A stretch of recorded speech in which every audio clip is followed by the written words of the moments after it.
the most evil human beings who have ever existed. They were technically people, right? Are they demons? Are they NPCs? Was Hitler a demon? Was he a person who was confused? That question always, it eats at my brain a little bit. It's actually because I feel more connection to Hitler than I do. Not because I'm a Nazi. I'm not a Nazi. I'm not saying Sieg Heil. I'm not saying kill the Jews. I'm saying I feel more understanding towards Hitler than I do towards normal people. Like, I understand, hey, you lie to people. People like to be lied to. Did you know that if you're a white person, all problems come from people who are not white? And if you're a black person, all problems come from people who are not black. And if you're Jewish, all problems come from anti-Semitism. And if you're Muslim, all problems come from, the people who are not Muslim. Did you know if you're Irish, it's because you're being held down, that you're not successful? If you're Sunni, Shia, Christian, Catholic, Protestant, Lutheran, I've got bullshit to sell you. You're being held down. Now just give me a portion of your paycheck and I will solve I'm not going to solve your problems. I can't solve my own problems. I'm a con man. I'm Hitler. I will cause you more trouble. I will cause more trouble than I solve. For like 7 years, he was doing a good job. It wasn't until he invaded the Soviet Union that he really fucked up. I always wonder what would have happened if he would have just stopped after France. But no, Hitler was a drug addict. He was addicted to rolling those dice. He had to go into Russia. I don't know the answer to this. What would have happened if Hitler was just like, hey, we took France, I'm done, I'm stepping down? He would have had to given it to one of his cronies, right? His cronies, Bormann, or was Bormann in there at that point? Could they have made peace after taking France, or was it always going to be doomed? I really don't know. I'm crazy, so don't take my word for it. Hitler's mother was like she created a kid who ate raw meat and shat the tub. That's kind of the point, I guess. My Donald Trump joke was going to be, in my head, I always wonder about this, because, as a human being, are you pro other people being successful, or are you anti people? When you look at startups, you look at them and go, hey, that guy's dangerous. I don't like startups. Or are you like, hey, the kids of tomorrow need to be smart. I can't go putting them down. And I wonder about that with Trump. I wonder about that because I was like, with Trump, my joke was going to be, I take estrogen, not because I sexually identify as a female. I just don't want to scare Trump. If I take too much testosterone, he'll be like, oh, hold that man down. But if I'm not dangerous, he won't be scared of me, and he'll leave me alone. So I take estrogen, not because I'm I'm not a transgender. I'm not a female. I don't identify as male or female. I don't identify as anything. But if I take estrogen, Donald Trump will leave me alone because he'll be like, hey, that guy's a nobody. I don't have to worry about him. So I'm a chameleon. Jordan Peterson has a line called sneaky fuck. I'm a sneaky fuck. I take estrogen to hide my power level. I hide my power level. If this was Dragon Ball Z, I can raise my power level, but I hide my power level pretty well. It's over 9,000, but I keep it low. I walk around, I keep my power level low. No one knows who I am. I'm Estrogen Man. I'm a sneaky fuck. His thesis was sneaky fucks are devious. They're chameleons, they're predators. I'm a predator. I like the movie Predator. Aliens versus Predators. I don't know who to root for in that one. The aliens are the Mexicans, right? And the predators are the child predators? Or what if they're just predators? Is Zuckerberg a predator? What if all human beings are predators? We're all hunters, right? Hunters are predators, but I think when he's saying the word predator, he means like child fucker. He means like what about just people user? Like if you use people, I mean, humans do that, like, right? Like, if I go work at McDonald's, they're using me, they're instrumentalizing me. They don't care about me. That's part of the business, right? That's capitalism. That's not, and I don't mean that as a communist. I mean that as a person who's just like, hey, if you go work at McDonald's, you cook fries, they don't care about you, and I don't expect them to care about me. I expect them to care about the fries, right? But, I don't know. It's a good question. I don't know the answer to that.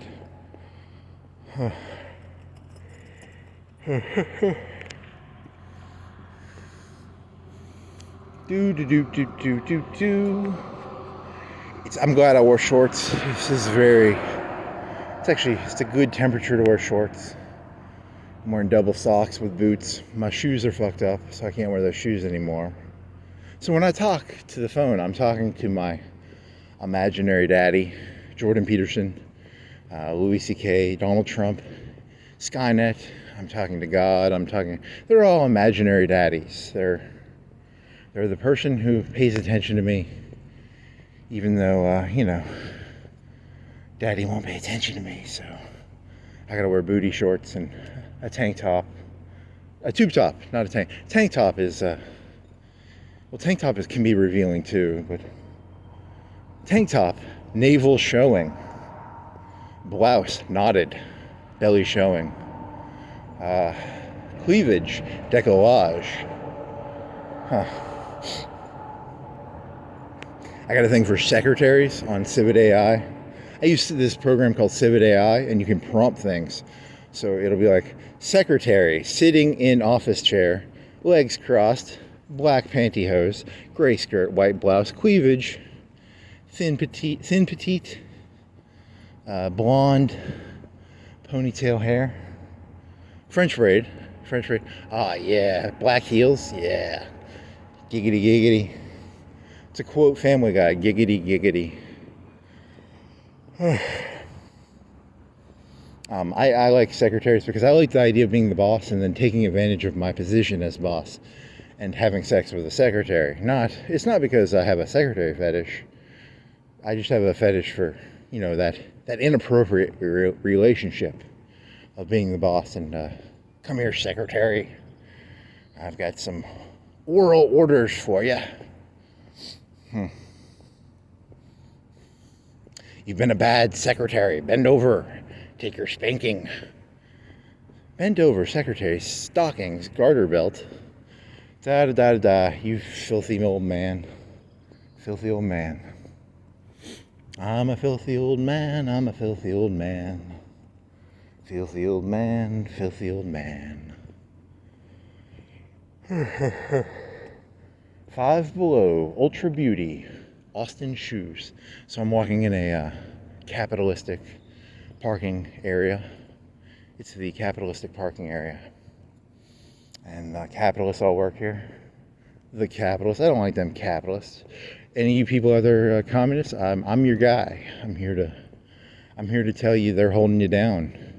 And if you're the guy who owns this ultra beauty, I'm here to tell you those unwashed masses, they want to steal everything from you.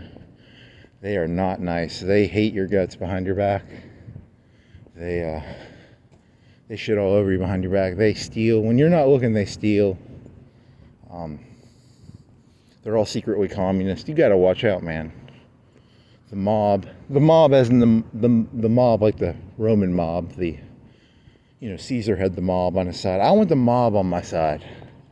I want both the Italian mafia and I want the people on my side. I want the people to love me. I just want you people to love me. Please love me.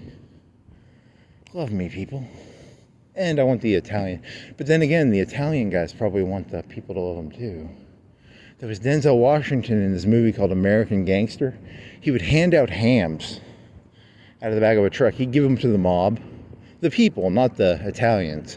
He would drive up to the Italian mafia and he would hand out hams to the rich Italian people in their rich Italian suits, the capos, the underbosses. He would hand them a ham. No, he handed the hams to the unwashed masses. Even though he was selling heroin to them, right? He was fucking his community, but he handed out hams at least, which is good. If Zuckerberg handed out hams, I'd like him more. You know, if Trump handed out hams, I would like a ham, please. Could I have a ham? Is that called pork? Pork is ham pork? Is that where the term pork spending comes from? Probably not. Pork spending is when you give out hams to people. You build bridges to nowhere. You give out ham. Ham is pork, right? Pork is pig. I don't know. Let my mind wander. No one around. No one in sight. If I was here at like 1 o'clock, there'd be like 50, 30, 20 people around here. I love it. I love not being around people. I cannot explain to you how much I dislike people. I can never explain how deeply I find people terrify the living shit out of me. You people scare the fuck out of me. I was working at a place, this one Mexican guy had a hammer and a sickle on his welding helmet, and this other guy was like, he would take the board and he would draw like Trump stuff on it. And in the back of my head, I'm like, isn't there going to be like a fight coming soon? Aren't you two people supposed to fight each other? Because like the brown shirts and the red shirts, you know, people don't know this about Hitler. The brown shirts were fighting the red shirts. There's a lot of fights going on underneath this. In my head, there's a lot of fights going on. In the real world, I'm just an insane person. But in my head, you know, the Mexican kid with the hammer and the sickle is gonna kill a bunch of people, and the guy who likes Trump is gonna kill a bunch of people too. Everybody's on the verge of killing people in my head, but I'm insane, so I don't know. So I'll walk around at 2 o'clock wearing my hot pants and my tube top, and I'm gonna find a daddy. Love me, daddy.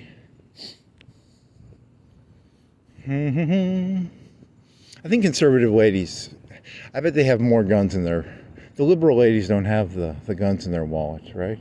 Their purse. Statistically, do you think it's like 80-20? 80% of the guns that are owned by ladies, it's like 80%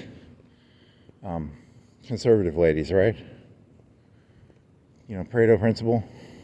My dad did tell me about the Pareto principle. I knew about that before Jordan Peterson. It's called the 80-20 rule. It means like 80% of something, 20%. Like, you know, like cools.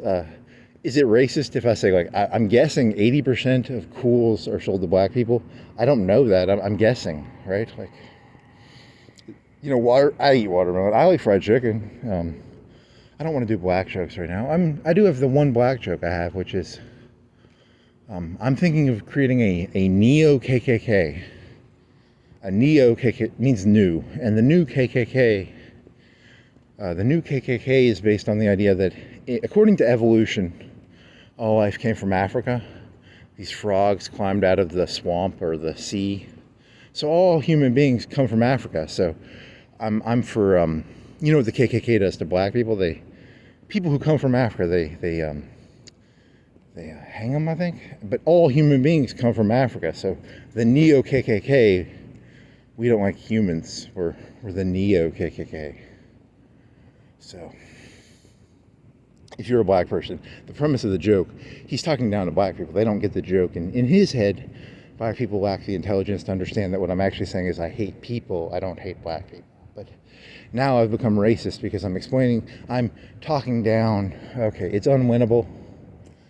I think I'm under the delusion that if I can get you retards to like me, my life will be okay, but I'm never going to get anybody to like me.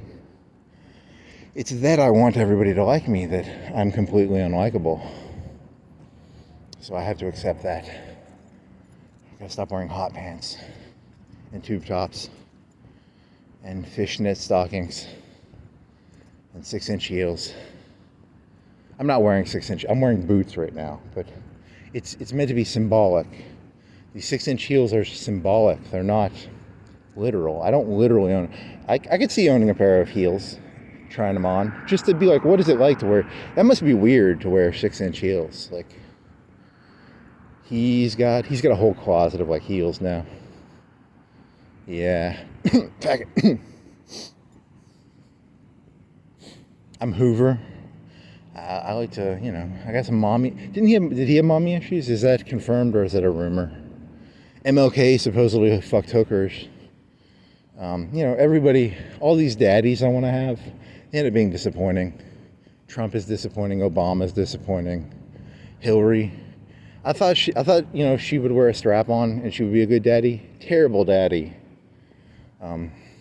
You all end up disappointing me.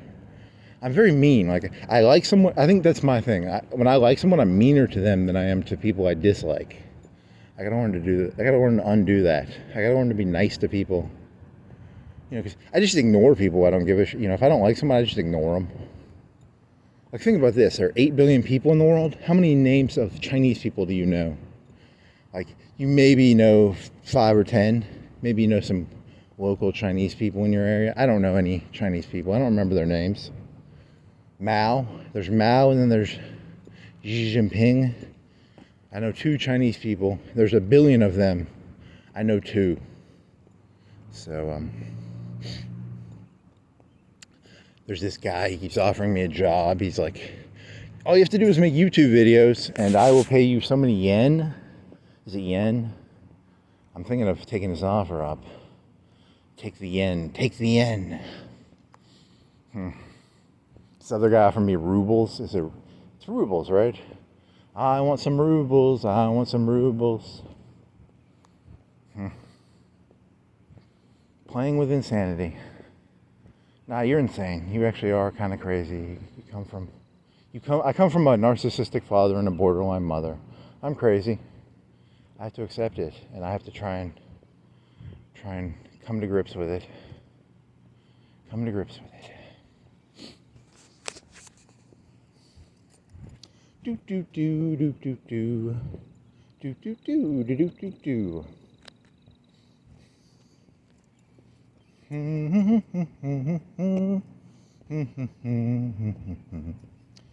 do do do do do do do do do do do do.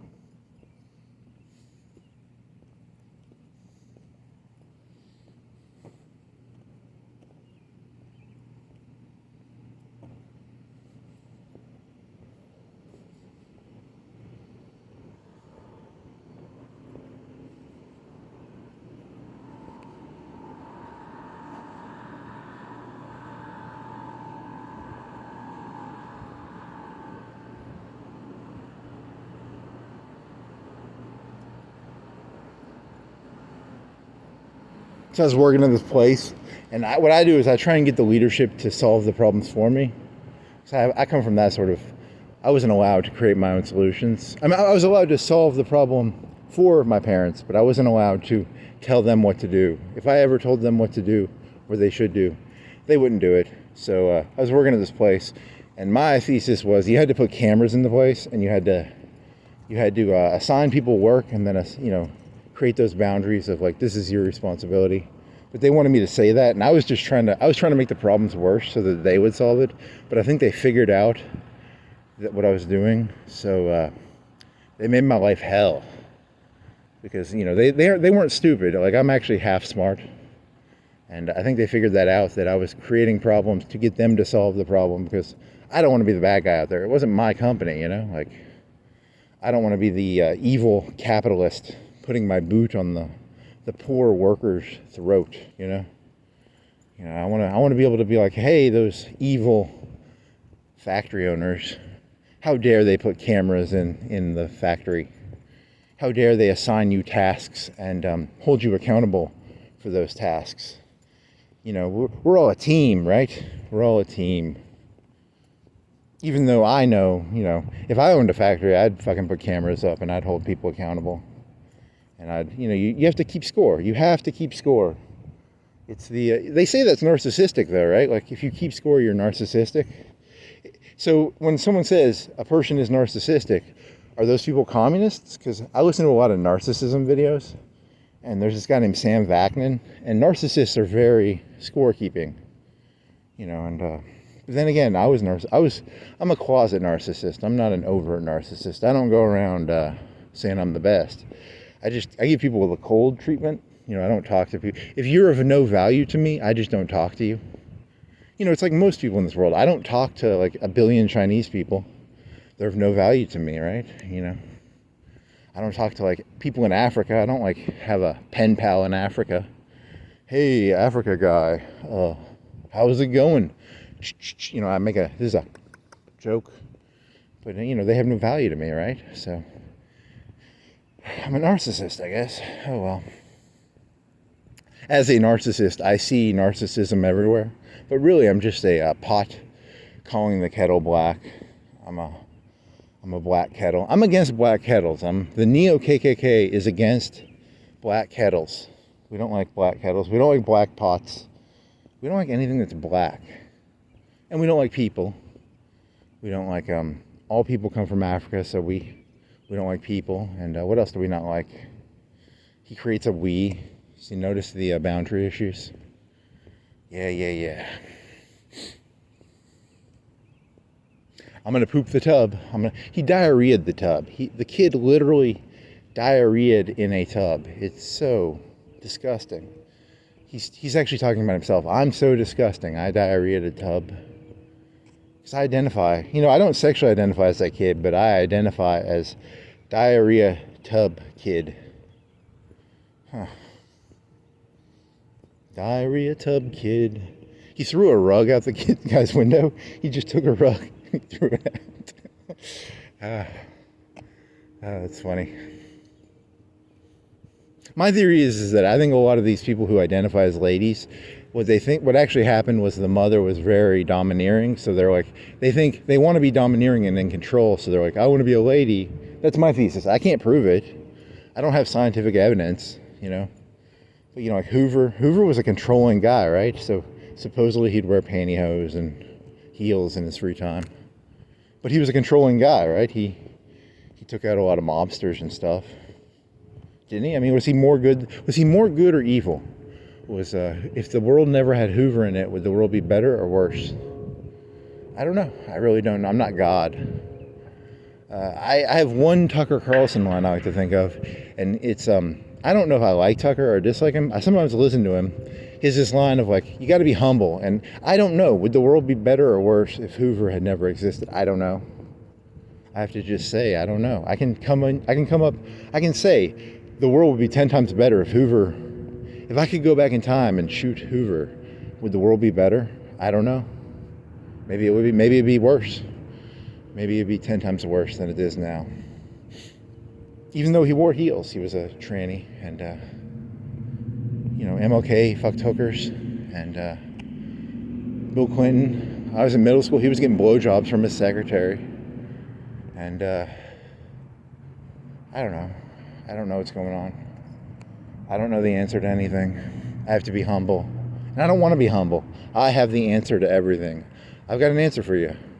All you have to do is listen to my voice, send me some money through Patreon, and subscribe, like, and comment, and I will solve all your problems. I've got a solution. We're gonna kill all the gulags, and we're gonna what else are we gonna do? We're gonna get rid of all the people who come from Africa, as in all humans. That's my solution. Get rid of all humans.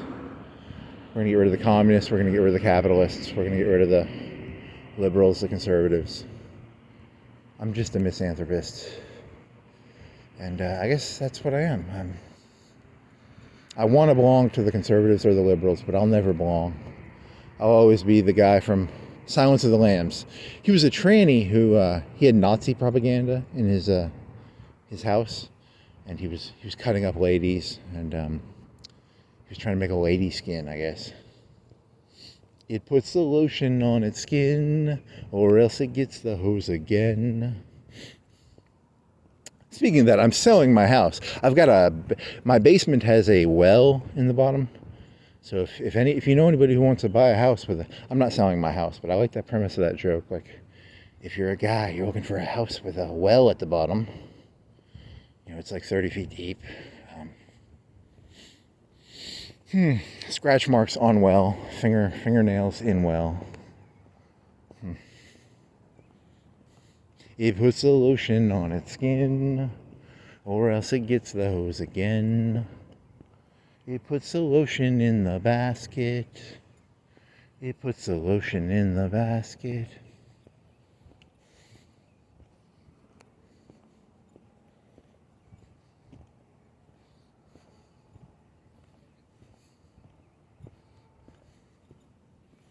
do do do do do do. Yeah, I'm sorry. I know. I gotta get. That's my problem. If I was gonna be a comedian, I'd have to actually go back. I don't like to watch my own work because I'd have to edit out all the do do do do do do. And I enjoy that. That's the thing I enjoy about this. Because let's say I actually had a good joke. I think I've got to equalize it. My brain's programmed to think if I give you something, I need to take something too. And I need to just learn to give without taking back. If I could do that, I think I'd have an easier life. Because, I feel this moral responsibility to equalize things. If I give you $10, I need to take $10 from you. So, which is why I go, I waste your time. I'm wasting your time right now. Because, I think I told you something kind of smart. Like, isn't that kind of smart? Like, or maybe it isn't. What if I was just an idiot? And I think what I'm saying is smart, but it's not really that smart. YouTube had there's this lady guy on YouTube called ContraPoints. It's a guy who turned into a lady, so I'm gonna call it a her, I guess. I listened to some of the person's videos. Some of their videos are actually kind of smart. Like, I want to be very blunt. I think that they had some intelligence. That person is not stupid. So I don't know if the new ones are good or bad. But I don't care if you're a lefty or a righty. As long as you have something entertaining, I'll listen to you. Just don't be stupid. Try and have an intelligent point. Her thing was about Jordan Peterson and how, like, there's smart things about him. I like some of his stuff because he talked about Solzhenitsyn. Solzhenitsyn smuggled out a book. He's a writer. Writers are lefties, right?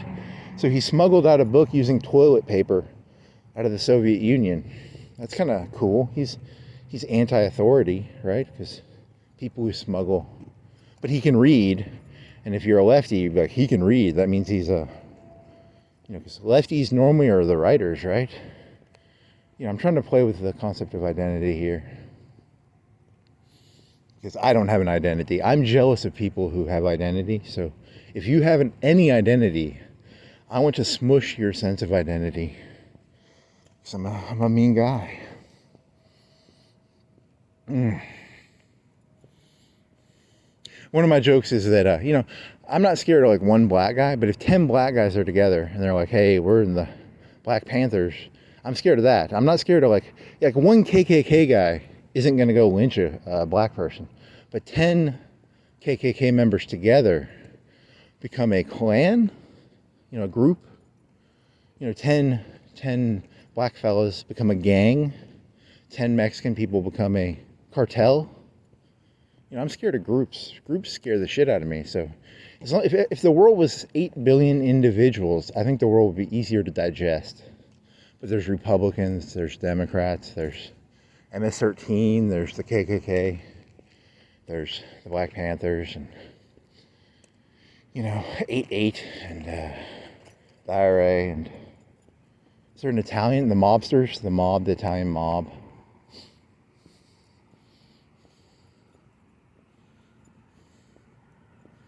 I have this one decent joke where I make fun of, I have a good 10-minute joke. It's a waste of time joke. In the beginning of the joke, I basically say, I don't believe in the mob because I don't believe Italian people are smart enough to do organized crime. And the premise of this joke is I think I've never met a mobster, but they've made so many movies like The Godfather and Goodfellas that I'm assuming there is a mob, right? Like, there's probably a mob. I'm from Alabama, so I've never met a person in the Italian mob.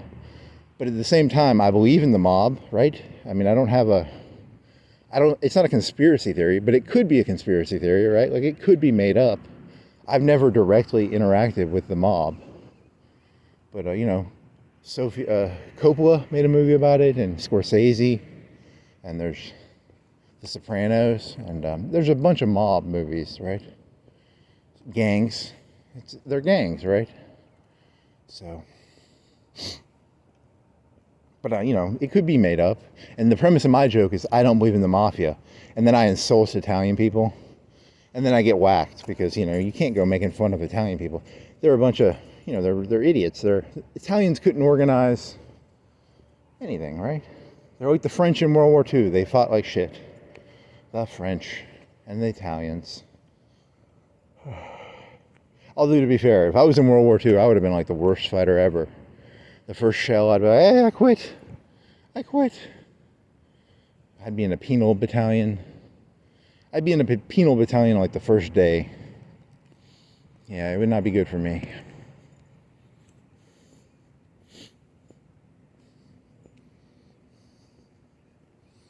Penal battalions. Title Max. They're open. They're not open. He's wasting your time. That doesn't matter. I should try not to waste people's time. Maybe I'd be more likable. If I didn't throw my coat on the ground, my mom picks up my coat after I throw it on the ground. So, it's a very odd thing because, she's crazy, but she cleans up after me, according to Louis C.K. So that's cool.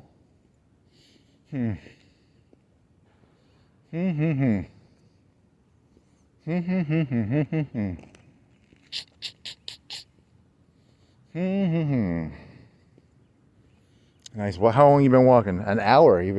You're almost where Hardee's used to be up here. There's no Hardee's anymore. The nearest Hardee's is like 3 or 4 miles away. Hardee's has good biscuits, and they used to have fried chicken, and they used to have a $5 hamburger.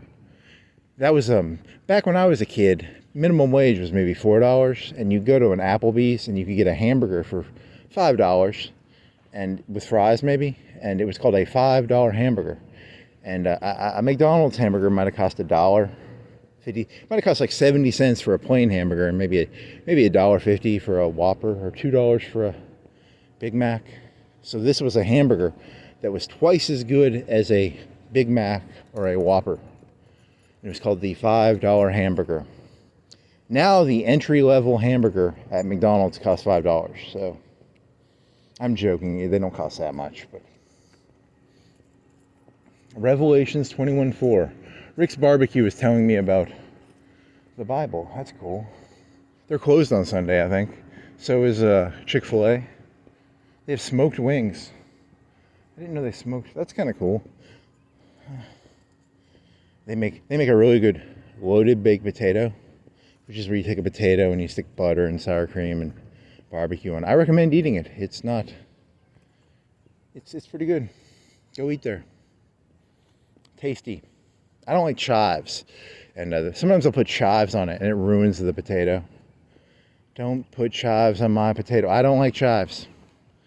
If I had a political party, I'd be like, no more chives. I'd outlaw chives. Why would you ruin food? There's probably people in this world who love chives, and they listen to me and they're like, that guy's insane. He doesn't like chives. I don't like onions on my food. I don't know. I'm a picky eater. I don't know. That's a good question. But I love onion flavor. I was watching this YouTube video where this guy, he was like a 5-star Michelin chef, and he takes a casserole bowl, he slices potatoes really thin, and at the very bottom he sautés onions, and he slices potatoes really thin, and then he just makes layers of potatoes on top of sautéed onions, and he puts like a bunch of buttermilk and butter in it, and I kind of want to eat that. And the materials for that would cost like under $5 or $10. It's buttermilk, butter, potatoes, onions. But it's supposed to be like one of the best foods. But it takes a long time to make because you have to slice the potatoes really thin. It takes a lot of effort. But it's very simple materials. And then you have to cut a piece of paper on the top, and you have to cook it slowly and cook it a certain way. It's a lot of work, but very simple materials. But it takes a lot of work, so I don't know. Is there a point to that? I don't know. Simple materials plus a lot of work. You'll get a delicious potato, onion, butter, buttermilk, milk and butter concoction. It's the thing I was never taught. I have a very I'm anti-work. I don't like to work. So I'm against work.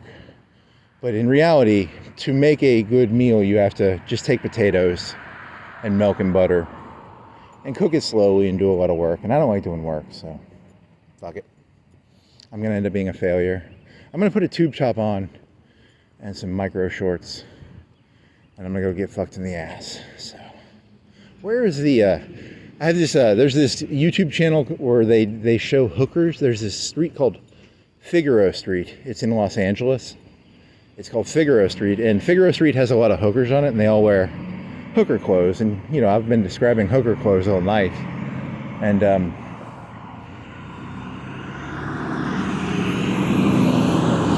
some people go to Thailand to fuck like children. I'm planning on going to like Figaro Street, and I'm gonna kill some hookers. That's my plan. I'm gonna go to Figaro Street. I've got the whole thing mapped out according to like YouTube videos I've watched. And there's these ladies, and I want to get my fetish. My fetish is to kill hookers, because I'm a hooker, and when I see a hooker, I identify. I see the part of myself I don't like, and I want to kill hookers, because if I kill hookers, I'm symbolically killing the slutty part of myself. So, sexual tourism. It's called sexual killing hookers on Figaro Street.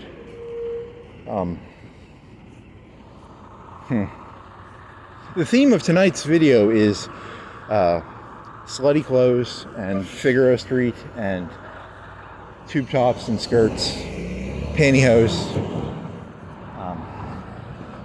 I sound like there's Dahmer, and then there's the other guy, the guy who killed the ladies. You sound like him, not Dahmer, but Dahmer was into mannequins. I don't like mannequins. There's nothing fun about killing a mannequin. Who wants to kill a mannequin? The mannequin doesn't look at you with a moment of fear. Arrgh. That's not funny. That's actually kind of... It's the look of fear that I'm into. I like to take a lady out on a date, and then I act all real seductive. I invite her back to my place, and I'm like, oh, you're so... You know, I can only do the "you're so beautiful" thing when I'm acting. I can't actually say it legitimately, but, you know, I'm like, oh my God, you're so beautiful. Invite her back to my place. I handcuff her, hands behind her back. I ball gag her. And then I put Barney on, and I sit there and I make her watch Barney with me. And she's like, mm-hmm. She's like having like a panic attack because she thinks I'm insane. And then I let her go. I make her watch Barney with me for an hour, and that's my sexual fetish. It's I seduce the lady. I bring her back to my place. I handcuff her, her hands behind her back. I ball gag her. She can't say no once you ball gag her. And then I make her watch Barney with me for an hour. And then I let her go. And I videotape it. I videotape her watching Barney with me. It's a fun fetish. Technically, she didn't say no. Technically, I didn't kidnap her. Technically... Am I breaking some rules? She was shaking uncontrollably. She thought I was completely and utterly insane. But I didn't break any rules, right? Did I technically break a rule? I mean, I 100% did something terrible, but legally, did I break a rule? Maybe. I probably did. Huh. She consented to come over. The reason I was thinking of Barney is... In the Middle East, they have these Barney videos where they teach like little Muslim kids like distract. It's like an ISIS Barney, and that's why I was thinking of Barney. I had this joke in my head earlier. I do jokes in my head. My thoughts kind of run together. I go from topic to topic, and I was thinking of Islamic Barney, and then I was like, Barney, that's funny. I've never actually taken a lady back to my place and handcuffed her and made her watch Barney with me, but I like the idea. I tied her up and then I made her watch Islamic Barney with me, because, you know, you got to teach the kids from Gaza. You teach them about how evil the Jews are. You know, you teach I hate Jews, you hate Jews, we all hate Jews, we love each other. That's the Hamas Barney song. I think that's a meme. I don't know. Although, if you've seen have you seen the Israeli Barney? It's we hate the Palestinians. The Palestinians hate us. We love each other, right? That's the Israeli Barney. I think, right? I don't know. I've never seen it. I'm just spitballing ideas out here. Don't if you're pro-Palestinian or pro-Israel, you think I'm saying they're equal, and I'm saying all people are equal. Deep down, I think they are, but I'm not saying Palestine or Israel is more evil. I don't know. Maybe. I wonder which side's more evil. When I die, I like to imagine there's a God, and he'll be like, yeah, it was the Israelis, or yeah, it was the Hamasians, and he'll tell me, the correct answer. Because I don't know the answer. I don't know who's more evil. I can't read this world. I'm not smart enough to know who's the good guy or the bad guy. You all kind of seem the same to me. You all seem like the same person. Donald Trump and Hillary Clinton, they kind of look the same. Stalin and Hitler kind of look the same. Those the fat African dictators, and the Stalin and Hitler, George Bush, they all kind of look the same to me. Every human being I've ever seen is secretly the same person. That would be an insane belief. You all just keep changing clothes and makeup. It's a bunch of makeup, but you're all the same person, right?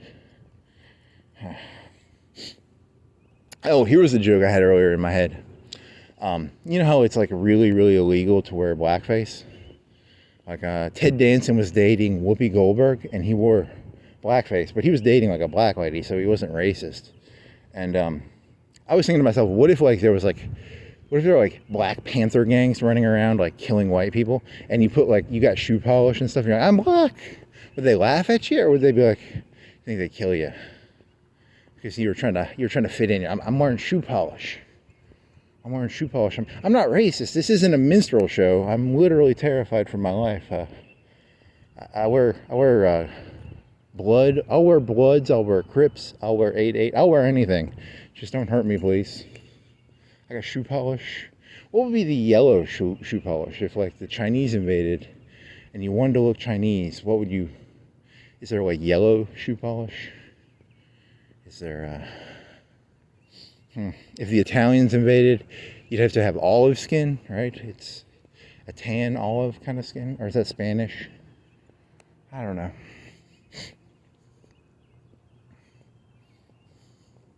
Trump's gonna protect. I don't have that much shoe polish right now in my cupboard, because Trump's in charge, and I think people are scared to be pro Black Panthers. I'm not scared of the Black Panthers right now.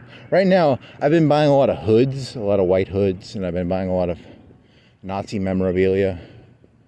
Not because I'm a Nazi, not because I'm in the KKK, just because I gotta go with the flow. I go, whatever the people do, I do. I'm a man of the people. Not really. You're just an insane person. I was gonna do like a 10-second joke where I was gonna be like, the premise of the joke was, I'm a common man. Listen to me, you people. I'm a common man. That was I was gonna talk down to people while pretending to be just like them. I'm just like you. I'm a man of the people. Now listen to me.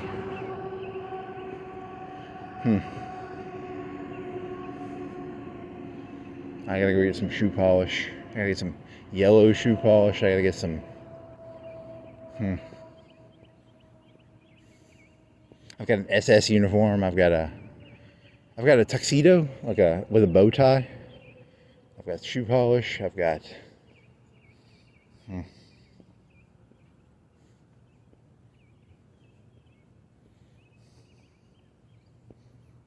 I started walking at, I think, a better time. If I start walking at 2 or 3, people start getting up at 5.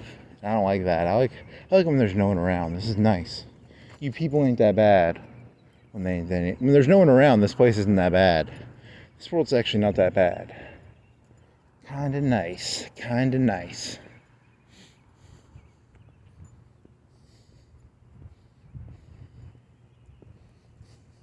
I can look at your skyscrapers and your buildings, and I can look at them in awe instead of looking at them as, like cathedrals are really beautiful, but like if you went there with people in it, it's like the only thing I'd be thinking about is here's like this priest trying to like impress me with his big cathedral. Or if I went to like a black mosque, it'd be like, look at my cool black mosque with its vignettes. He's just trying to impress me. I go to Trump Tower. Trump's just trying to impress me, right? Like, look at my cool tower. But when no one's around, your stuff is kind of beautiful. Trump Tower, very beautiful when no one's in it. But the second there's people around, it's like, we'll get Trump Tower, we'll get the Catholic cathedrals, we'll get the black sphere, black cube in Mecca. Look how cool it is. Once people are trying to convince you of something, it's not cool anymore.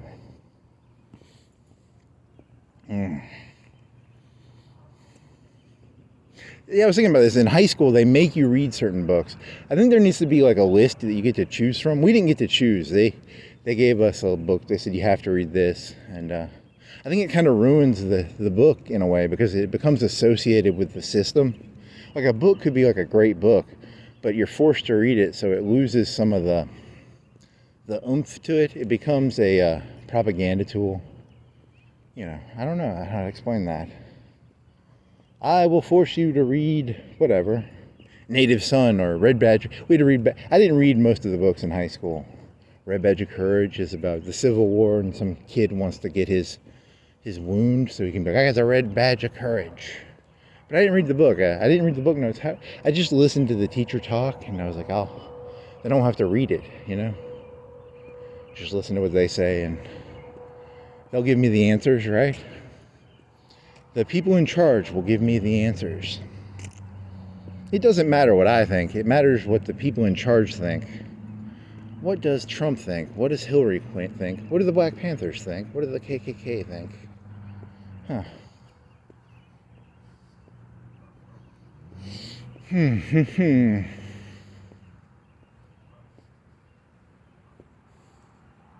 I'm not two-faced. I'm like 8 billion faced. I have an infinite number of faces. I don't even have two faces. I have like a million, a billion, a gazillion faces. I pretend to be whatever I'm around. That's why I like to walk around at night by myself. I don't have to pretend to be somebody. There's no one around. So I'm more me now than I'll ever be. Which is, I guess, a good thing? Is that a good thing or a bad thing? It's a good question. He has no identity. He's not a person. He's not a person. He's not real. He's just whatever he's around. That's why I will be the wandering Jew. I will be the late night wandering Jew. That would be a good YouTube channel. It's kind of like David Tell. David Tell had a show but he would hang out at bars with people. Mine would just be walking around late night with wandering Jew. I stabbed Jesus with my lance of Longinus, and I'm forced to walk around. It's very lonely, but it's kind of nice. The second I get around people, I'm just gonna mimic them, and then they're gonna realize I'm mimicking them, and then I make people uncomfortable. Once you realize I'm mimicking you, you become very uncomfortable around me. So I understand that. I was hanging out with this black guy. She was like, I hate Whitey. I was like, yeah, I hate Whitey. Yeah, definitely. I hate Whitey. I was hanging out with a KKK guy. I was like, I hate Blackie. And I was like, I hate Blackie too, Trying to hold us honkies down.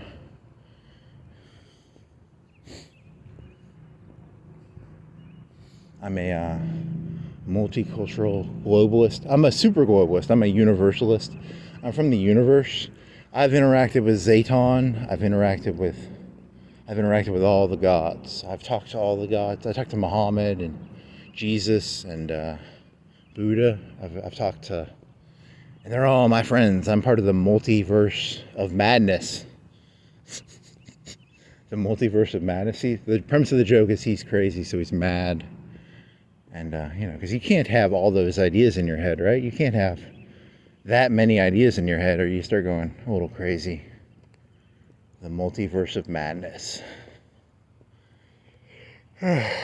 Black Panther and that Nordic Loki and Thor and that Captain America, and there's Red Sun. Red Sun is the Superman from Russia. I don't know. Just killing time, man. Killing time. I wonder if did the Russians have their own comic books? You know, because they had TV. I saw something once where they did like Lord of the Rings on their TVs. And that was kind of cool. And they had like 1 or 2 channels. We had like 3. I don't know the channel story. There's 3 channels. In the 70s, there was 3 channels. ABC, CBS, NBC. Now when I was a kid, when I was in high school, there was like 50 channels. Now YouTube exists and there's a billion channels. There's millions of channels. I had a rich relative.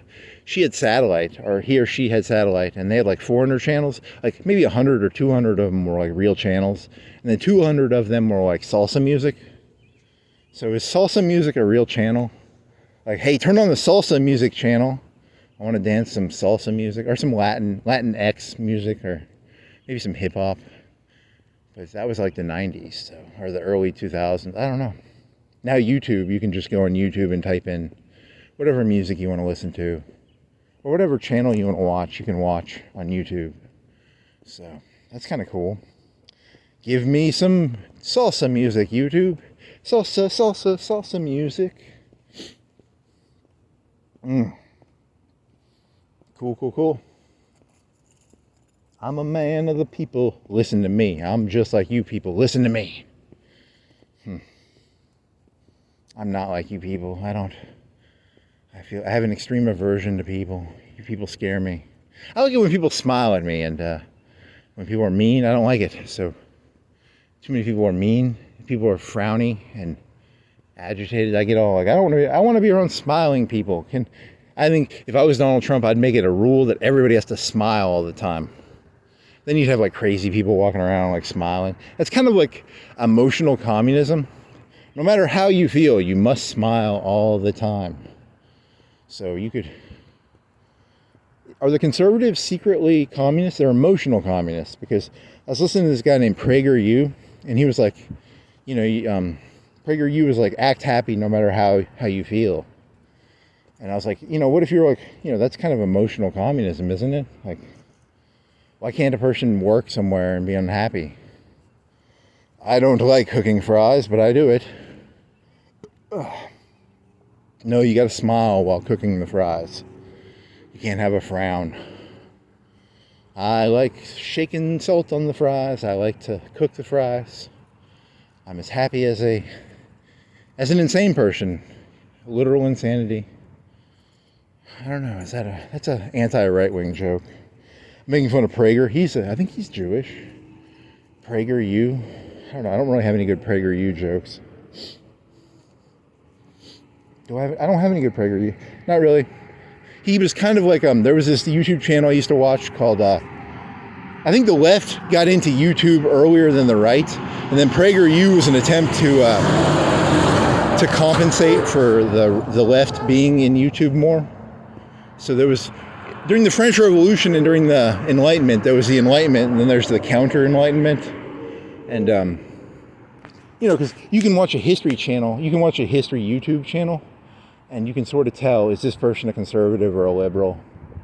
And Prager would, I've seen liberal history channels where it's like, yeah, you're kind of whitewashing that. Not whitewashing, but you're simplifying it a little bit. Because history is complicated, How do you... The heroic Stalin got rid of the gulags, right? The gulags were where he stuck people. The kulaks were like Ayn Rand. Was she a kulak? A kulak was the people who were smart at farming. Then you had the serfs. The serfs were kind of stupid. They drank a lot of vodka. And she was the daughter of a pharmacist. And the communists took her pharmacy, I think. She could have you'd think her father would have just been able to become a pharmacist for the Soviet Union needed pharmacists, didn't it? He didn't want to work for the communists, I guess. He could have gotten a job, probably. I don't know. Or maybe she was Jewish. I don't know. They were anti-Jewish, too. It's like the communists had some anti-Jewish shit, I think. So history's complicated. You know, I want it to be simple. I want there to be good guys and bad guys. But at the end of the day, it's way too complicated for me. I'm not smart enough to understand history. There's a YouTube channel, I think, called Simple History. I think they're right-wing-ish. But they do a lot of war stuff. They would just do, like, 2D animations of, like, D-Day. And they would talk about how painful, how hard the stuff the soldiers had to do on D-Day. If I was going to simplify simple history down, that would be... But I think they're right-wing. But there's probably more left-wing history channels. There's Crash Course. Crash Course was the first one I remember seeing. And I think those guys are lefties. Are they brothers? Or is this just one of them? I think they're brothers. I think they're lefties. So I don't know. I'm talking about my life. I'm not talking about, that's what I know. I know one of the first YouTube channels I watched about history, because I like history. I like stories. And Crash Course had some stories, and I like to listen to stories. And they would talk about, like, how do you simplify the French Revolution? Can you understand the French Revolution in 1 hour? Can you understand the French Revolution in 15 minutes? Can you understand anything in like 10 minutes? I don't know, maybe. Here's the simple story, okay? George Washington was a hero. He was on a white horse. He had a sword, and he killed evil people. It's more complicated than that, right? He put down 2 rebellions. He put down the Whiskey Rebellion and the Shays Rebellion. There's more to that story than people tell, all right? But he's like a white knight. If you're a conservative, is that true? Like how do you explain, but then again, the Russian Revolution, how many people did they kill? And then you have the French Revolution where they started guillotining their own people. The left ate itself. Does the right ever eat itself? The right has never eaten itself. Maybe it does, maybe it doesn't, I don't know. Ouroboros, that's a snake eating itself. The left is more famous for eating itself. The right doesn't do it as outwardly, they do it inwardly, but they hide it better if they do it, I think. I don't know. I would like to ask that question to a right-wing person. I would love to ask Prager or Jordan Peterson. You know, the left eats itself famously, like Robespierre. There's the story of the French Revolution where they started guillotining the revolutionaries started guillotining the revolutionaries. Does the right ever, not guillotine its own people, but does the right ostracizes people. It does things differently. The left guillotines people, it kills people, it steals stuff. The right is more cold and calculated. It's more, I don't know, it has more jurisprudence. I don't know what that word means, but jurisprudence. It sounds like a word that would be apropos right now.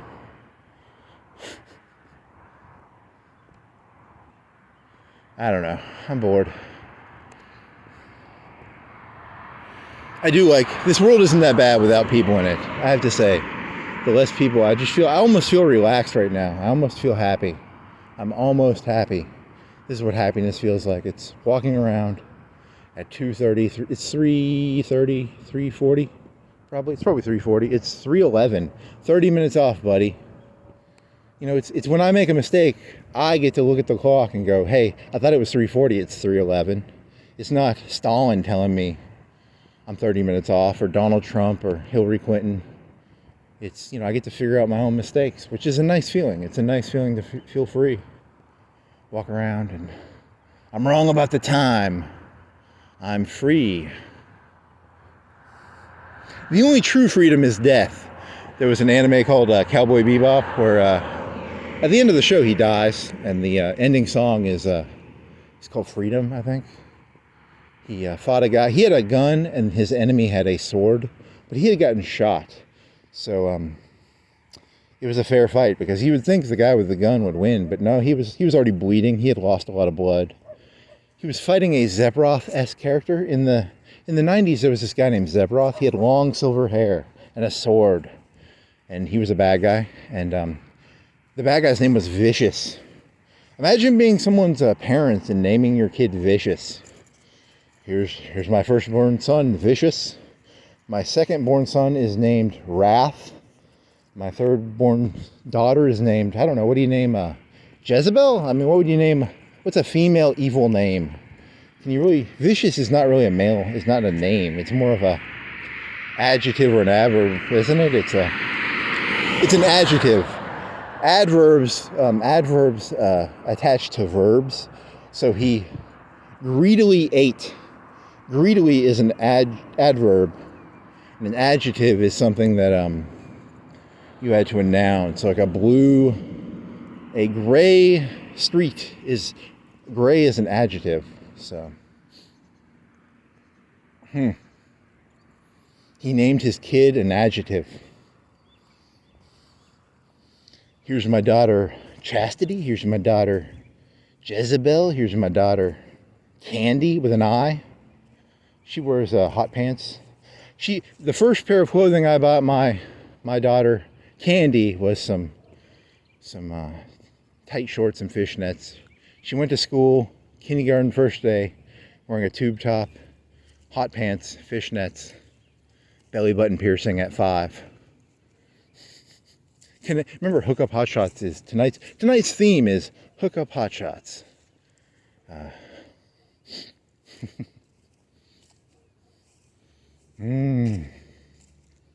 Tonight on Hookup Hotshots, we take a Catholic girl in a plaid and we slutty it up.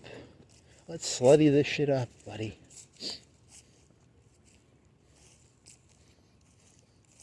In hentai, they call that corruption. I have a corruption fetish. Corruption is when you take something chaste and pure and you turn it evil. That's my fetish. It's not the thing itself. It's the process, the act. So I like to stay away from women and stuff like that because you'll get in a lot of trouble if they find you corrupting people. But Socrates corrupted the youth. You know, maybe that hookup hotshot guy, he's not corrupting the youth. Maybe he's Socrates. He's corrupting the youth, and they tried to get him to drink hemlock because he was getting these ladies to wear fishnets and tube tops. He's really Socrates, and I don't know his name. I remember his face a little bit. He had some tattoos, I think, and whatever. I'm not making fun of the guy. I think if I told these jokes, I think he might laugh at something. Maybe he'd laugh at these jokes. I like to think he would laugh at these jokes. Maybe he would, maybe he wouldn't. You are a modern day Socrates, Mr. Hookup Hotshots guy. When you dress the ladies in the fishnets and the cleavage tube tops. And look, I'm not talking down. If you look at porn, I'm not here to talk down to you. I've had a porn addiction since I was very young. I'm a porn addict. It's not a good thing. It's not something I'm proud of. I mean, then again, you are saying it. If you say it openly, are you proud of it?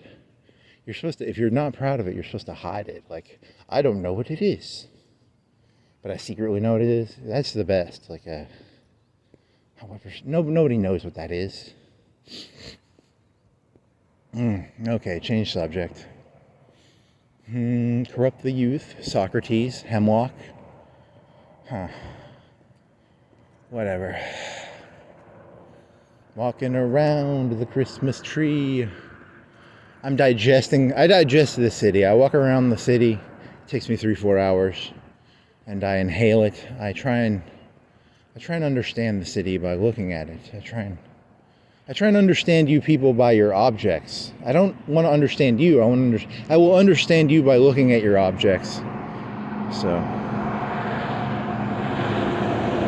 I was listening to that it's a Jewish Russian Ukrainian guy. He's like the top 5. Lex Friedman. His name is Lex Friedman. And he was interviewing the Prime Minister of Gandhi, India, not Gandhi. And he was like, you gotta talk to people. And I don't want to talk to people. It's hard to like people. You people are so unlikable.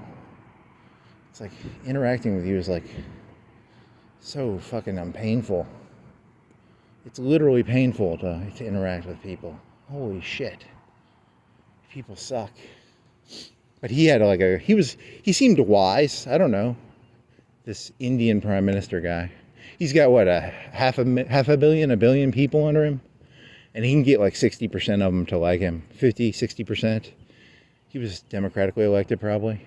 I only listened to like an hour of it, so if the ending half of it is different than the beginning half, I'm fucked. So please don't judge me for only listening to like an hour of it. I got to something. He collected stones for his village, and he didn't have shoes. I got to that part, and then I think I did something else. He would collect chalk, and he would clean his shoes with. He got shoes from his uncle, and then he would clean the shoes. But he didn't have shoes before that, so I don't know how old he was. Was he like 10? And he got his first pair of shoes. I don't know.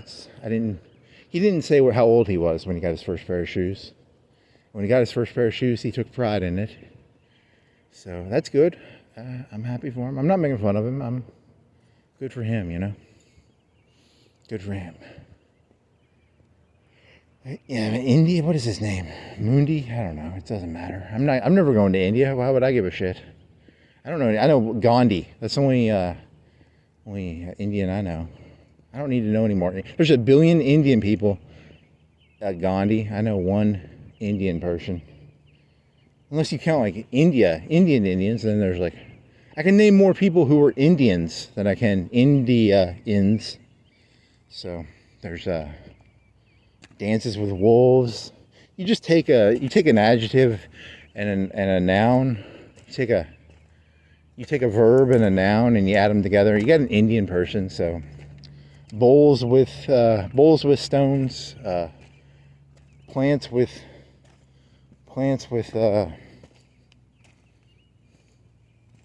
metalworking. I don't know. You just take a name and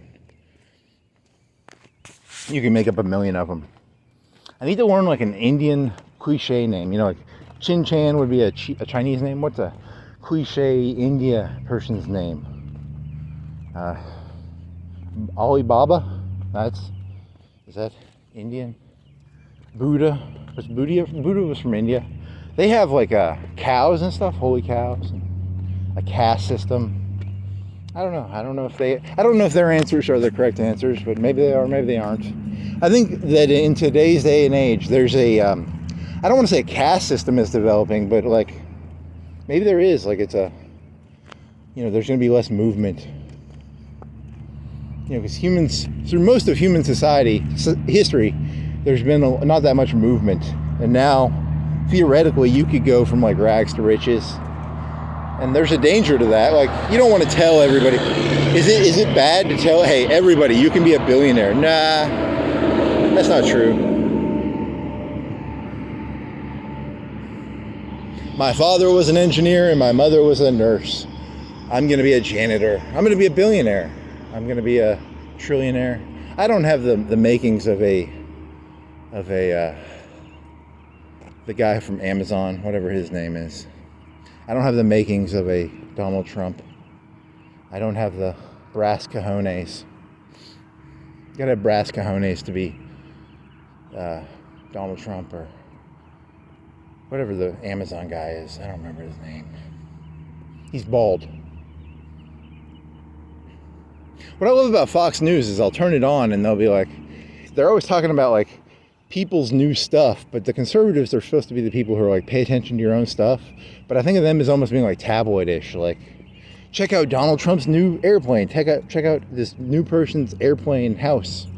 But they're supposed to be the conservative people, like, mind your own business, keep your head down, don't be jealous of Bezos's new $1 billion house.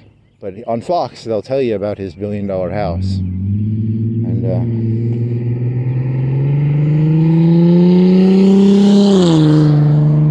I don't know. Is that a weird? I don't know. I'm not trying to be anti-Fox. I don't want Fox as an enemy, but I'm just asking the question. Like, what, you're supposed to keep your head. If you're a conservative, you're supposed to keep your head down, pay attention to your own shit. And yet, if I go to Fox News, it's like, it's always like gaudy. There's some gaudiness. Not gaudy. Not. Is it tabloidish sort of shit about people buying new jewelry and. Who's in love with who snubbed who? Someone snubbed somebody. Someone didn't like somebody. If you're a conservative, you gotta pay attention to like all these like small signals. It's like he, I went there and I only got half a handshake, not a full handshake. You know, you got to pay attention to handshakes and body language. It takes a lot of mental discipline to keep up with the conservatives. They have all these hidden signals, hidden, you know, they communicate very sneakily. It's a very sneaky form of communication. You know how like the left, they have like the Illuminati and the Kanye and Beyonce are part of the Illuminati and they have these triangles and stuff. The right, it's all about how did they stand up, did they turn their back, how fast did they turn their back to you, how fast did they, you know, how friendly are they, were they friendly, were they not friendly, were they curt, were they, you know, did they smile a bunch, did they smile a little?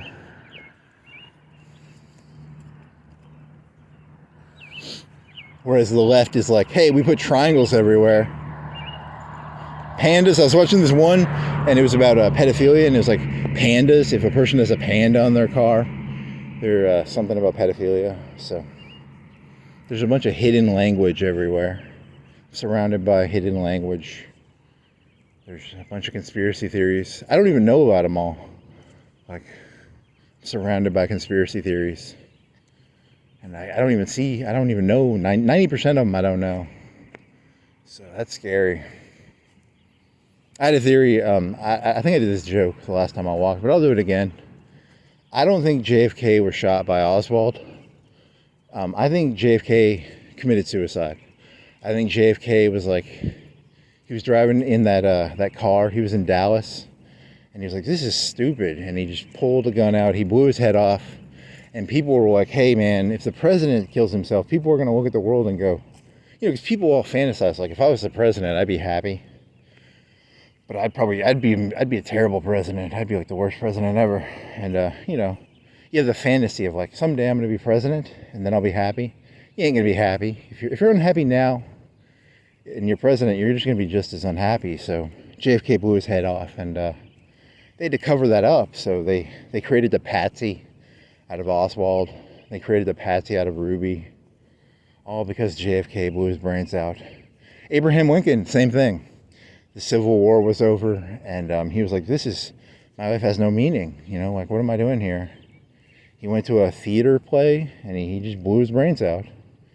And they, you know, Soros and stuff, they paid an actor, the actor, he was a crisis actor, his name was John Wilkes Booth, he was an actor, he was from like Hollywood, I think, and because we all know people from Hollywood are spineless, they ain't gonna kill anybody. But this actor supposedly killed Lincoln. And I don't believe it. I know the truth. The truth is Lincoln killed himself. Same thing, who else got killed? Was it Tippecanoe in Tyler too? There was some guy got phenomia. I can never say. The one where you cough. It starts with a PH. And I always want to say phenomia. Nanoma. I can't say it. I'm stupid, but I think he faked that. There was some other president who got killed. I think he didn't get killed. That's the fun thing about conspiracy theories. You can just say something. I don't have to prove anything I just said. I can just say it, and I have zero evidence. I'm just fucking around, making shit up. I'm having the time of my life, lying like a motherfucker. What if someone actually took me seriously, like? They spent like 50 hours. I did a bunch of research and yeah, JFK killed himself. You know, you can just lie to people. It's possible to lie, you know, like humans lie all the time. So that's scary. It scares the shit out of me, actually. Yaqub and Jesus and Muhammad and Allah and Buddha, George Washington, Peter the Great, all these people, were they liars or were they great people? I don't know. Maybe they're great people. Maybe they're just people. I don't know. Fuck.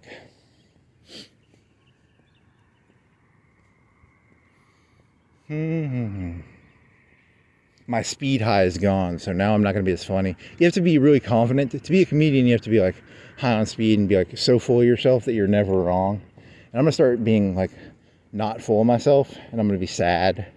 That'd be funny, like a comedian. I don't know. Their entire thing was, I was walking around. I don't know. I don't know. 24/7. No observations. Just say, is that concrete? I don't know. Is that a metal guardrail? I don't know. What does a guardrail mean? What are you guarding against, rail? What are you guarding against? Metal guardrail to the right of me.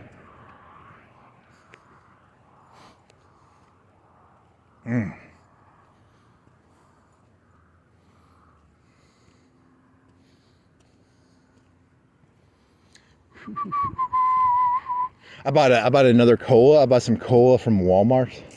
So the Walmart cola is called, I think it's called like Sam's Choice Cola. It was $1. I'm gonna sample that, and I'm gonna see, does it taste like Coke or does it taste like Publix cola? I'm doing a deep dive. I want to know the truth behind cola. Coca-Cola, Pepsi Cola, Sam's Club Cola, Great Value Cola. I'm going to get to the bottom of this. I'm here to help you, the common man, know about colas. What a piece of shit. I can't even fake that. Like, I literally don't care about you people, and yet I'm supposed to pretend I'm not doing this for purely self-interested reasons. Man, I need some hot pants. Mini skirt, slit skirt, spandex skirt, camel toe. G-string, thong, song, Cisco. Have you ever wondered how a comedian thinks? I'm not a comedian, but have you ever wondered how an insane person thinks? That's how an insane person thinks. Their mind just jumps from one thing to the next. It's fun. It's not fun. It's kind of fun sometimes. Sometimes it's very fun. Sometimes it's very not fun. It's like acid. You know, you have good trips. You have bad trips. You know, sometimes I have good trips. Sometimes I have bad trips. That's what insanity is like. If you're a normal person and you want to know what insanity is like, do LSD. It's what insanity is, I'm guessing. I've never done LSD, but I'm going to guess that's what LSD is like. It's insanity. You're creative, though. Probably. I don't know. Double helix. DNA double helix. Right? I don't know. The people who invented DNA supposedly did acid or something, and they figured out it was a double helix because whenever the cops pull me over and I'm selling acid, I go to the elementary schools and I sell them acid, and I'm like, I'm trying to get people to discover new stuff, so I give the elementary school kids acid, right? I give out, here, little kid, here, little 5-year-old.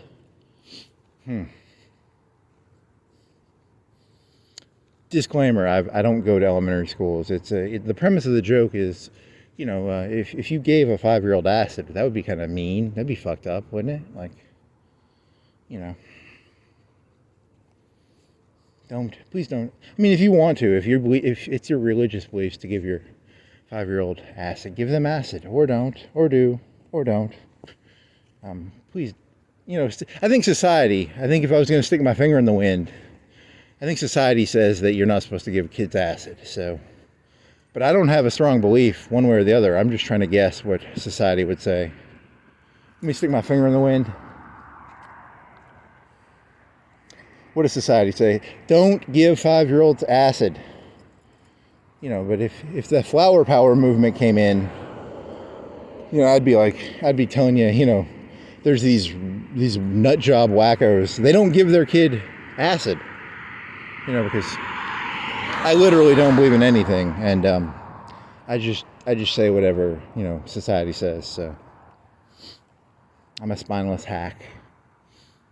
I kind of feel sad. I feel sad about that. I secretly wish I had strong beliefs about something or anything, but I don't really believe in anything. So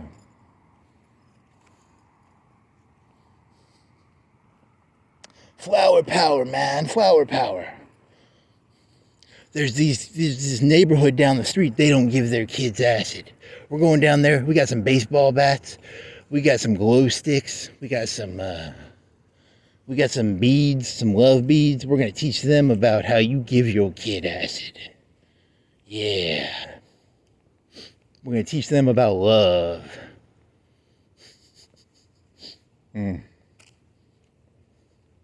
The premise of that joke is that hippies become thugs and they force acid on other people. It's kind of amusing, right?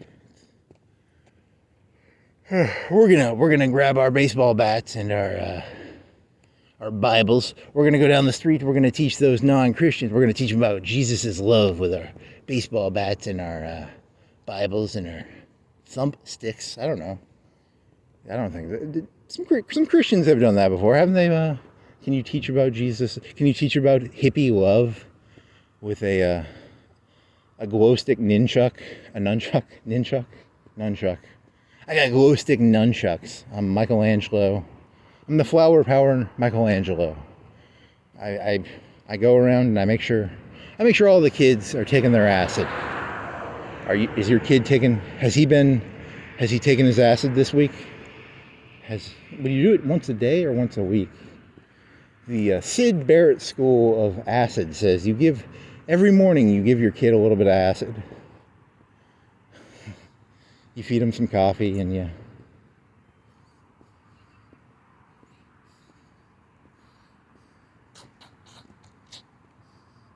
I grab my Bible and my baseball bat and my shotgun. I go out and evangelize.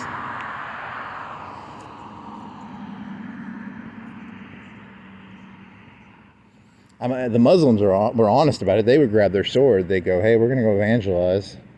Join our religion or we'll cut your head off. The guy on the horse, he would do that. He would say, pay allegiance to Genghis Khan or we'll cut your head off. You got to admire the honesty of him. At least he was honest about it. Like, join my club or I'll cut your head off. I've got a bunch of people with horses and they've got arrows and they shoot their arrows. And join my club or else. Pay fealty. Pay your gold tax. Pay the tax.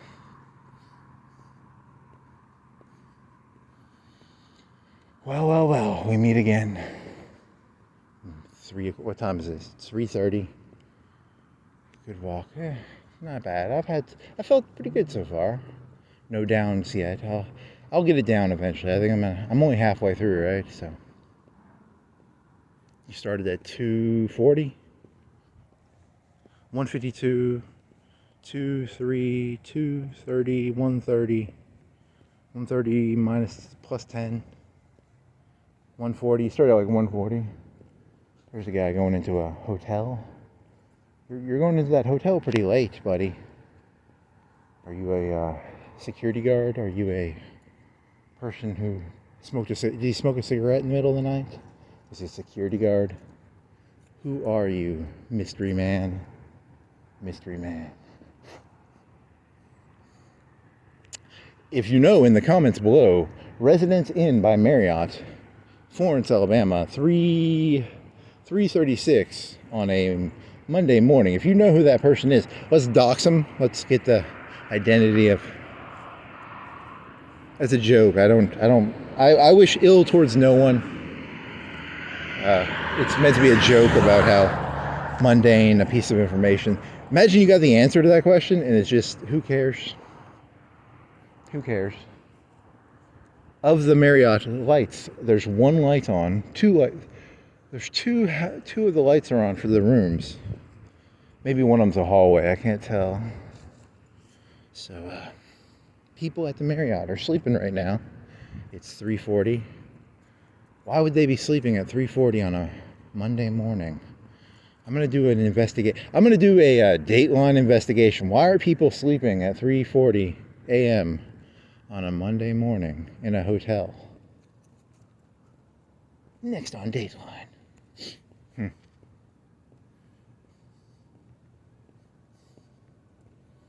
Yeah, I know. Once I get the good ideas out, I'm stuck with kind of mediocre ideas. It's you gotta take your good ideas and kind of spread them out. Now I'm stuck with shitty ideas.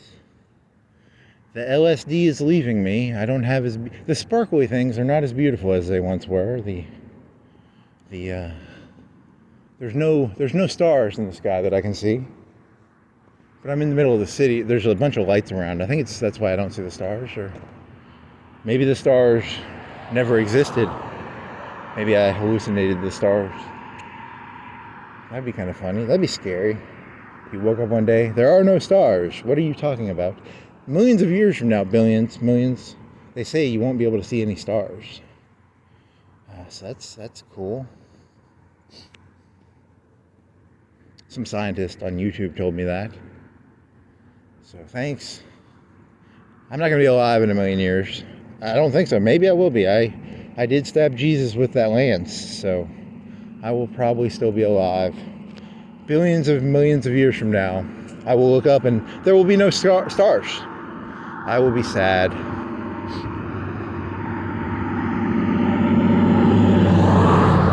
I'm not a Bible expert. It's either Cain or it's the guy who stabbed Jesus with his spear. He has to live forever. It's one of those two. I think it's Cain. I don't know. I'm secretly Cain. The Brotherhood of Nod.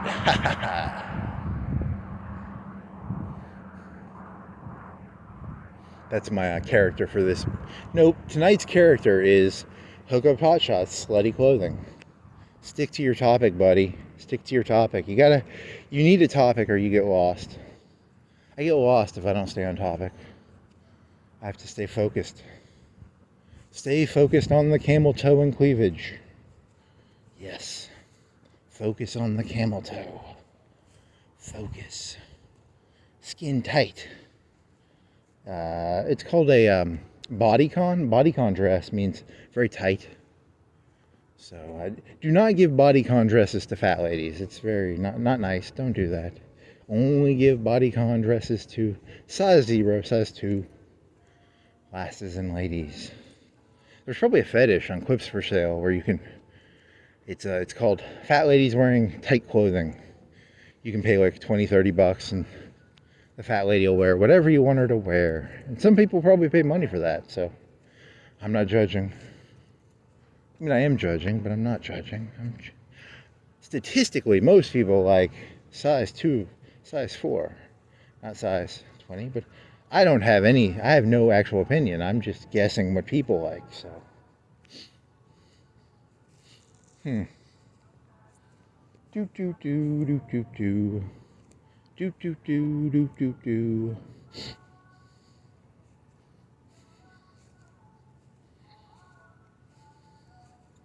Next on, there needs to be like a conservative website called like the opposite of hookuphotshot, where they take like a porn star and they give her like conservative trad clothing. Trad means like traditional. Here, take your fishnets off and put on this long dress. They give them like tattoo removal. They get rid of the piercings. They give them very light makeup. Very light makeup.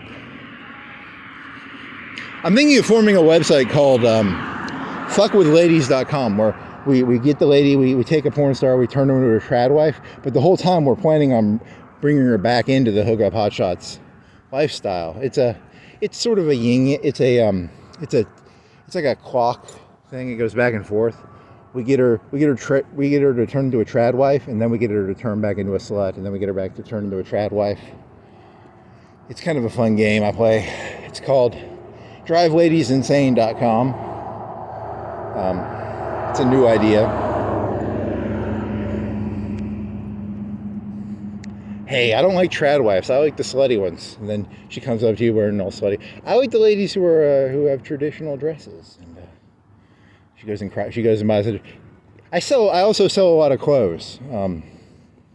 Would you like to buy a trad? I own both stores. I own both the slutty clothes store and I own the trad wife dress store. So no matter what you wear, I end up making money in the story. You wear your fishnets, you wear your 8-inch heels. I'm making money off you. If you wear trad wife dresses, and whatever, I make money off you. I'm devious. I'm Cain. I'm from the land of Nod. Sleep. Is the land of sleep Nod? I don't know. Nod off. There's a cop car over there. Cop jeep. Now I feel paranoid. hookuphotshot, tradwife.com, queenherup.com, queenherup.com. There was Pimp My Ride, which was where they took a car and they pimped it out with hydraulics and stuff. Is there one where is there like a more extreme hookup hotshots where like they give them like breast augmentation and they do surgeries? $100,000 later, hookup hotshots. We took this lady and we turned her into a bimbo. I have a bimbo fetish. My favorite part about a bimbo fetish is when they do the brain lowering IQ thing. That's my fetish. I like it when there's my sexual fetish is to find like a lady with like a 140 IQ and then lower her IQ to like 100. That gets me hard. Oh my God, I'm so aroused just thinking about that right now. I'm just like, it gets me so excited. Next on bimbo.com. Bimbofied? I wonder how trashy internet porn is going to be in like 10 or 20 years. Do you think? Because I know I go on the internet now and they've got it so that it's illegal to do it. You have to sign up for stuff now, even for the main sites. They used to be free. They have like age verification stuff, and I think it's like a conservative thing. So a part of me is like, oh, okay, it's a conservative backlash against porn because porn is bad for people, I think. But then again, there's going to be the liberal backlash. In 10 years, they're going to take power, and then it's going to be, the porn is going to become like really crazy. It's going to become even crazier than it was a year or two ago. That'd be kind of fun. That's a little skit you could do. Skit. Porn of the future. Porn of the future of porn. Is that a Jeep or a car? Is that a cop car or a normal car? I think it's got something on the front. It could be a cop Jeep. I don't know. He's paranoid. The cops make me paranoid. I think it's because it's that I'm talking about porn. Like, it's not, you haven't stolen anything. You're just walking around. Why are you so paranoid? That's a cop car. Yeah, it's got the white side on it.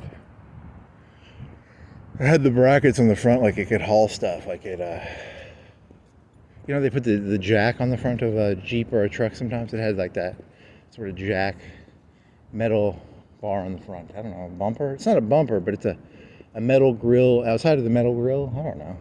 I'm not a car person. I'm trying to guess here.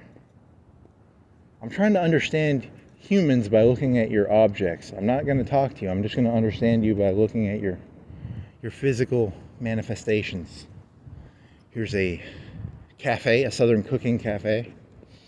And here's a Arby's. They serve roast beef at Arby's. Humans like roast beef.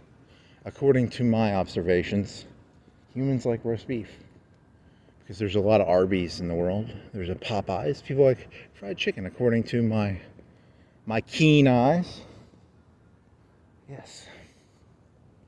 There's an open nail salon. It's 4 o'clock. It's 3:45, and the nail and spa is open according to the sign. They are open. They're not open. They left their sign on. Keen.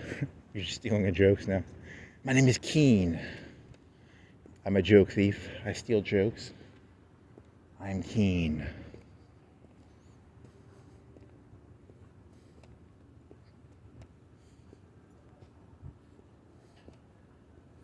Southern cooking, collard greens, fried chicken. What are southern foods? Barbecue? But that's not like southern food, is it? Like, are black-eyed peas like a southern thing? Green beans, okra, fried okra, Cracker Barrel. Stuff they serve at Cracker Barrel, like fried pork chops, fried chicken, fried steak. What else? Fried steak. A lot of fried stuff, I guess. Fried is pretty tasty. You can fry pretty much anything. It tastes good. So Southerners are pretty smart. They figured something out. When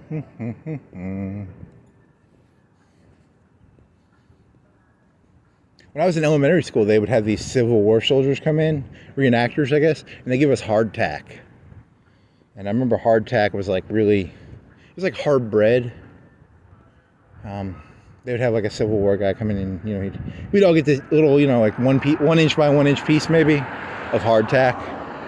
So, it's very bad bread is what it was. It was, you know, they said they would dip it in. And I'm guessing that the hardtack we ate was probably pretty sanitary. It wasn't old or anything. He probably cooked it up. Now, here's the thing. What if he had saved it up for, like, he gave us, like, because supposedly they would get, like, maggoty. In the war, they would get maggoty hardtack. Ours didn't have maggots in it. It was freshly baked. But during the war, they would probably have maggot hardtack sometimes. And they'd dip it in the coffee because it was really hard.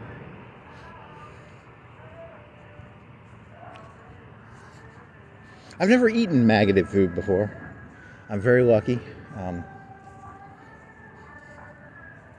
One time I was working at this place where they clean dishes, and they left the dishes out. So it was like 30, 40 trays of food. So imagine like your high school had cafeteria trays. It was like 40 trays, and they left it in the sun for, I guess, 2 or 3 days. And it smelled, and you would open up the trays, and there was maggots on the food. And it was like the worst smell ever. Because it was like summer. And they left 40 trays out in the sun, I guess. So, you know, things aren't that bad. You know, I've never eaten hardtack that smelled like that food. That, you know, that was one of the worst smells. So that's how protected I am. I'm not that, I don't know that, you know, you ever smelled like roadkill? I guess it would be like, I don't know, I haven't smelled roadkill that much, but that was some stank shit. And you would open it up and there was moving stuff on it? Yeah, there was moving. Was it moving? I don't even remember now that I think about it. Did it move? Did it have maggots on it, or? I know the smell was just horrifying. It was just a horrifying smell. But did it move? Did the maggots move? Or were there maggots? I don't know. My memory fades me. Maybe I make up the maggots. I pretend there were maggots even if there weren't, or there probably were maggots, right? If you leave food out for like 3-4 days, like mashed potatoes, green beans, in the sun, how long before maggots develop? I need a biology expert in here to tell me how long does it take for maggots to grow. I need an adult. I need a daddy. I'm wearing cutoff shorts here. I'm wearing a tube top. Can a daddy please tell me the answer here? I can't remember.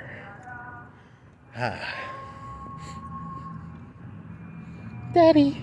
Louis C.K. Daddy. You got to connect the beginning of the show to the end of the show. This is not the end. You've still got like 2 hours left. So you got to connect the middle of the show to the beginning of the show. You got to connect stuff, or otherwise you just seem like you're being random. So it's very low grade comedy. This is a C, a D, an F.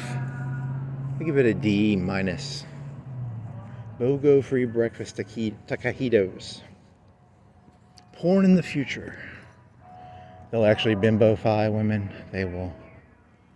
I don't know. That'd be. In 20 years, there'll be a website called black.com, and there'll be this surgery where they take a white guy, they give him like melatonin, and they give him like a penis enlargement, and it's called black.com. So they take a white guy and they turn him into a. Wow, you could go racist, or you could do like you could go the bell curve jokes here, but don't do that. Stick with the melatonin, penis enlargement. Douglas Murray. Don't do Douglas Murray jokes. Don't turn this into a Douglas Murray. You'll get people to dislike you if you. People don't like Douglas Murray. People like I don't know. I don't care. I'm just making up porn sites in the future, 20 years from now.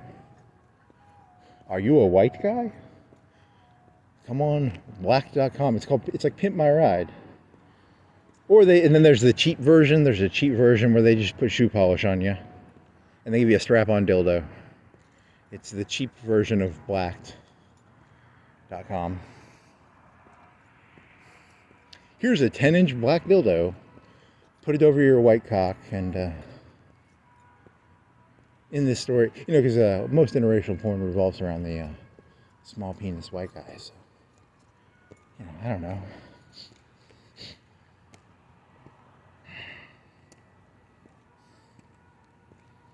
Porn of the future, porn of the future, porn of the future. Oh, imagine, because when I was in elementary school, we had our computers in our computer lab were old IBM. They were old Apple IIs, probably from they had green screens, like black and green, black and orange. They were and they had 5-inch floppies. We could play Oregon Trail on it. Imagine what in my lifetime, this cell phone is more powerful than anything that was alive when I was a youngster. And now, 20 years from now, the shit will be even more insane. It's just going to get crazier. You think it's bad now, wait 20 years. You think Trump's crazy? Wait till you see the next Democrat. Wait till you see the next Republican. It's going to be so shitty. You can't even imagine what they're going to do in the future. It's that bad. I've seen the future, and it's not good. It's going to be even worse than it is now. It's a lot. It's a lot worse than it. He's trying to do the song. I'm not as good as I once was, but I'm as good as I ever was, and he's going to try and make that into a future. He likes that song for some reason. It's a sort of a catchy little tune. The future's a lot worse, but it's worse than you can never something. I don't know. I'm not fast enough on my feet to do this joke. You gotta be fast on your feet to take a song. AI is gonna fuck this whole thing up, man. It's gonna make everything just. I'm gonna be so disposable. I think that because his name was Modi, right? And then Modi was like, "Hey, keep your eyes down. Focus on your own stuff. Focus on being helpful to the people around you." And there's in my head, there's an actual change coming. But then again, maybe every generation says there's a change coming. There always is a change coming, but it's just a generational change probably. So I don't know. Good old Modi with he didn't have shoes and then he had shoes. Now he's a prime minister. He fasts. He doesn't eat for a day. Secretly he pretends, but he's gluttonous. Behind the scenes, I don't know. I have no evidence to support that. I just like to throw random conspiracy theories out there. Secretly, he goes to the space station and eats caviar, and he flies he's like Bono talking about environmental change.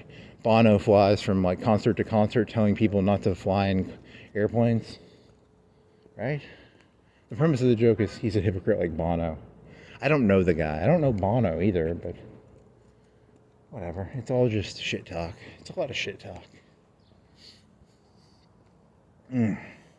Bono and whatever the Indian guy. Modi? It's Modi, I think. They fly in their jet plane together to the space station, eating caviar, laughing at you and me, us common folk. We fast while he eats 10 pounds of caviar. And he laughs at us. I hope his story was true.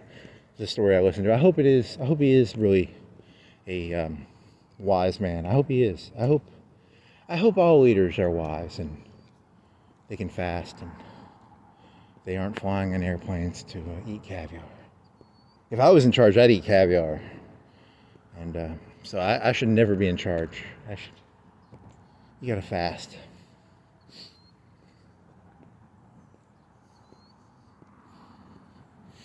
He went to Africa while eating prime rib, talking about, I don't know, something.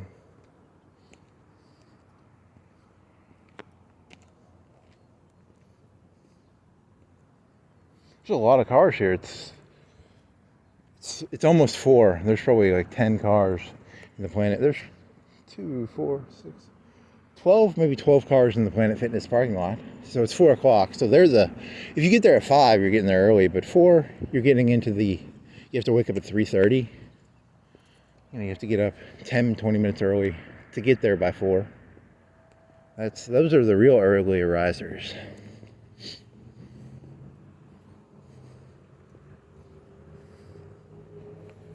I'm not as drunk as I once was, but I'm more drunk than I ever was. Need some alcohol. You going down to UNA? You're gonna have to pee, I think. That water makes me want to pee. I will be like Moody. I will hold my pee. He would go outside and sleep at night in the cold just to test himself. Ooh. Yes, I will hold my pee. How long can I hold my pee? You don't have to pee that bad. This is 2 nights in a row you've done pee jokes. You really need to work on your pee stuff. I've seen the evidence. I've got a time machine. I went back. He was sleeping in a heated tent. He didn't sleep outside. Yeah, it's all phony baloney. Ha ha ha. I went back in time. I saw George Washington. That Valley Forge. It wasn't that bad. They had heated pool and stuff. They had a heated pool and they had some pretty good food. And that'd be fucked up if you had a time machine. You go back and you could see stuff. George Washington eating caviar, swimming in his heated pool.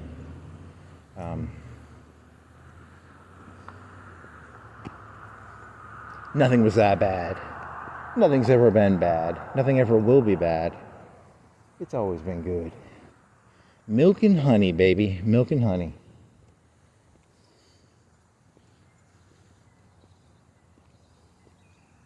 Milk and honey. Milk and honey. Milk and honey.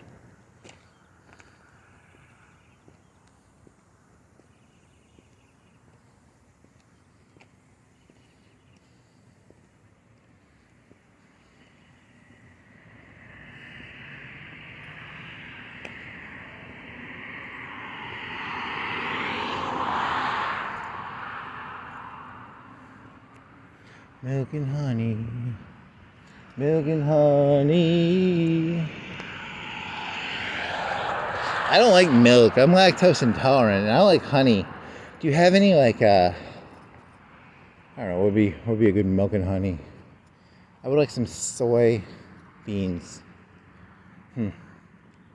This is Beth. She sells houses. Hey Beth, how's it going, Beth? How's the house selling going? Do you have any houses with a well in the basement?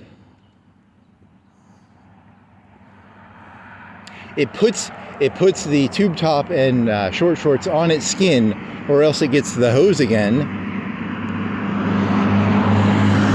It puts the stiletto heels on, or else it gets the hose again. It puts the mascara on, the pink. Yeah.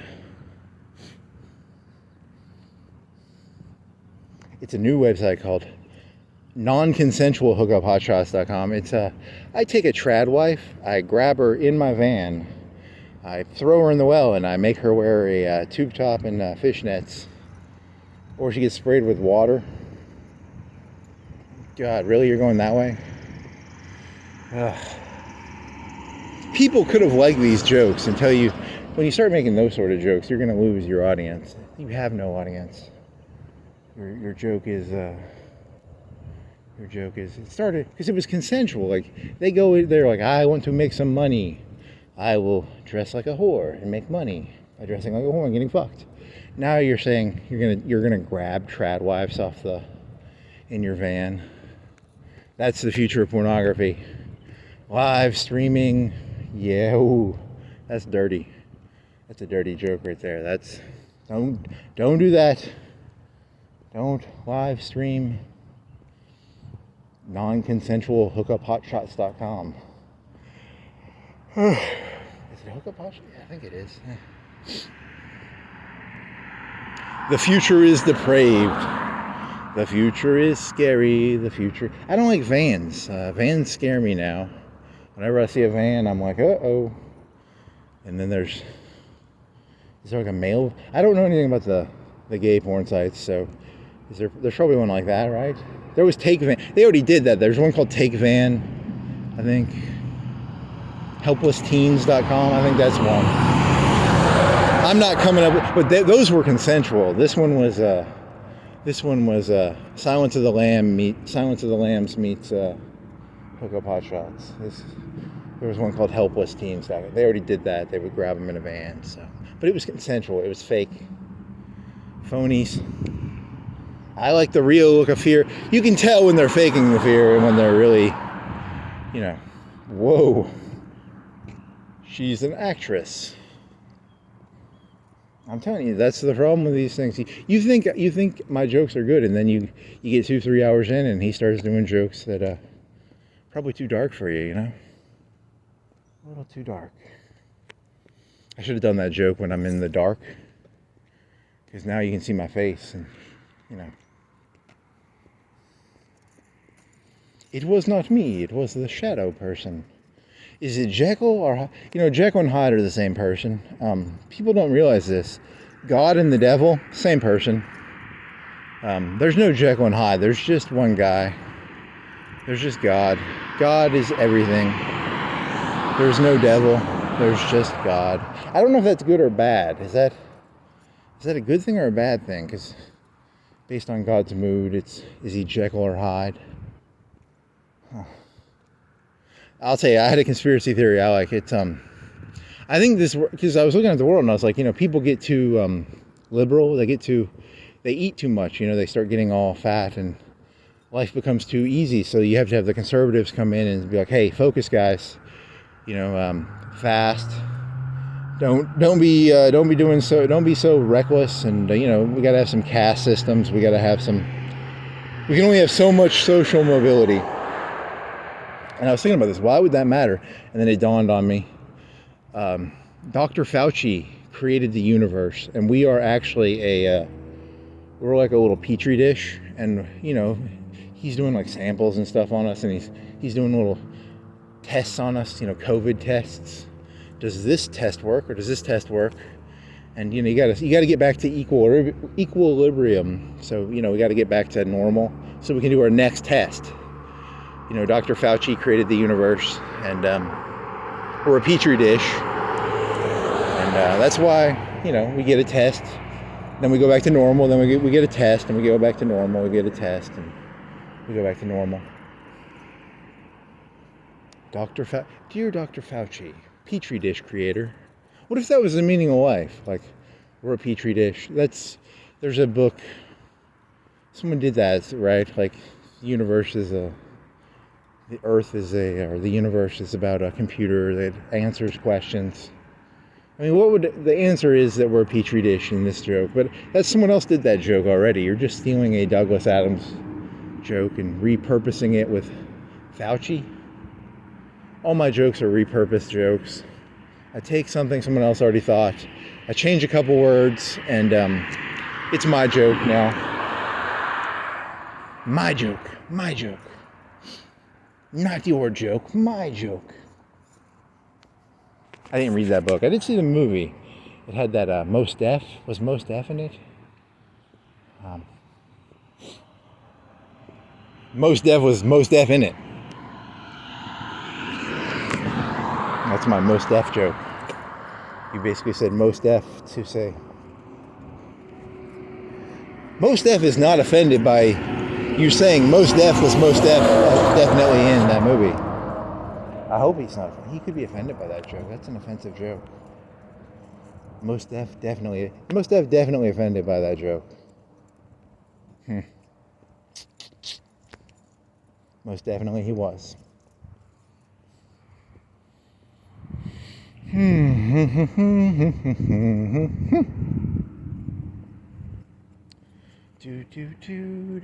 How much battery you got left?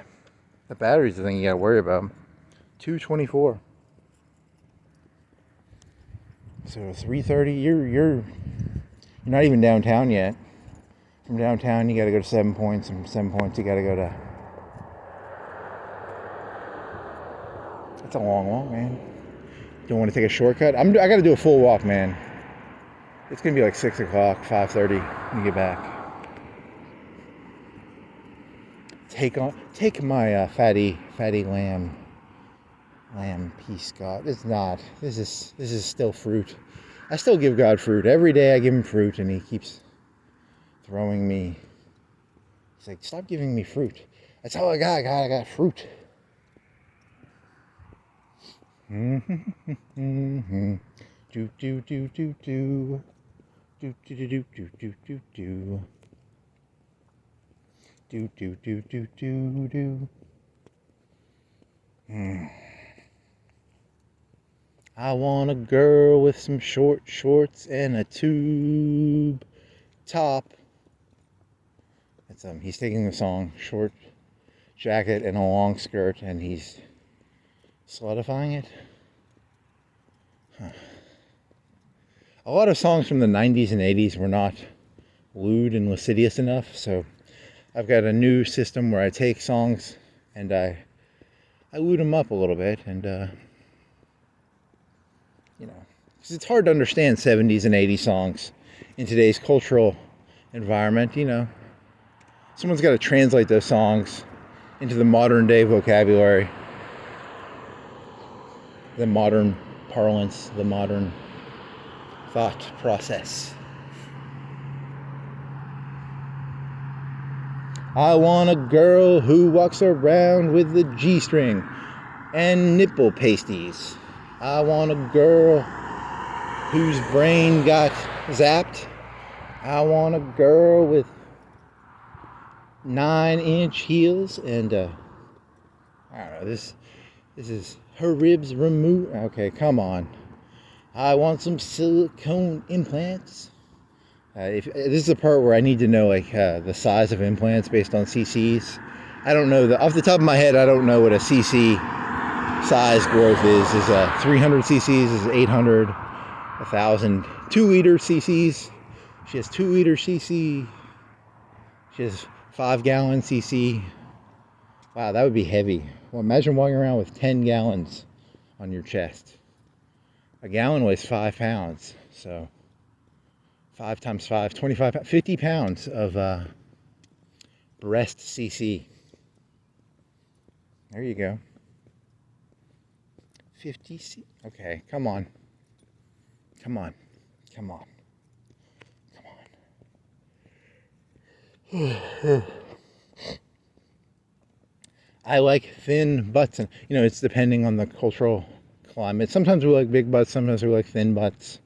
Sometimes we like big breasts, sometimes we like small breasts. I like a girl who can do Pilates. I like a girl who does P90X. I like a girl who, because in the old days, fat was like, to be fat, you had to be like an aristocrat. Like Modi in the old feudal days, to be fat. The commoners were never fat. So the rich are skinny, and the poor are fat.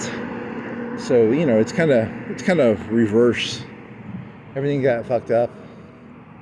She's so plump. Oh my God, she has all the food she wants. Me, I haven't eaten in 3 days. She eats every day. She eats like 3 meals a day. Oh my God, she's so plump.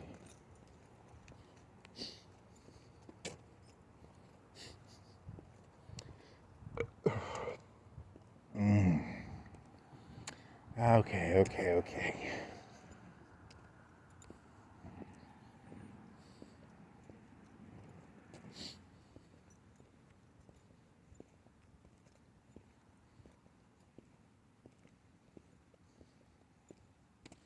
I want a girl with a short skirt and a long jacket.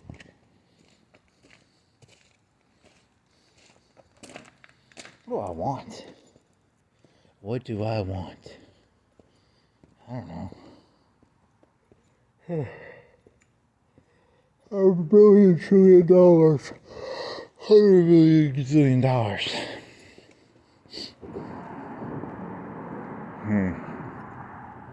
It's all Fugazi money anyway. You know, Nixon got us off the gold. In the old, before Nixon, you could turn your dollars into gold if you were a foreign country. Nixon said, "Fuck that shit. No more of that stuff." Now it's all Fugazi. It's all wrestling. It's all kayfabe. All money is kayfabe. Everything is kayfabe. Kayfabe. I'm walking around kayfabe. This is all kayfabe. Someone give me some alcohol, please. The alcohol is kayfabe. So I walked around earlier today. I didn't see how long it was. I tried doing a movie review, and it was hot, and I had coffee in my stomach, and my stomach was full of pizza. So my thoughts were not very clear. So I rewatched Ghost in the Shell, and what was that movie about? It was about ghosts and shells.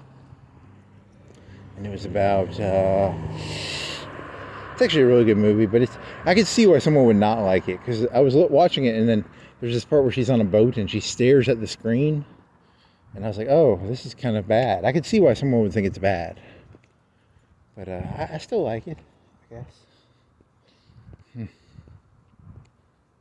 That part, I never liked the boat part. I always liked that part where she tore her arms off trying to get in the cupola. That part always, and she did the triple axles. I thought that was kind of cool. She destroyed herself doing what she had to do. That was what I thought was beautiful about the movie. She had to get through that tank, even though she lost. Like, she lost bad. That tank grabbed her head and was cracking her fucking skull. But she had to do it. That's what I always thought was beautiful about that, the ending. And then they did the Deus Ex Machina. The Deus Ex Machina ruined it. It would have been a better movie if the tank would have just crushed her skull at the end. That would have made it a 10 out of 10 movie. 10 times better movie if you... She tried to connect with the puppet master, and the puppet master was controlling the tank, and the puppet master cracked her titanium head. That's the true editor, the true director's ending is the tank was controlled by the puppet master. The tank crushes her head. The end.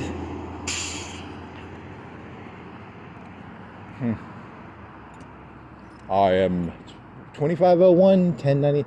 He had a secret number. It's a secret code. You know about secret codes. I was talking about secret codes. You're surrounded by secret codes. Here's a AAA auto glass. AAA is it's a slang term for something. I'm not going to tell you what it's a slang for.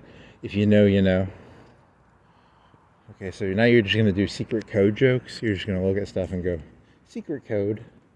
Secret code. Everything's a secret code.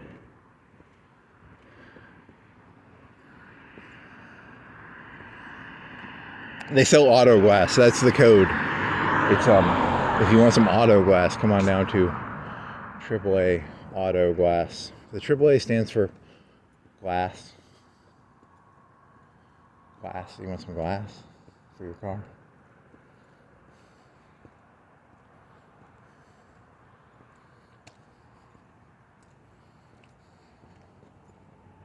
I just see menacing things everywhere, and I have to sort of just accept that I'm half crazy. I gotta keep my brain stay focused on positive things. Don't focus on AAA, the secret AAA threat of the auto glass industry. Is there an auto glass conspiracy? Probably. There's probably a conspiracy in there somewhere.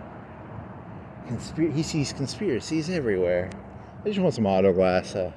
A stone hit my windshield. I'd like... Ooh.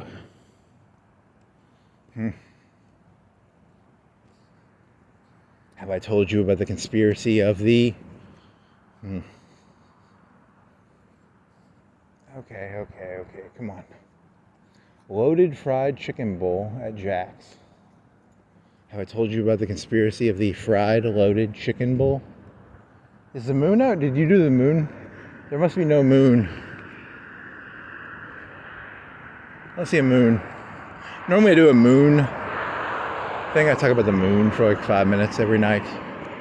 And I didn't do that tonight because there's no moon. I didn't see the moon, so I didn't think of the moon until 2 hours and 30 minutes in. I forgot all about it. I was like, fuck the moon. I don't see it. It doesn't exist. So no moon tonight. I want a girl with a short skirt and a long jacket. Do you? What do you really want to? I want a guy with a big old cock. Yeah. I wonder if there's like a male version of that one. Huh. Leather pants. I don't know. You can go any direction with that one. So, yeah, okay. Oh, daddy.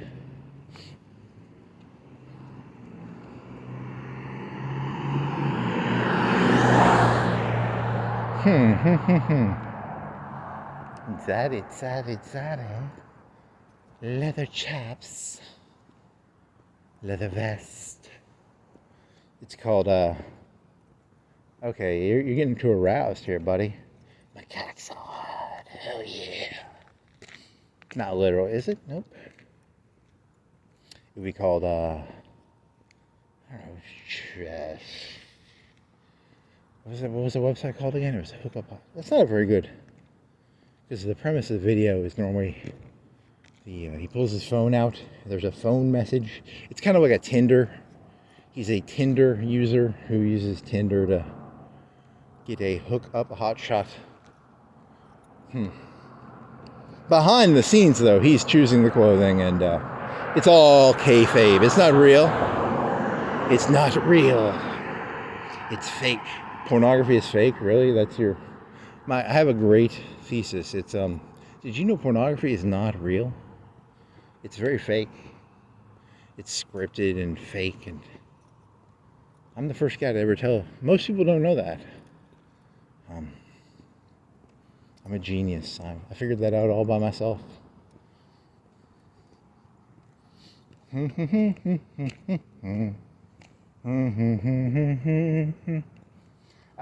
think I've heard that a lot, that, humans these days are now very clannish, cliquish. So really the world is just clicks now, and clicks. Clicks as in, ooh, YouTube clicks. You can make a click joke. The Click was also a group of wrestlers. They were, the Click. So, the In group. The Click was the In group. It had Triple H and Shawn Michaels, and they got YouTube clicks. They were very good at getting you. That's why they called them the Click. They would get people to click and subscribe, and they were a click, and click. Yeah, it's a click joke. Your jokes are not very. They're too all over the place. You gotta have more of a. You gotta stay on one theme. One theme. So you watched an hour of Louis C.K. It was his jokes were, one was about the shitty kid who threw his jacket on the ground, and the mother picked it up, and he was like, "Oh, I hate that kid," and he was like, he bullied that kid. I wonder if that was a real story or if he was just lying. Yeah, that was one of the thoughts I was having while watching that. Was like, like a lot of times I think people are mean to me. What if they were just like, they think they're the hero of the story. They're the Louis C.K. bullying the sociopathic kid of the future.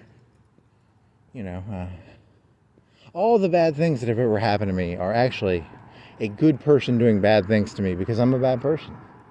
That'd be kind of scary.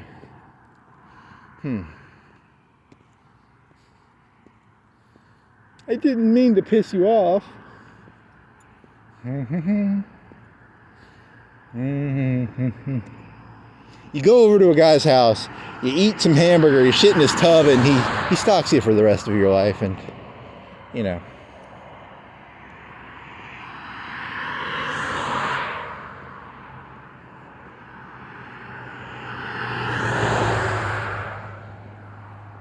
should look up the name of that special, because no one has any clue what I'm talking about, probably. I probably just sound like an insane person.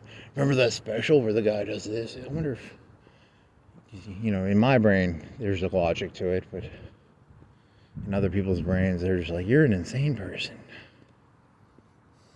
Is he insane, or are there actual connections there?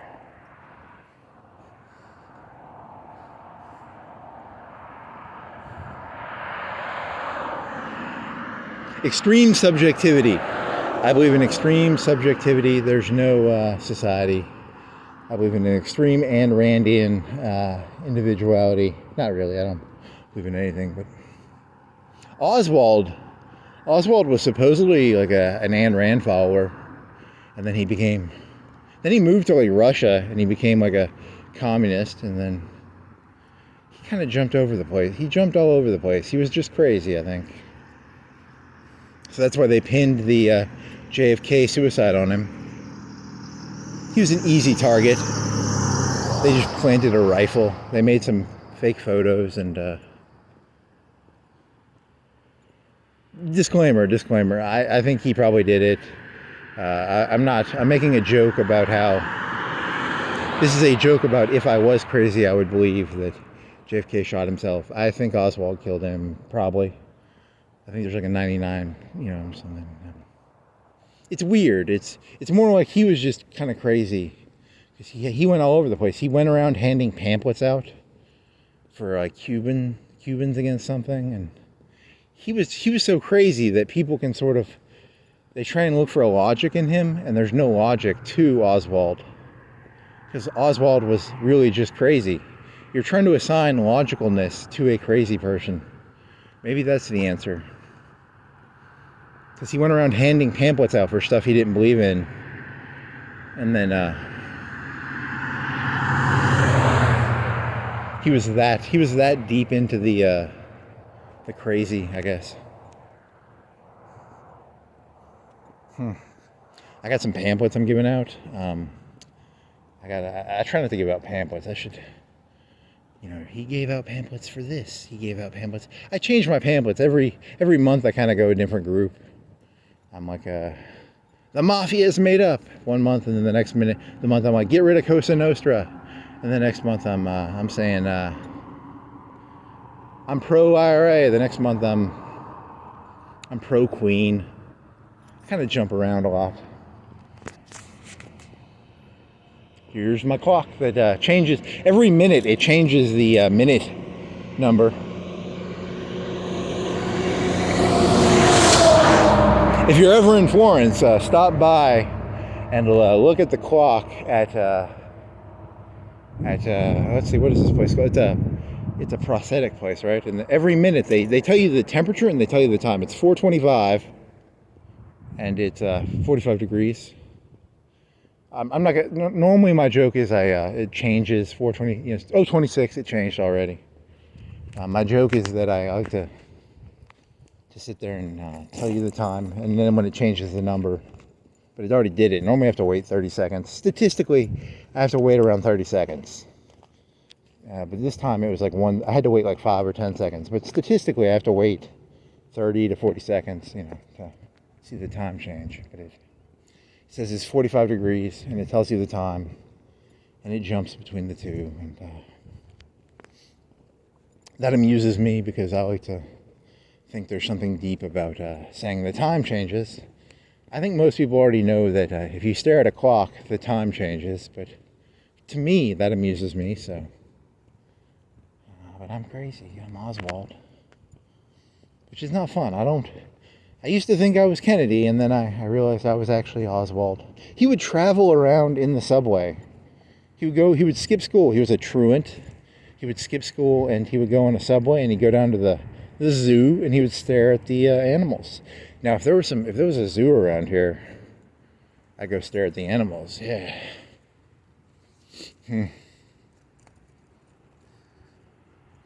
Poor old Oswald. Poor nut job. He cuckoo for coconuts. He's cuckoo for coconuts. He's cuckoo.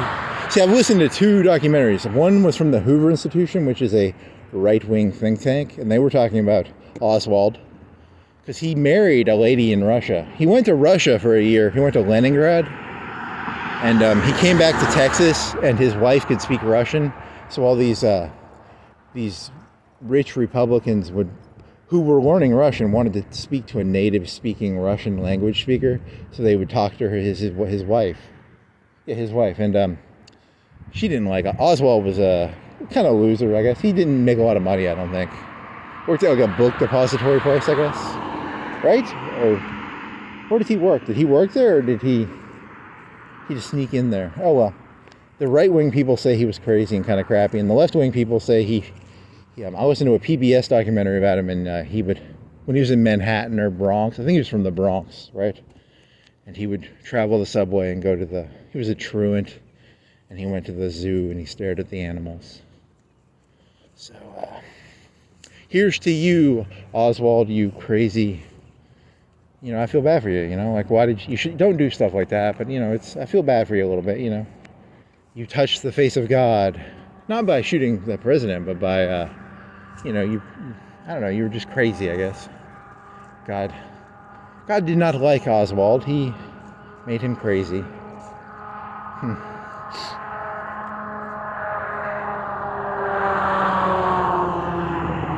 One minute I'm a communist, 1 minute I'm against. He went to the Soviet Union, and they didn't. I don't even think the Soviets liked him.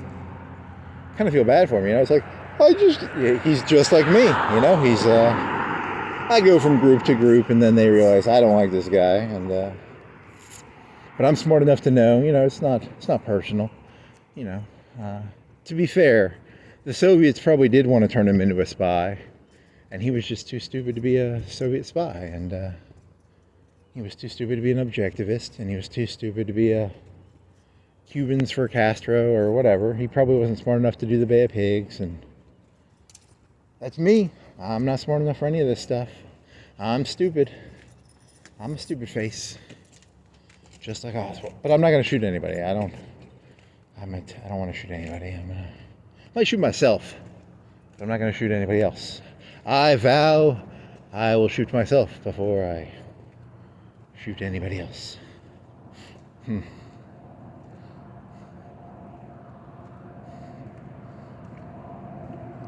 It's there's the Mike Rowe challenge, and it's a thing about some sort of, like, you sign a signature to your contract. I've got it's for crazy people. It's called the I'm crazy, but I promise I'll only blow my own head off challenge.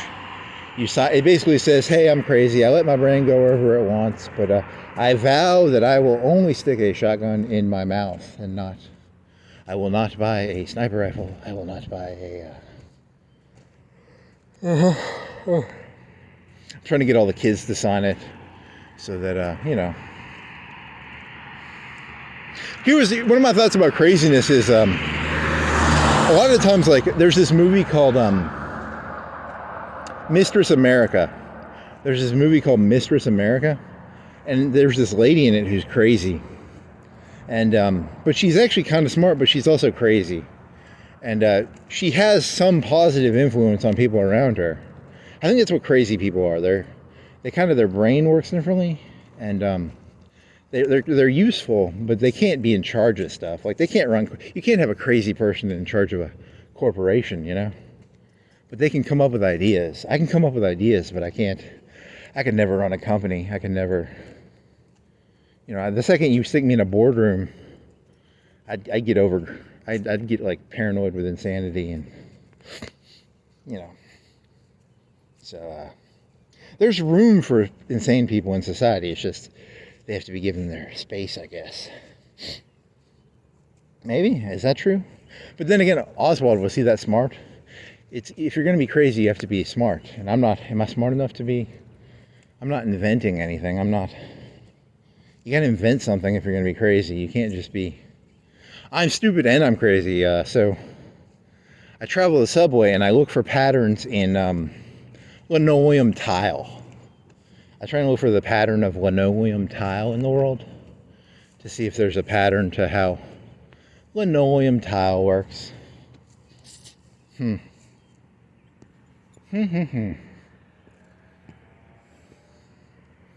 the Micro Crazy Man Challenge. Tough jobs, dirty jobs. Yeah, tough jobs or dirty jobs? Did you do 2 shows or just 1 show?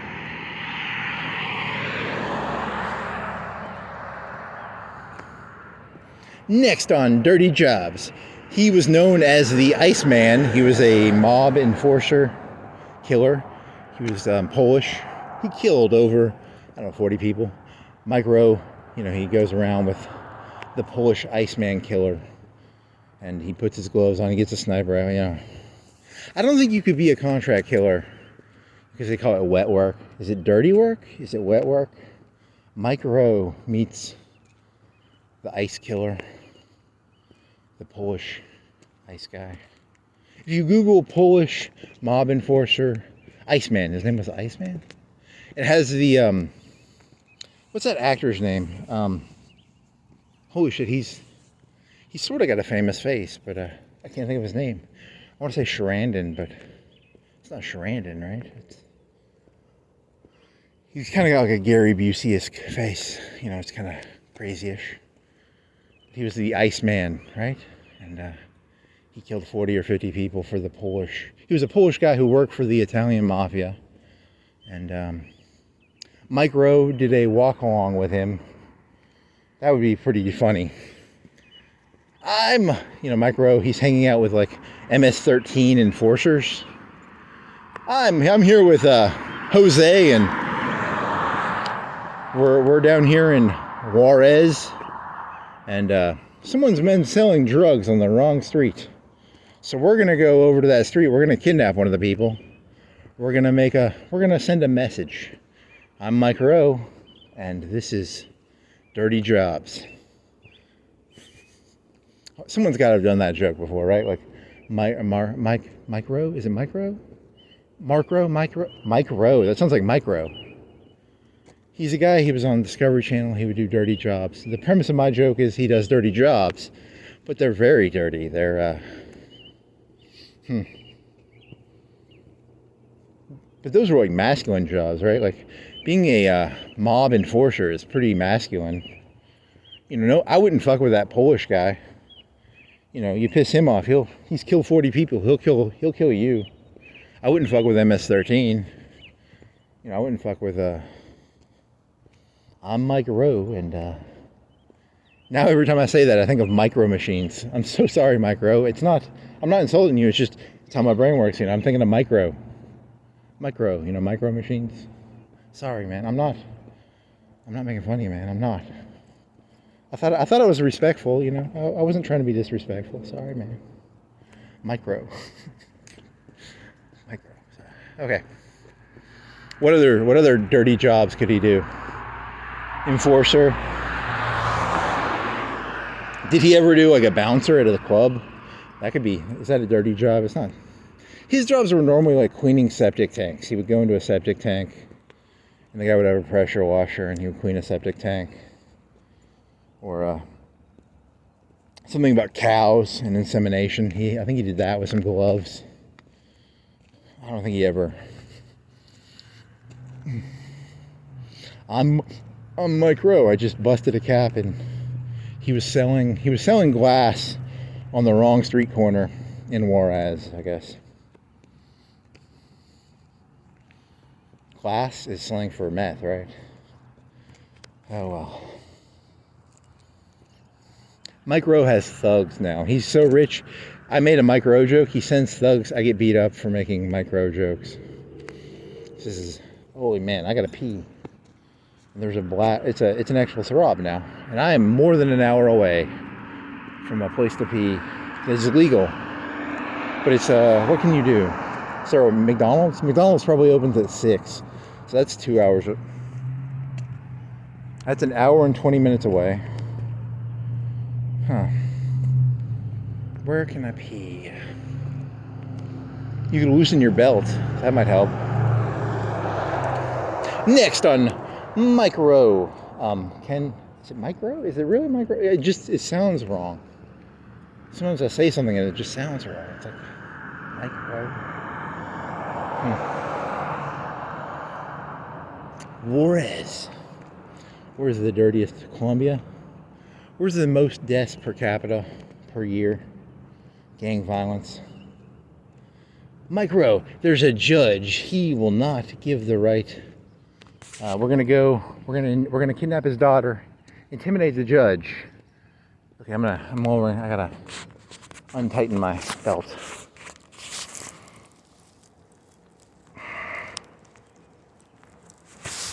Okay, good. Yeah, it's a little better.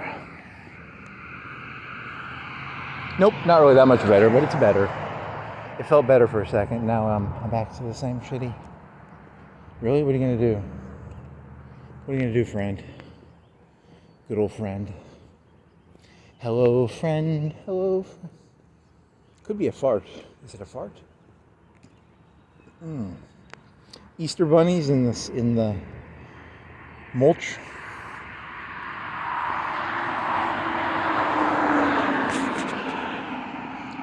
Mulch.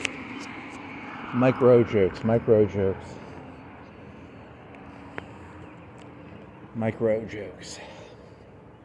Next on Dirty Jobs, I salt fries at McDonald's. Really? It's not that dirty, dude. I don't like salt.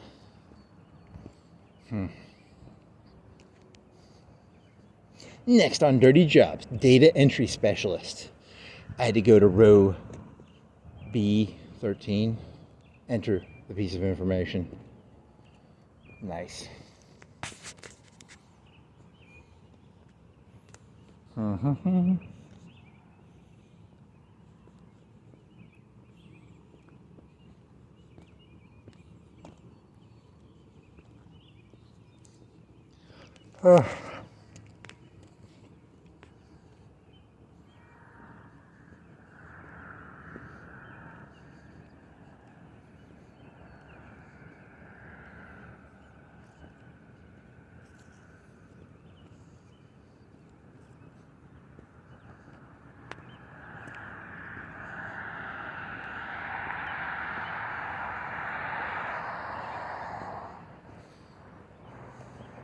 Street sweeper. You do a street sweeper? There was a Hitler joke where he was like, rather to be a street sweeper in Germany than the king of France or the queen of France. I don't know. Is there a joke in there? Nope. Street sweeper. Micro street sweeper. Dirty Jobs. Duster. Maid. He has to wear a French maid. Next on Micro. I swear to God, every time I hear that, all I hear is micro. God dang it. Too much LSD in my head, man. Next on Micro Dirty Jobs.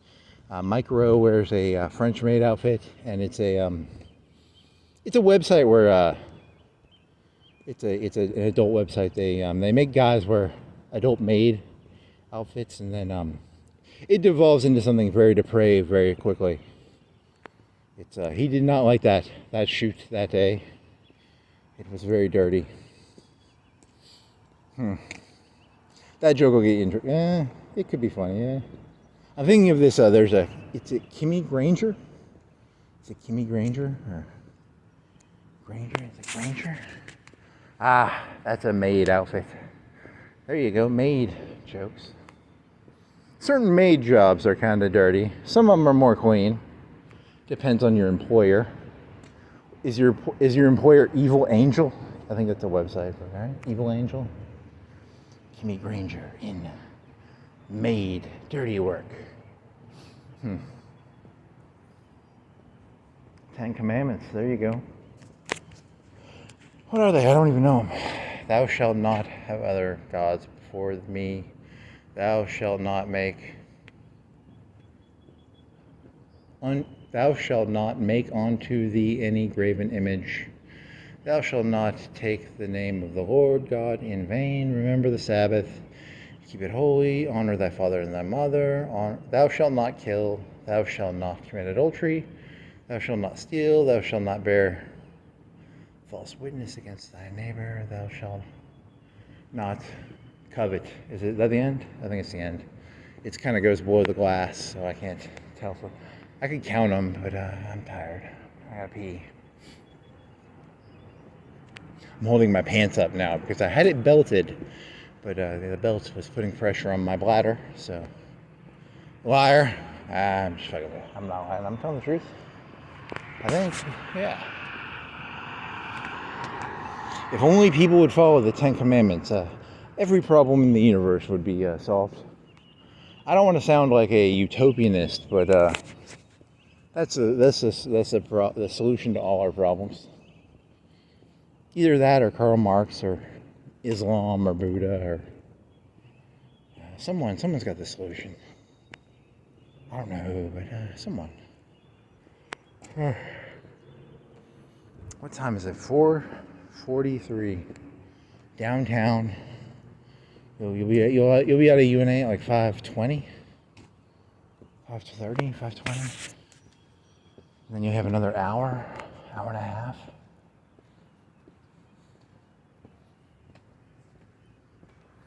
And you're gonna be back at like 6. That's what happens when you do the long walk, man. The long walk. The pilgrimage to Mecca. The pilgrimage to Mecca. He did a pilgrimage to Mecca. Mecca is my friend. And this is the part where I start evangelizing Allah to you, because I'm out of ideas, and I just sort of throw different ideas out there. One minute I'll tell you about Ayn Rand. Next minute it'll be Allah. Next minute I'll tell you, there's a new movement. A lot of people are becoming Catholics again. Did that one guy with the crazy Brand, his name Brand, did he become a Catholic or did he become a Christian? The vice president's Catholic. I don't know what Trump is. Maybe I can jump on that bandwagon. Bandwagon jumper. He jumps bandwagons. They call me the bandwagon jumper. I jump bandwagons. 10 bandwagons a day. From one bandwagon to the next bandwagon. What's the new meta? What's the new in vogue? Oh, yeah. You know what's fucked up? I don't have to piss as much as I used to now. My stomach does not hurt anymore. It was not pee, it was a fart. It just said, and now I do not have to pee. Still have to pee, but I do feel better. A lot better. Not a lot. Like a 2 out of 10, maybe 1 or 2 points downward. 6 to a 4, 5 to a 4. Yeah.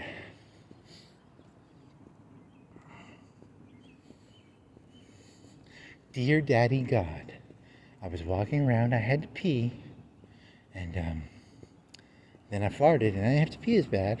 And my pants are nuts. Are my pants? Nope, no urine on the pants. I thought I saw like a small bit of urine. It's not urine, it's just a shadow. I was like, holy shit, that'd be fucked up. The reason he feels better is his pants are now soaked. That would be pretty funny. A lot of ladies with their faces. They sell makeup or something here. That's a cool looking shawl. It's a kind of like a nightgown, silk. Oh, I want to get that. It's a nice mannequin. It's a hot mannequin with a like a kimono. It's like a sexy kimono, sexy silk kimono. There's hookuphotshot, and then there's one where they dress them in like $1,000, $2,000 expensive dresses. They're sexy dresses, but they're not like slutty. So they're slutty, but they're like elegantly slutty. You know, they're like, because when a dress costs like $4,000, it's slutty, but it's not like $10. It's not $20 stripper clothes, right? A lot of those stripper clothes are actually very expensive. Some of those mini shorts and some of those thongs, the stripper thongs, they go for like $50, $100. But these Prada dresses go for like $3-4K. They're made out of I don't know, caviar. They're made out of caviar, probably. I don't know, why would a dress cost $4,000? I don't understand this world. It's not my world to understand. I have to be humble. I have to keep my eyes on the prize. Keep my eyes down, as Modi told me. If I keep my eyes down, Modi will not beat the crap out of me. Modi has thugs. He sends his thugs out. If they catch you looking up, you will get a beatdown. Be careful of...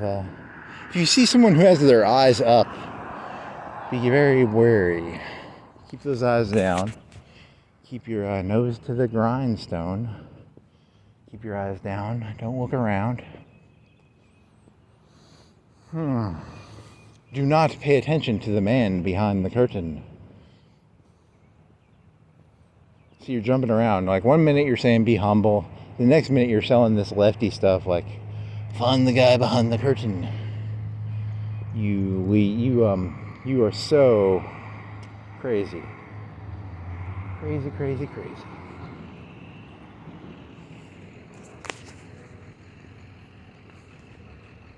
Stay consistent. 1 minute he's telling you to keep your nose down. The next minute he's telling you look around. Smell the roses. Yeah. And while you're jumping from one foot to the other, you know what I'm doing? I'm laughing my sick ass off. I'm laughing my ass off. I'm look, but don't touch. Touch, but don't taste. Taste, but don't swallow. And you know, when you people catch me, you're gonna Mussolini me. They're gonna catch me and they're gonna strap me up like Mussolini to a. What did he get hung by? Was it a gas station, or where did they kill Mussolini? I'm gonna look that. I might look that up when I get back. They killed his mistress. He had a guma. It wasn't his wife. It was his mistress, right? Mussolini and his mistress. Mussolini and his mistress. They hung them up because the mob didn't like them anymore, you know? Once the mob no longer likes you, you sleep with the fishes, or they grab you like Gaddafi, and they you play the mob game, you pay the mob price. Ha ha ha. Play the mob game. Pay the mob price. It's a scary thought. All those people, you know, it was fun. Like Mussolini liked to make people drink motor oil, but before he died, he had to drink a motor oil. It's fun to make people drink motor oil, not fun to be forced to drink motor oil. Very unfun.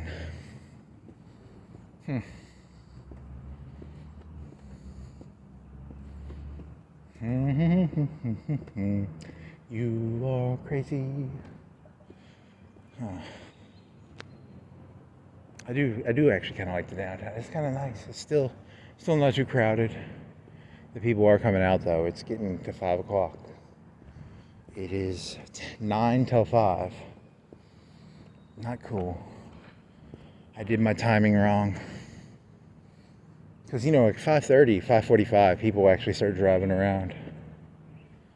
Like hard. That's a lot of people, I wonder what percentage of people start work at 6. That'd be cool. That'd be a cool chart to see. 6, 8, 9. What are the timings of people when they start to work? I wonder if who knows that? Elon Musk knows it.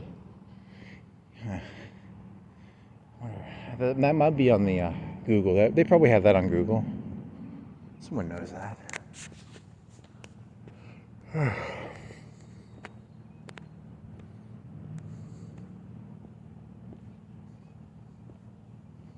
I'm so happy I'm floating on cloud 9.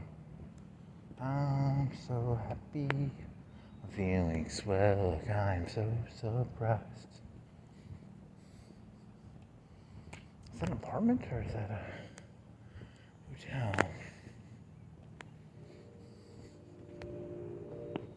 When they say keep your eyes down, what they're actually saying is don't be competitive. Keep the competition to the minimum.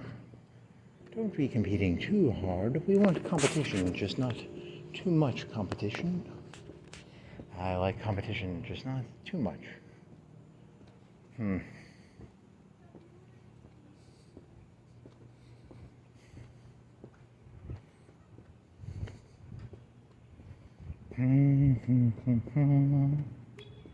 Bank vault.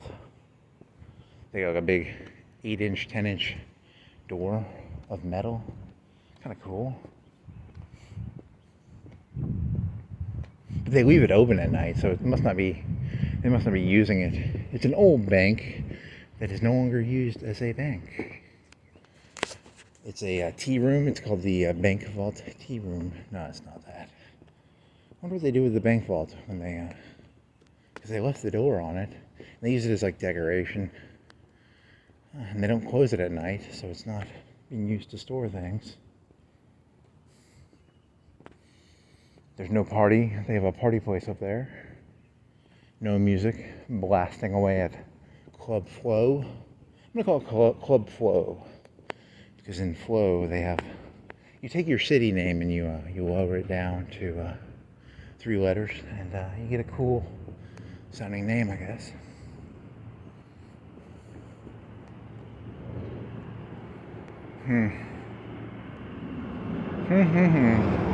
Vestis, uniforms and workplace supplies. Vestis. What does Vestis mean? It's a conspiracy.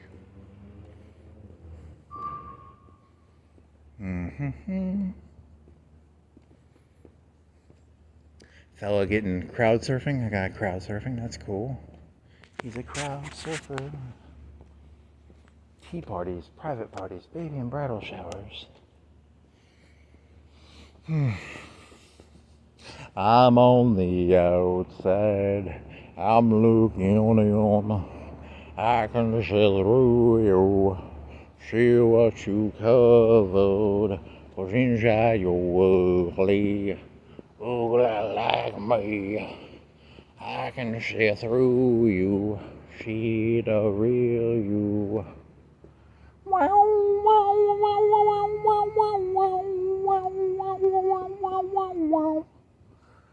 Yeah, you can't. People are gonna start showing up. You can't sing to yourself. You can't talk to yourself. Yeah. No more Stained.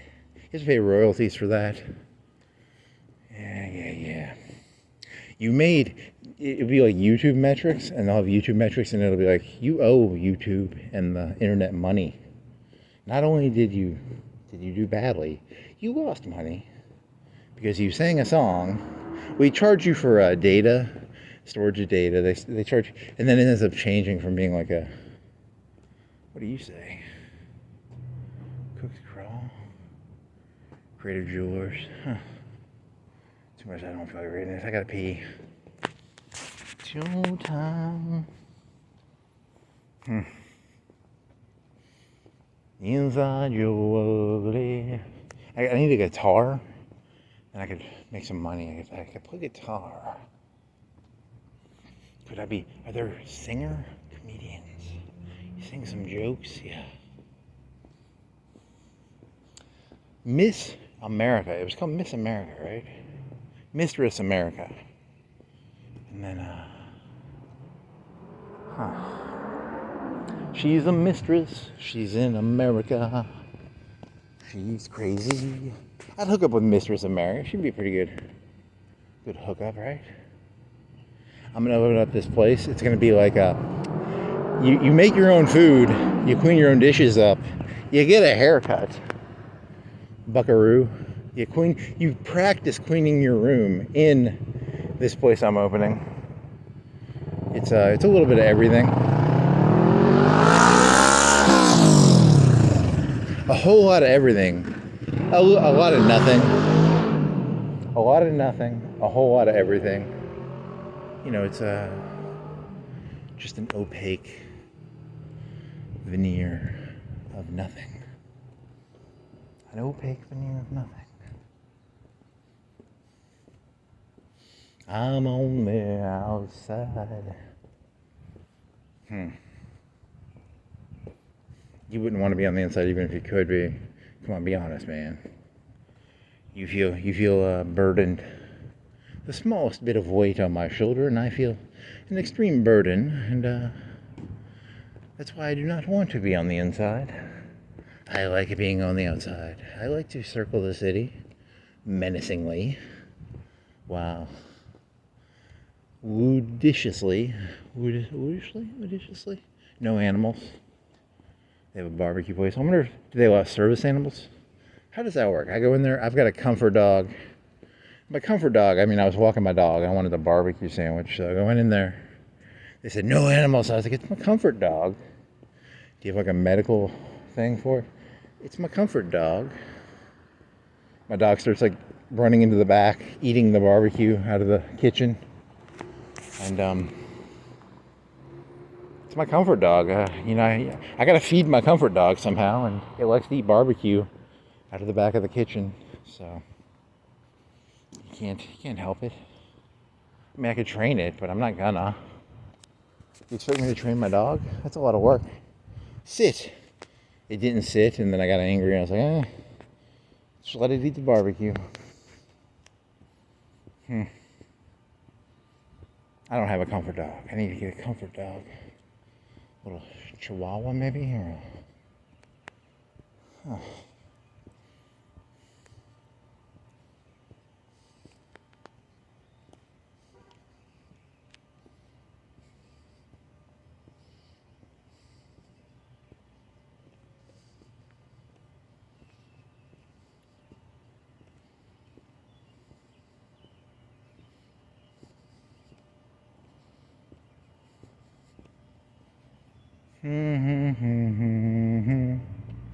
Ugly like me, I can see through you, see what you covered.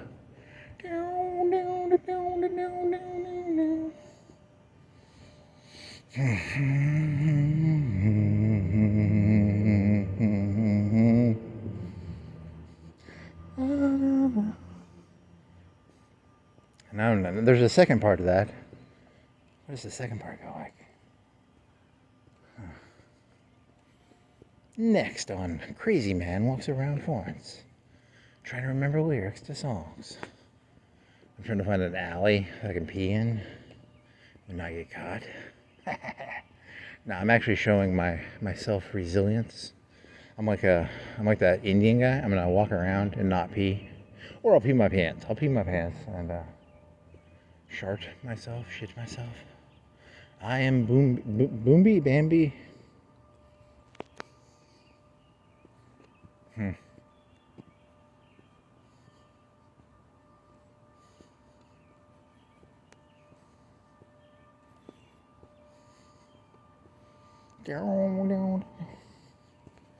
Yeah, they got AI voice now. Like his voice was done with AI, and he spoke English, but I don't think he speaks English, and you couldn't really tell that it was like AI voice. So 20 years from now, 10 years from now, people are gonna be faking voices. This whole thing's so fucked. I'm so fucked. I'm a nobody. You're gonna see YouTube videos. 99% of what I say is actually an AI voice. Someone created this. This isn't me. I didn't say any of this stuff. I'm a decent fella. I'm just like you guys. I'm a decent person. All the nasty things you hear me say, not me. It's my arch enemy. His name is Satan. He puts words in my mouth. His name is it Jekyll or Hyde? Which one's what? Jekyll? Hyde is the bad one, right? His name is Hyde. He's a bad guy. We're arch nemesis with. We're arch nemi. We're arch nemi, and my name is Jekyll. His name is Hyde. He's a mean guy. He puts words in my mouth. They ain't my words. I'm a nice fellow. I'm like you common folk. I have very nice, healthy, good, clean thoughts. That Hyde fella, ooh, when I catch him, I'm gonna give him a spanking. He deserves bad things, Mr. Hyde. Ooh, I'm gonna catch you, Hyde. I'm gonna catch you. Oh, I hit it. Oh, trees, touching my head. Touch my head, branches. Touch my head. That was a Jekyll. Hyde. It was Hyde. Hyde's fucking with me. Or is it Jekyll? I don't like Jekyll or Hyde. That Jekyll, he smiles at you. And the Hyde, he's got the knife. Jekyll smiles and Hyde is, he's got the knife. He stabs you. Right? It's the same man. Ha ha ha ha. It's the same person. Jekyll and Hyde. Hookuphotshot. You needed to stay. You went off topic so hard. The whole thing was supposed to be about hookuphotshot and fishnets and tube tops and mini skirts, G-strings and thongs, platform heels, stripper heels, stiletto heels. I don't think strippers normally wear. Do they wear pantyhose? They normally just wear thongs and bikini tops. I don't think they wear. They might wear fishnets, but arm gloves. I like the arm gloves sometimes. The fingerless arm gloves. That's kind of cute. It's like stockings for the arm. Lace, nice. White satin gloves. Nice. I'm looking in. I can see through you.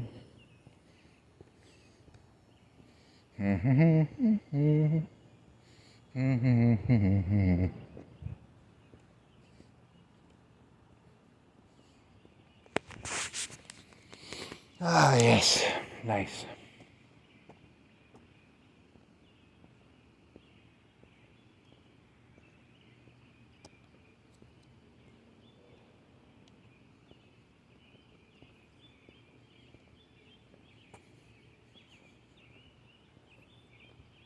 Is that the moon? Oh, the moon is over there. It's very slivery. It's a 1/6, 1/8 moon. It's a sliver moon. The official term is a sliver moon. It's a 1/10. I don't know. What was the moon on the... What is today? Is it Monday morning? Monday morning of the 25th or 23rd or something of March. I'm surrounded by all these places that are doing business. Because the college does business and they all do business. I do no business. I am a man of the man of the loiter. I loiter. I'm a loitering man. He loiters. Loitering, the loiterer society. The loitering society. There you go. Just loitering around. Shit. I feel bad. Because I mean, like this university, people here do things, right? And you do nothing. You're just a leech. A loitering leech. Lecherous loitering leech.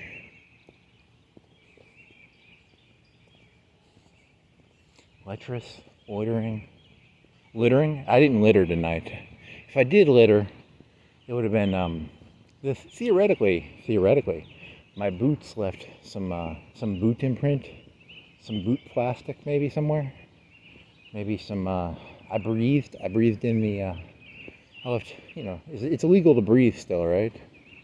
Am I allowed to breathe? Breathe in. There's a Pink Floyd song. Here's a waterfall. Don't go chasing water fountains. Don't go chasing water fountains. A long time ago I did a public bidet joke, which was the premise of this is all water fountains are really public bidets.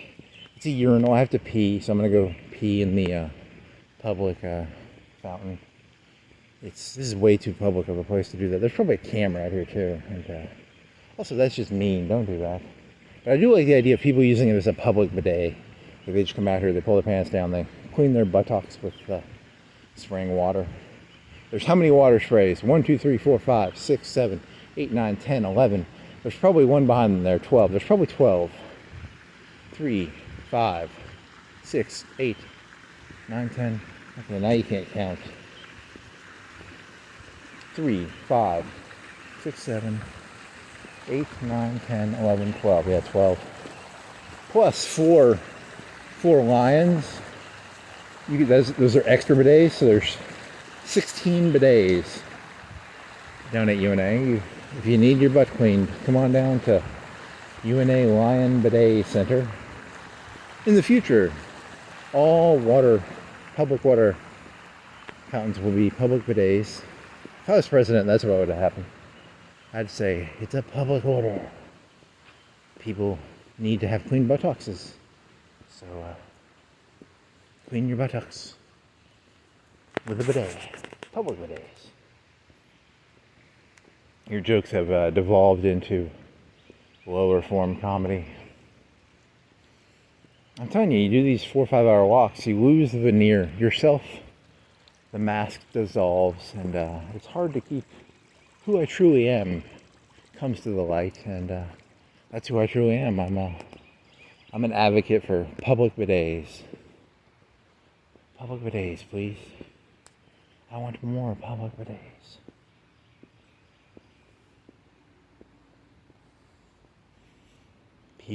It's symbolic of people cleaning their ass in public. You could do some sort of like symbolism thing there, right? There's some symbolism there, right? Like about people and it's like dirty laundry. Don't air your dirty laundry. Don't use a public bidet. Don't.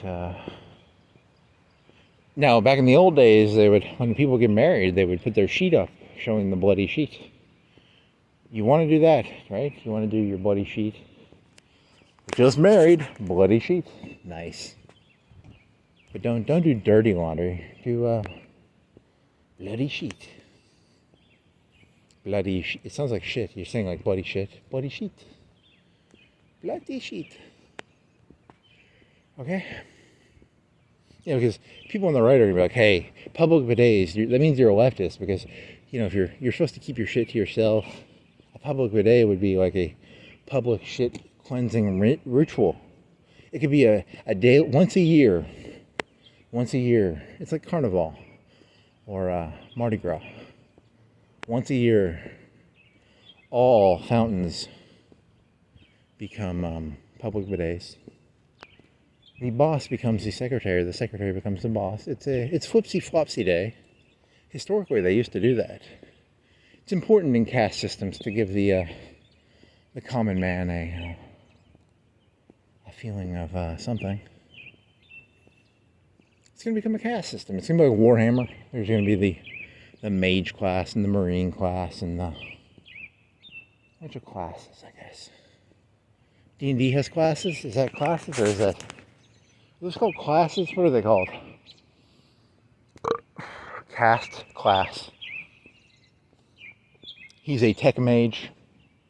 He's a marine mage. He's a undead horde mage. You got to keep the people busy. If you're at the top, you got to keep them busy. You got to give them busy work. You know, they got to sweep stuff. They got to do stuff. Ceremonies. Keep them busy with ceremonies. Keep them busy with, you know, you have the tech mage ceremonies. You have the marine ceremonies. They have these ships. They go through space, and the space is dead space. It's hyperspace, but it's like a hellish hyperspace. It's very scary. You know, you got to give them Netflix.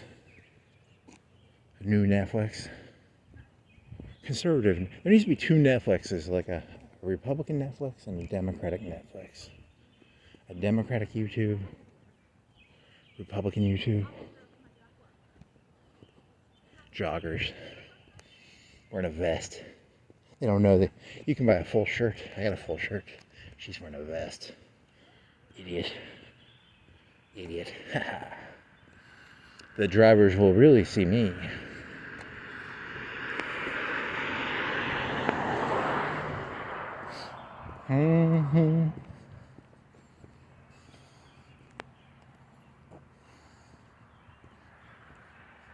A skew.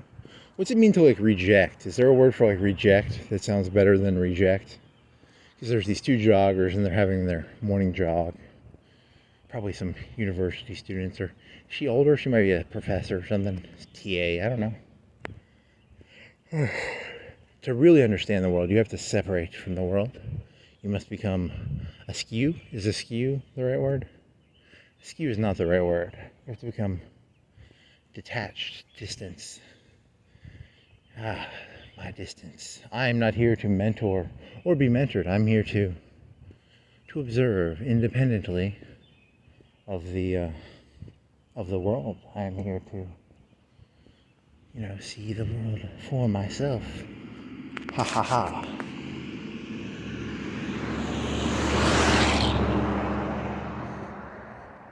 I think healthy people are good at getting mentored and menteed. I can't mentor or mentee. I lack the ability to do that. What's that smell? The individual subjective experience is too important for my refined caviar tastes. Huh. What is that smell? Is it like a wet soil? Earthy. It's an earthy smell. It smells like earth. It's probably earth. The problem with the comedians and stuff is technically, and entertainers, they become mentorees, and most entertainers and comedians should probably not be mentoring people. I shouldn't be. I can barely unfuck my own life, so why should I be mentoring anybody? And yet I still make these insane walks, these pilgrimages, these walks in the desert of the unreal, the desert of the unreal. You're doing Matrix jokes now? Come on. The desert of the unreal. You could do more Matrix. You know a bunch of Matrix jokes.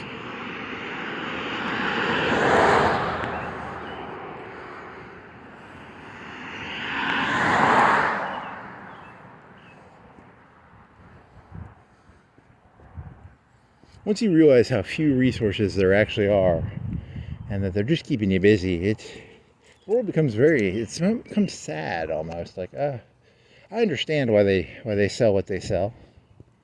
You understand both sides because neither side is right. They're both just making stuff up.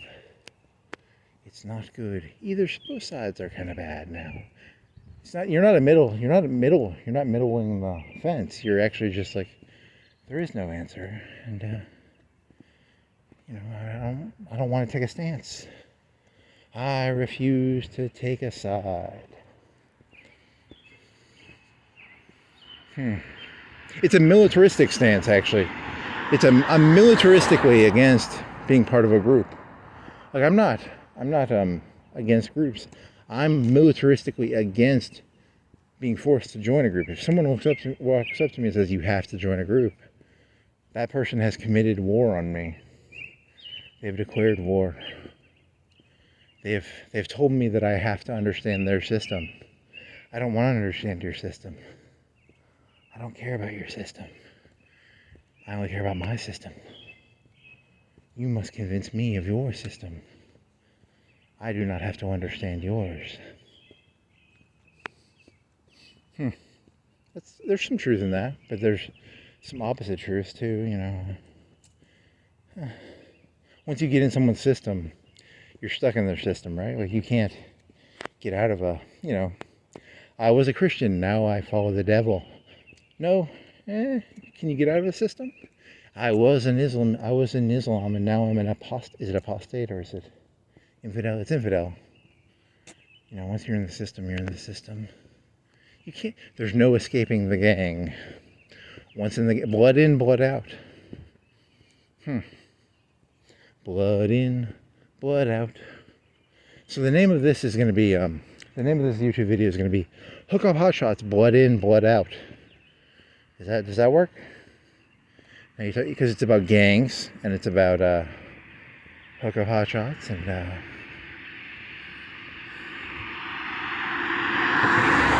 I was a Democrat, and then I became a Republican. I was a Republican, I became a Democrat. You can't leave the Democratic Party. You get killed. You can't leave the Republican Party. You get killed. They'll jump you.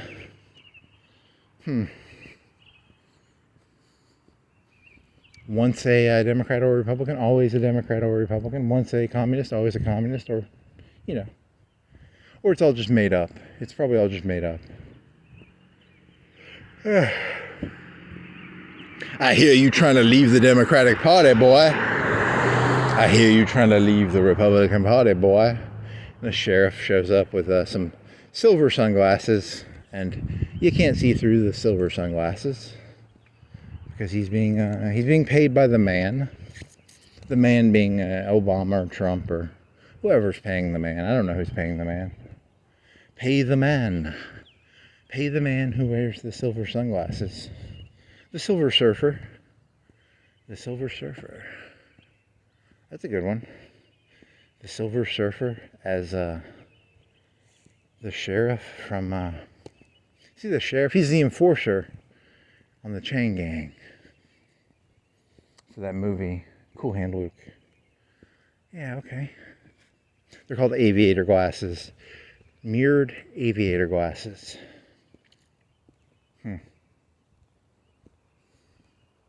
I like to wear mirrored aviator glasses when dealing with the rabble. That way, what they're looking at themselves. It's symbolic of, you know, deep down you think you're better than the sheriff with the mirror sunglasses. You're just looking at yourself. You're him eventually. You become him. So when you look in his eyes, you're really looking at yourself. Because deep down, you know, you may think you're a decent person, but you'll enforce whatever the boss man says. The boss man says it. It happens. The boss man. Fauci. Fauci is the boss man. He's the creator of this petri dish universe.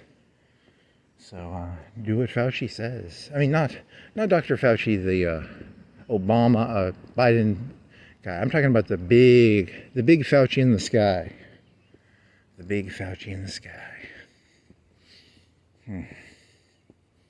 His name is, it's coincidental. He has nothing to do with Fauci from America. He's completely different. It's completely a coincidence that it's, their names are the same. He's actually a black man. I don't want to, you know, the big Fauci in the sky. It's a black guy.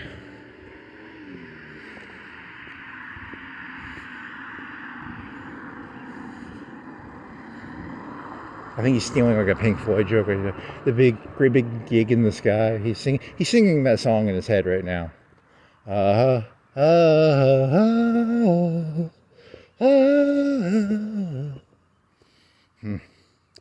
He's on LSD, so words, sights, music, and you know, visions and tastes, they all merge together to form one peach-flavored Flaubert-esque experience.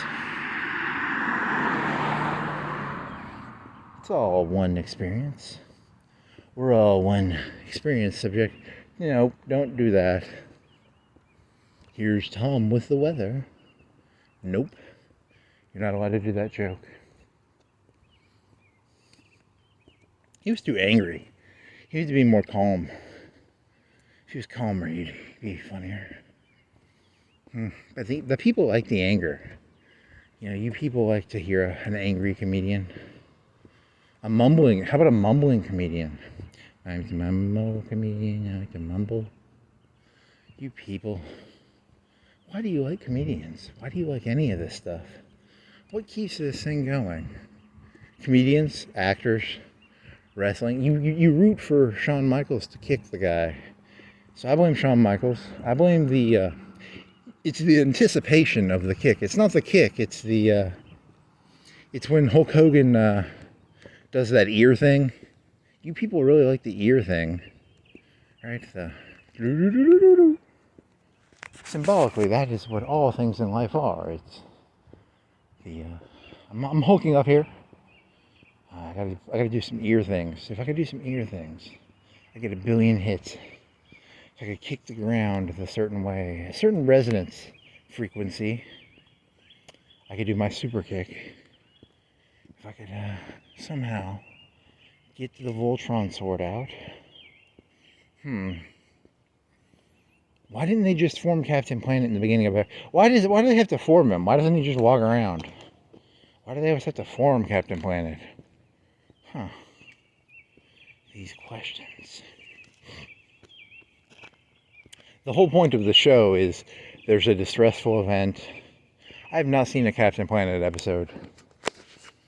I don't think I've seen one since I was in elementary school.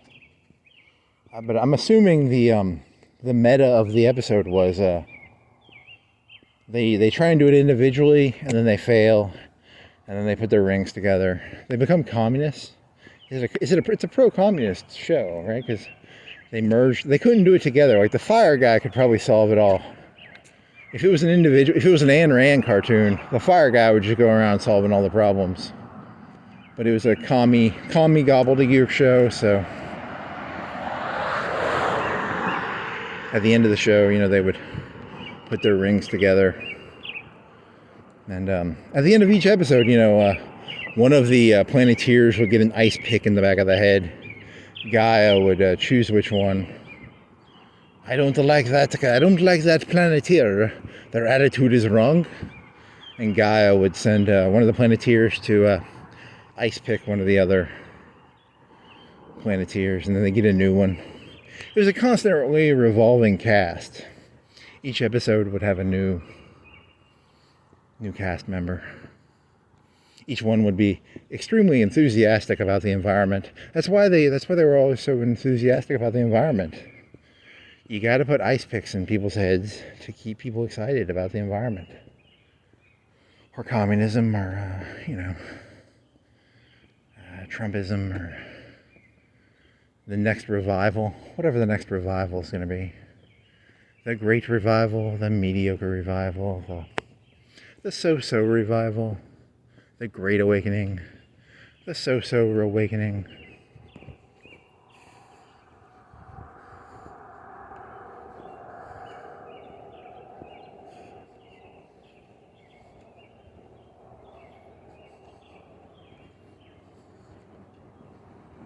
So, you still have like an hour left, I think. You really are not anywhere near done. What are you at? 3:42. It's gonna be like 4:40, 4:30 when you're done. You're not even. You're technically just entering 7 points right now. You're half a football field away from the lights of 7 points. The lights, all of the lights of 7 points. You say you're open. It's a place called Southern Trash. They say they're open. They're not open. They lie. Liars. You leave your light on. You are not open. I wanted to have some Southern Trash. CBD. They sell CBD. I don't know. I have not done CBD. I need to try CBD. Just for as a human, as a alien sent here to understand humans, I need to do some CBD. Not because I want to do CBD, but because to understand the human experience, I must do CBD. Whatever the fuck that is, I don't know. Posted no hunting.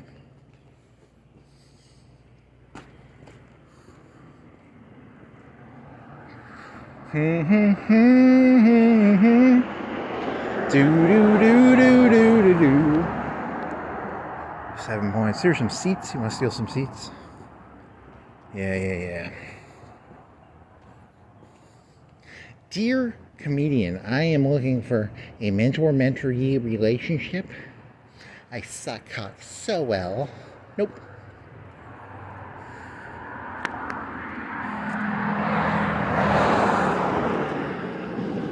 I'm the greatest cocksucker ever.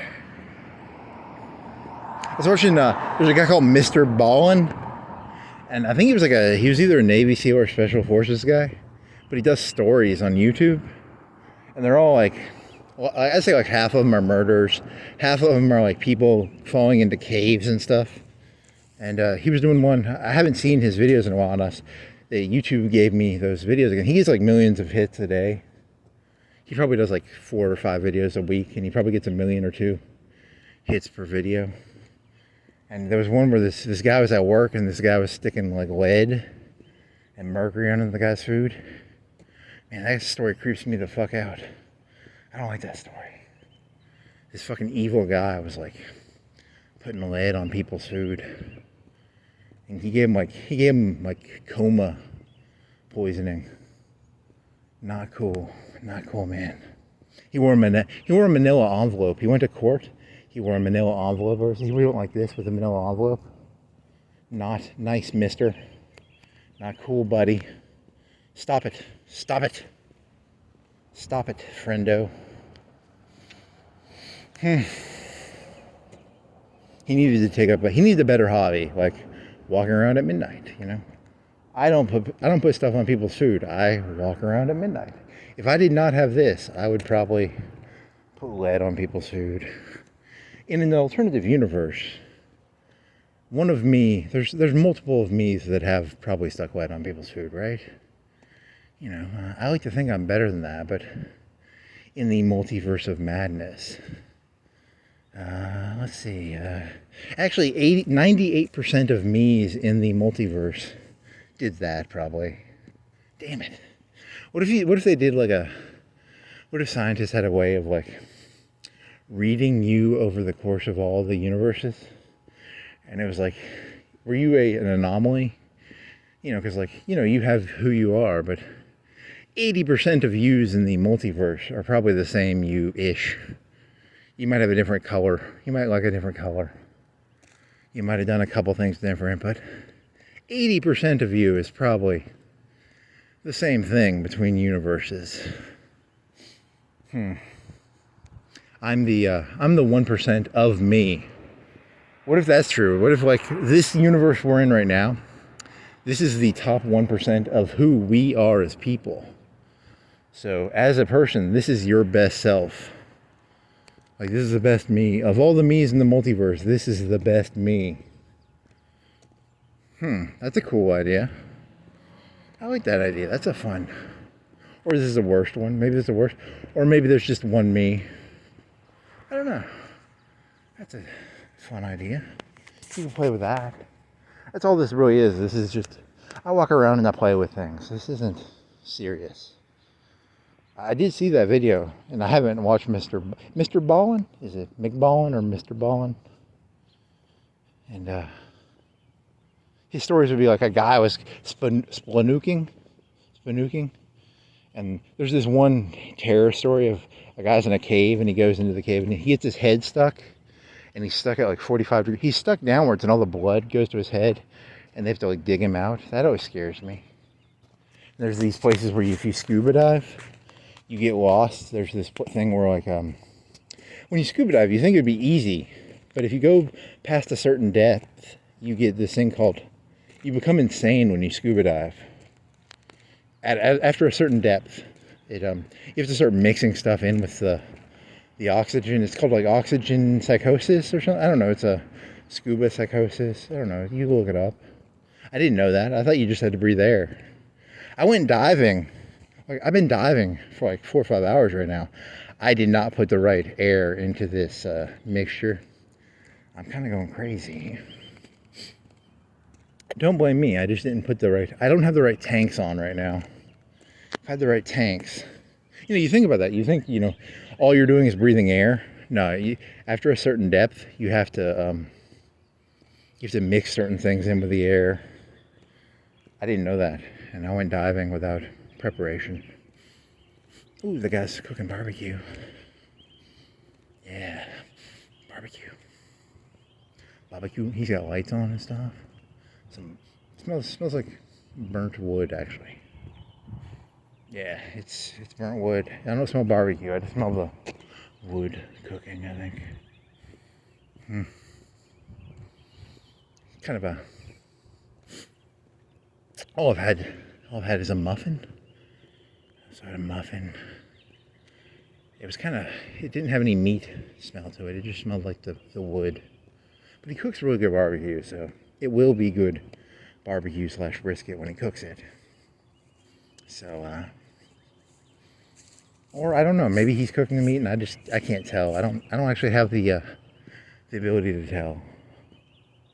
So, I apologize. I wonder what time he has to start on that. What does it take, 3, 4, 6 hours to cook barbecue? So he's here at 4, he's probably here.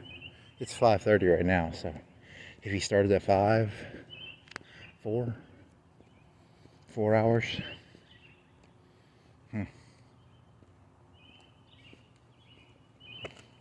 5:30? God dang it. Yeah, I'm hungry now too.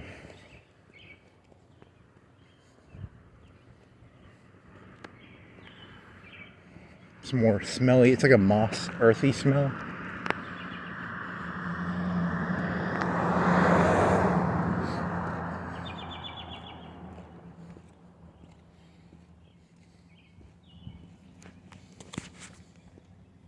Nah. I just keep thinking I gotta pee. Yeah. 5.5 hours? 350. Plus another 350. 10 minutes. Hour. 350, 450. 520. And I'm out of ideas. Straight up just out of ideas. I gotta kill an hour. How do you kill an hour? Dead time, baby, dead time. The whole existence has actually just been dead time. People have been making stuff up for thousands of years. This isn't a new story. This is like 99% of life is actually just the people at the top making up stories for you people. You're all children. You're in bed and they read you a story. I'm here to read you people stories. What story do you want to hear? It's the story of the guy walking around at night. 5:30.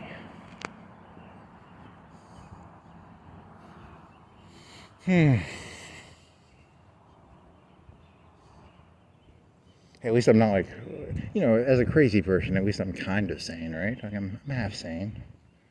I'm not going, I'm mostly civilized.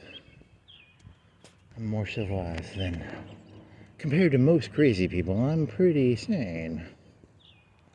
Pretty sane.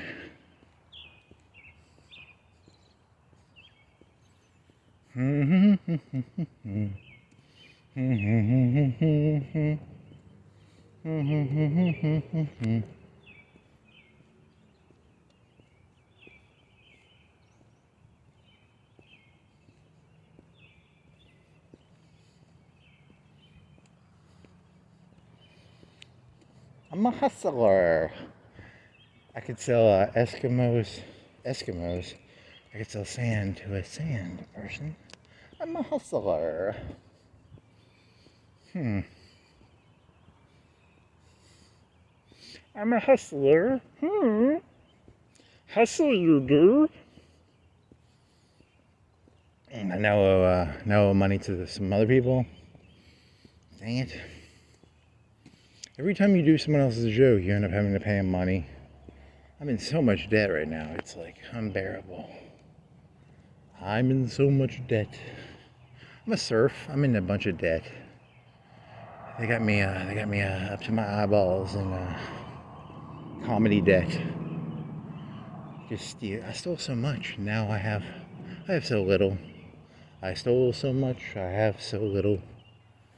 After you pay after you pay for the schematics and you pay for the fence and you pay for the getaway car, you don't have that much left over. They take a lot of it. The man, Jekyll, it's either Jekyll or Hyde. One of those two takes up most of it. I thought I had a lot, but Hyde took it all. He wasted it on the fence. He wasted it on, protection rackets. I'm a hustler.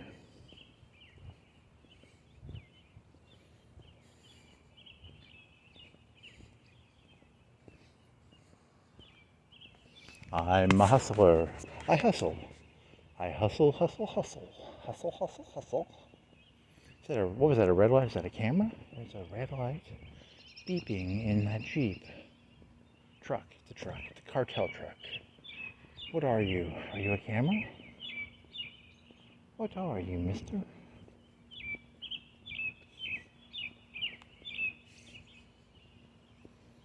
The birds wake up in the morning. There's no light.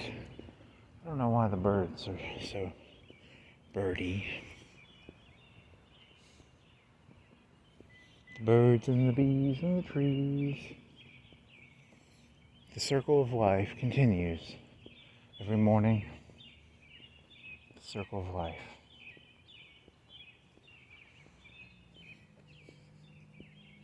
This sacred moment. The circle of life.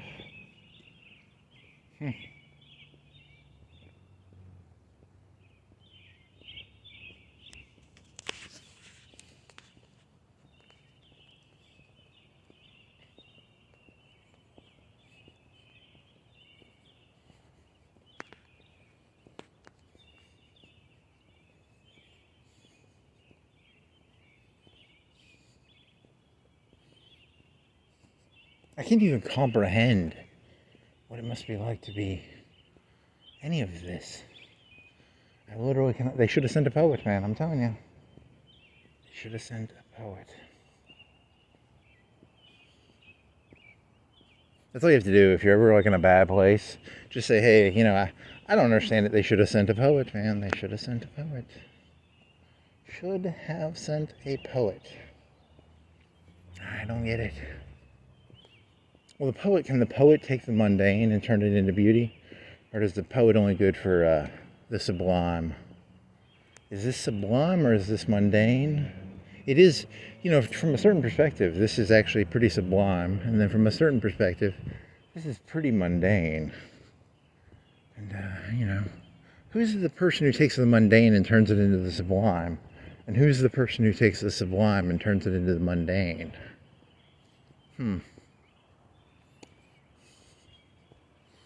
That's what I want to be. I want to be the mundaner of the sublime, the sublimer of the mundane.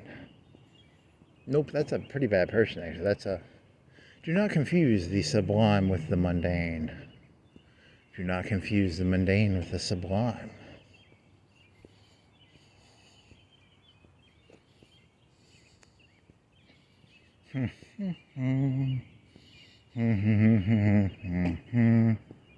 I'm a man, a whole inspector. Nope.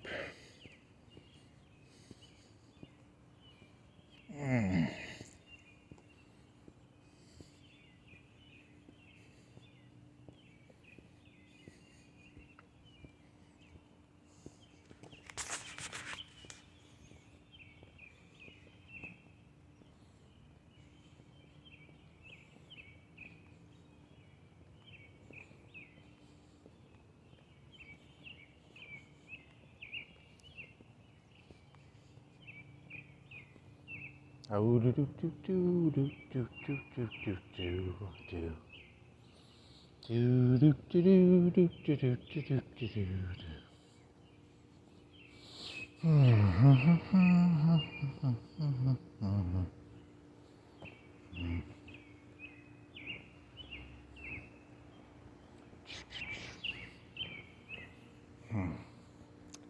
Hookuphotshot, hookuphotshot. You gotta force these memes. See, people think memes are easy, but you have to force the meme. You have to really put pressure on yourself to find where's the hookuphotshot in this neighborhood. Because it doesn't just pop. Sometimes you gotta force the meme. There's behind the meme, and then there's forcing the meme.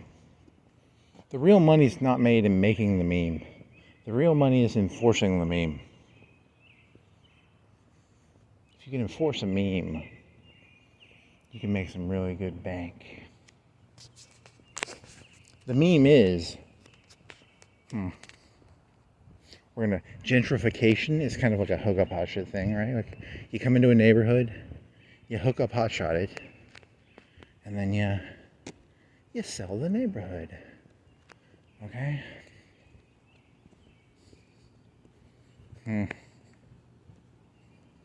He stopped, that guy who makes those, he stopped making pornography. He started buying houses, solidifying them up a little bit.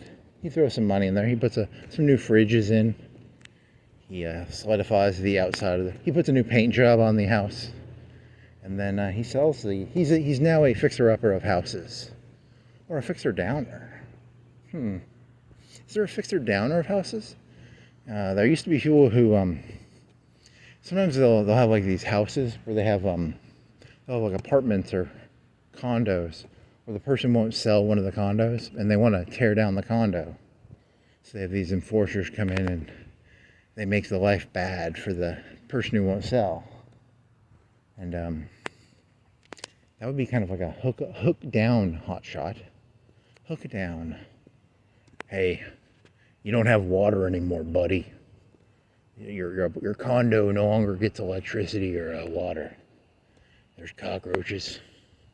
Hey, I keep this place clean. Man, you got cockroaches, you got water damage. You cut off my water. How can I have water damage? I don't even have water. There's a lot of crime. The elevator no longer works. Hey, a lot of people are getting killed in the stairway. People getting their legs beaten in. There's a lot of money in that. Hook down hot shots. It's called being muscle. Be muscle. Pimp my daughter, pimp my sister.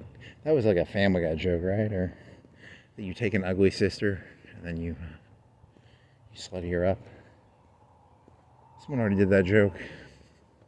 All your jokes are just stolen, man. Why can't you have any good jokes? You could do your frog joke. I got a frog joke. It's my frog joke. I got one frog joke. I think I wrote this joke. I have enough time to do this. If I stretch it out, it's a good 20-minute joke. Maybe 10-minute joke, 20-minute joke. I talked about it earlier. I do a lot of the same jokes a lot of the time. I'm sorry. It's bad habit. Sometimes I do the same joke. I repeat jokes. So the joke is, I don't like conspiracy theories. Do I feel like am I in the mood to do this joke? You have an hour left. I got an hour left. I gotta kill the time by doing a joke. So, I don't believe in conspiracy theories. I think conspiracy theories are created by the elites to keep our heads in the gutter. We're spending our time thinking about, did Oswald kill who killed Oswald? His name was whoever killed Oswald. I was gonna mix them up on purpose, but I'm kind of getting delusional here. So Oswald and Ghost, Oswald and Harvey Keitel, Oswald and whatever. Most conspiracy theories are just made up by the elites to keep us stupid, keep our heads in the gutter, to keep us from seeing what is real. We know it is real. We can tell. We have senses. We're smart. We're not stupid. I'll give you an example. I'll tell you one that I think is unbearable. There's this conspiracy theory that was created by Francis Ford Coppola in like the 70s. It's this thing called the Cosa Nostra. I don't believe in Cosa Nostra. I think Cosa Nostra was created by the elites as a way of lying to us, because think about this for a second. First off, I've seen managers, and there's a lot of bad managers, and they do bad fire maintenance. There's people in this world, they don't do their due diligence. They own a business, and the place burns down, and they're like, oh, it was a mob. No, it was not Cosa Nostra. They didn't do their due diligence. They didn't do their fire safety codes correctly. And they try and blame other people for stuff, you know, like, there's no Cosa Nostra. I've met Italian people. Italian people are fucking retarded, man. I've never met a smart Italian person in my life. They're some of the dumbest people ever. You expect me to believe Italian people can organize literally anything? Dumbest people I've ever met in my entire life.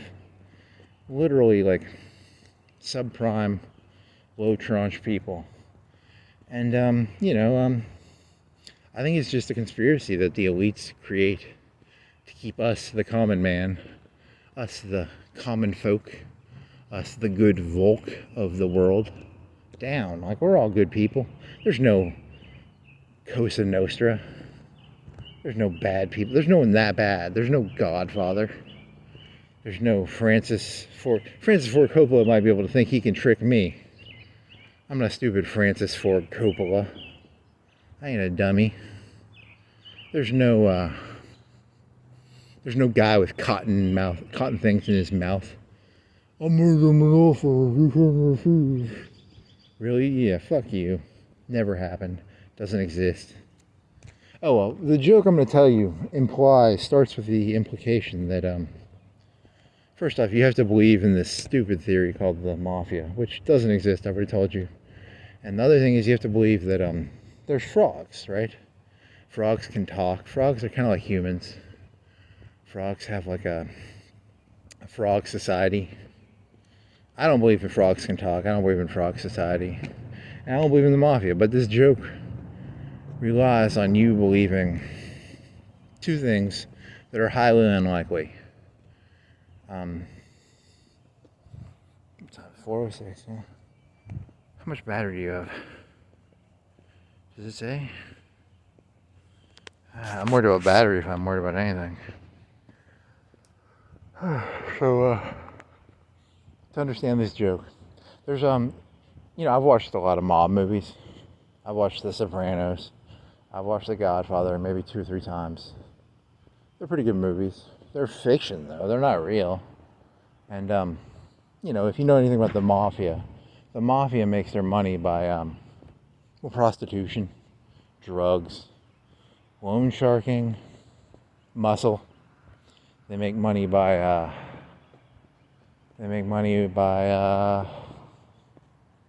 don't know, they make money, doing mafia stuff. Yeah. So, in this story, there's a frog mafia. So, I don't believe in a frog society or the mafia, but there's a frog mafia. There's a frog father. Ribbit. Da da da da da da da. And he's head of the frog mafia. They do some business deals. They down by the swamp front, the creek front, and it's the frog mafia. They have their stuff involved in a lot of the money. If you know anything about the mafia makes their money not directly stealing. They do it. They call it. It's like rent seeking, or the term would be bleeding. They bleed people. So if let's say you gambled on a football game, you go into debt $50,000 to the mafia. You can't pay your thing. You have to pay what's called vigorish. And vigorish is where the vig. It's where you owe the mafia some money every week. So they make $1,000 a week, $500 a week off of you. That's where the money is. The money isn't in the gambling. It's in the collecting vig. So once a week they send a guy out to collect vig. Muscle, frog, bullfrog. Big bullfrog comes around asking the frog for the, flies. They collect whatever the frog money. And the frogs, they do pretty well, the frog mafia. Sometimes they create sometimes they get a guy up to his eyeballs in debt and he can't pay back. They like those people. Sometimes they can use them, sometimes they can't. Well, in this story, they were trying to do this land deal down by the river. The creek front, the river front, the swamp front. I don't know, I'm not a frog expert. And there was this frog. He was in debt to the frog mafia. He was in debt a lot. He'd been gambling. He liked to fuck the frogettes, you know, because they have a connection to all the frogette. The frogettes will strumpet around in their frog fishnets, you know, and they charge the old frogmen. The old frogmen sometimes like to pretend they're a young frog and, you know, have a tussle with the young frogettes. You have to pay money for that. You have to pay the pimp, the procurer of the frogettes, and he's normally connected to the mob, the frog mob. And well, there was this one guy. He kept gambling. He kept gambling all this money to the frog mafia. He had like 5-10 years of wages. He was in debt. He was no way he was going to pay him. And there was this piece of land. The frog mafia wanted to do a land deal. And there was this holdout. He wouldn't sell his land to the frog father. The frog father was very generous. He offered 1.5, 2 times the land's value. This occupant would not sell his land. He was a principled man. It was his land. It was not the frog father's land. And this angered the frog father. Angered the frog father. They went to him one last time and said, please sell us the land. And he didn't. So they went to this poor frog who owed, you know, 10 years of his wages he owed to the frog father. You know, he could no longer pay his vigorish. He could no longer pay his debt to the frog father. And they walked up to him and they said, we hear you have 500, 1,000 kids, frogs. Frogs care about their kids. When they have kids, they poop them into the river. They're called tadpoles. And they're very low energy, low investment in their children, but whatever. They said, hey, frog, you can't pay your debts. So, have you ever been to like Aldi's or a fancy grocery store? Do you know where frog legs come from? Frog legs are actually supplied by the frog mafia. The biggest procurer of frog legs is the frog mafia. They, if you can't pay your frog debts, you get your legs chopped off. They sell them to Aldi's. There's good money in that. They said, hey, we're not just going to kill you. We're going to kill all your kids. Take all your kids' legs. Sell them to Aldi's. And he cried 1,000 cries. And they said, we got another idea. We got one way we can forgive your debts. He said, I'll do anything. I love my children. I mean, he didn't love his children enough not to go into debt to the frog father, but whatever, you know. Don't hold people to too high of a standard. It's important not to, don't expect too much out of people in this world, but, you know, so they whispered. This is a part of the story where you have to fast forward, because I don't want to, I'll spoil the story if I tell you what they tell him. They say, hey, you know, we'll give you a way to forgive. Whisper, whisper, whisper. You have to do this. He's going to die, but his kids live. This story's only going to be like 3-4 more minutes. Damn it, I thought this was a longer story. I like to talk to myself, and I thought this one was going to keep me entertained for a while. That dog, it saddens me. Someone hurt that dog. It does not have the bark it used to have. I'm going to walk by before I continue the story.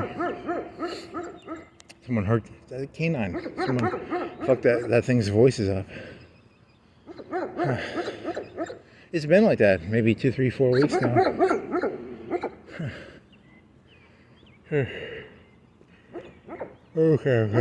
Calm down. So, it's a big cage. It's like a German Shepherd. It's you know, and it protects a truck. The guy's got a 100K truck in there. He's a trucker. It's a big 50-pound canine, and it doesn't have the voice it used to. Oh well. So they whispered their plan of forgiveness to this we'll call him the lower class frog, the frog of the stupid frog, the frog who never gambled correctly. He lost all his gambles. They whisper their plan. And fast forward for the sellout, the person who would not sell out. He woke up the next morning and he found news. His son had been hurt his son lived across the river. His son had been beaten up or hassled, or his legs were broken. He had to get across the river to see to see wife, girlfriend. It doesn't matter. This is a made up story. You know that, right? Like I'm bullshitting you. But he had to get across the river, stream, pond, body of water. And he goes down to the river, sad, tears in his eye. I must get across the river, stream, pond, body of water, creek. And he was an animal that could not cross water on his own. He was not given by God. God had not given him the ability to traverse the water. So the frogs had a trolley system on the side. Some of the frogs would make some money. They would trolley. What is it called where you let an animal on your back? The frog would swim across, and they would give the ride to the other animals, and they would often compensate them. It was a compensatory system. There was some frog money or some. So the animal got on. He said, "I would like a ride across the stream," and guess who was there that morning? The frog who owed the frog father money was down there. He was offering his services, and he volunteered his services to the scorpion. The scorpion got on his back, and he went across the river. And halfway through the river, the frog bit down on the packet. The frogs had given him to bite down on, and he sank to the bottom of the river. It was a very sad day for, that's where, and on that day, the frog father, the godfather of the frogs, told all those children, your father was murdered by a scorpion, when really the scorpion had done nothing. The scorpion was innocent. He was an innocent scorpion. And on that day, the frog father, he got the loyalty of all those frogettes and frog cadets and frogettes. For he started a charity dedicated to, getting rid of scorpions. And, he militarized frog society. For the evil scorpion had stung the frog, giving the scorpion a ride. And that is the parable of the scorpion and the frog. So I think he did that for like 15 minutes. That was a 15 minute story. So I think I wrote that joke. I probably didn't. Someone else probably did that joke before me. The entire premise of it is that just reverse the story of instead of the scorpion being bad, the frog is bad. It's not as original as he thinks he is, but also, if I was doing this joke correctly, when I first started walking, I would walk around and I would see shooters on the ground. A shooter is a 1 ounce thing of vodka or liquor, and we all know the poor are the people who drink the shooters. I don't like poor people. I think poor people are morally disgusting. I think they are literally the worst thing in the entire world. But they are the masses. They are the mob. They are the bread of the earth. They are the Volk. The people. And I walk around, I see these shooters on the ground.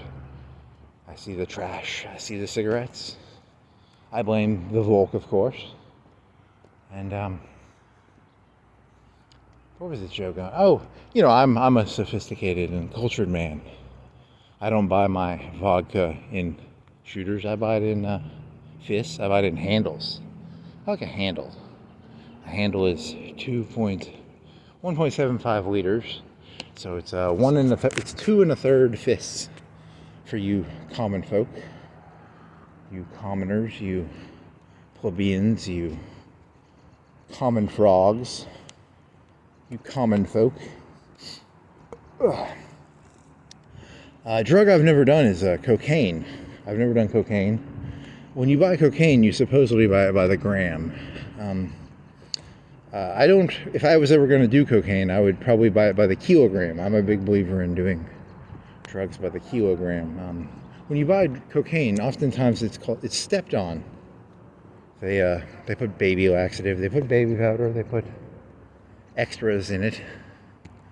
I want my cocaine in a kilo. I want it pure. I want a pure kilo of cocaine. None of this. I don't like shooters. I don't like paying when you buy a shooter, you probably spend $2-3 for a shot. And I like to buy my vodka by the handle. If I was really smart, I'd have my own distillery. I'd make my own, but I'm not that smart. I'm smart enough to buy a handle. I'm not smart enough to distill my own vodka.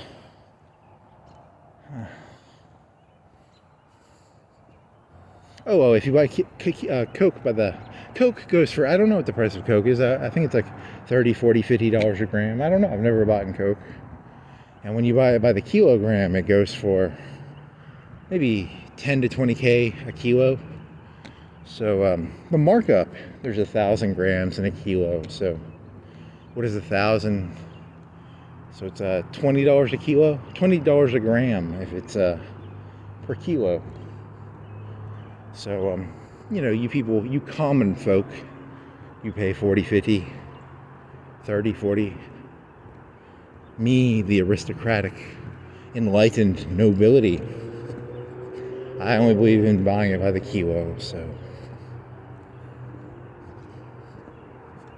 There's nothing really that funny about this joke. It's, I apologize. I'm just talking to hear myself talk. That's all this really is. You know that, right? Like, I have nothing to contribute. I only talk to hear myself talk. The insane person says seductively with his seductive voice, "Would you like to watch some Barney? I will tie you up and ball gag you and watch some Barney."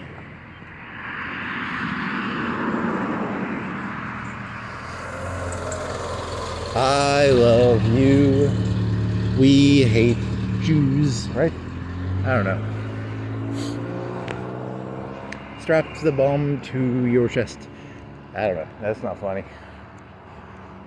Okay, it's getting late. 6 o'clock, 6:05, man. You took way too long. You took a long walk, man. You took a 420. Yeah, 420, friend. 4 to 420 was your... 4 to 420 is my frog joke. The rest is just meandering bullshit. Meandering rambles of a micro. We got hookuphotshot, micro. Micro. Micro.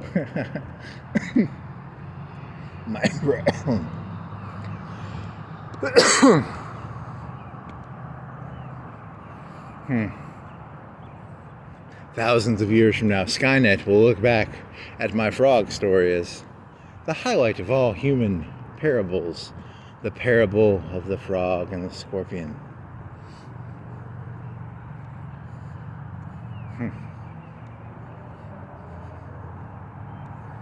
Yeah, there's a lot of cars, man. People will really be driving. People will really be driving, not mine. They like to drive. Jenny, they like to drive. It's 6:02, 6:04, 6:07, Jenny. Jenny. The moon is still out, Jenny. The moon is still out, Jenny. They took those staircases down. They don't have the staircases on the bath. Are they adding another one? Okay, so there's 2 of them now. Oh, that's not a... I thought that was something else. It's... The bathrooms are still here. There's a truck now. And I thought that was the bathrooms, but it's not. The bathrooms are still here, Jenny. I love you, Jenny. Jenny, come back, Jenny. Jenny, I love you. Jenny. That'd be good. There's a night joke. There's a 4-hour joke for you. Man repeats Jenny. I don't know, 5 times a minute. 5 times 60. 300 times 4 is 1,200 times over the night. I say the word Jenny for Jenny. Jenny. Jenny, there's some concrete on the ground, Jenny. Jenny. Jenny. Jenny. Jenny. Jenny. Jenny goes... Okay. Shh. Quiet mouse. Really? Really? Quiet mouse is the joke you're going for. Jenny. Jenny, I do not want to play quiet mouse. Jenny. Jenny. Gen A. It's a Generation A. The next generation is going to be called Gen A. Or as I call them, Gen A.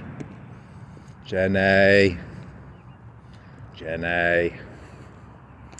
How many times can you say that before? I don't expect an audience. This is not for you. This is for me. Have you not figured that out yet? Have you not grasped the implications of what this is? This is not for you. This is for the future. Thousands of years from now, people will wonder, what did he mean by Jenny? Jenny? Why? What's going on, Jenny? Jenny. Jenny. Jenny. It's Genni. Jenni. Genni. Gen A, not E. You've been walking too long. The thoughts begin to merge. When you walk long enough, your thoughts will. You haven't been walking that long, dude. You're not setting any records, right? You know, I mean, what's the world walking record? But there's some guy. You know, there's people who marathon run, and they fucking jog, and they jog for like 18, 20, 24, 48 hours. And you're walking for like 4 hours trying to act like a badass. Jenny, don't make fun of me, Jenny. Why are you so mean, Jenny? Why can't you respect me? Just because I'm not a marathon runner. I'm not a 100-mile, 200-mile, long distance marathon runner. My jokes have no credibility, no bona fides. Just empty jokes. Jenny, why are you so mean, Jenny? Jenny? Ugh. Jenny. That is a fun voice to do, though. That's whenever you're in a bad mood, just conjure the voice of Tom Hanks as a Jenny. Jenny.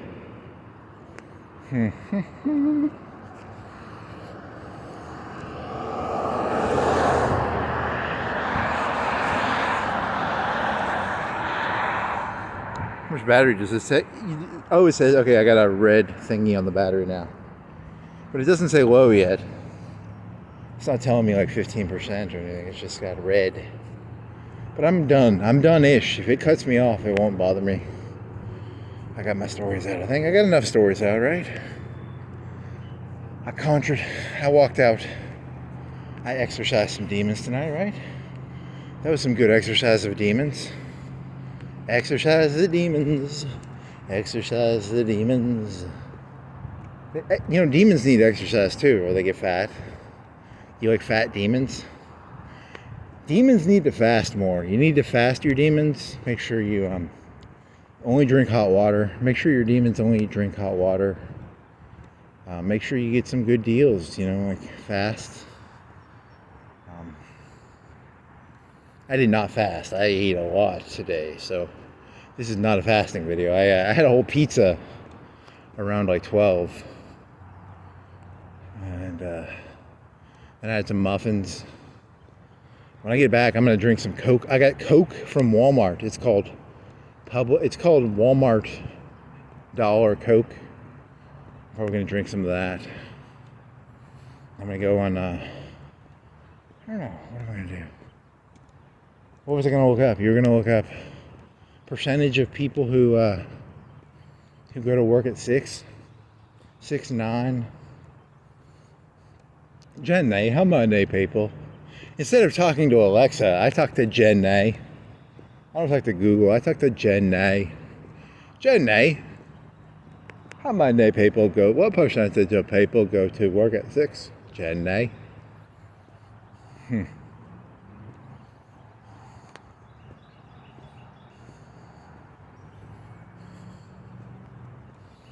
Keep your eyes on the ground. Don't go looking at other people's plates. Don't go looking around. Keep your eyes down.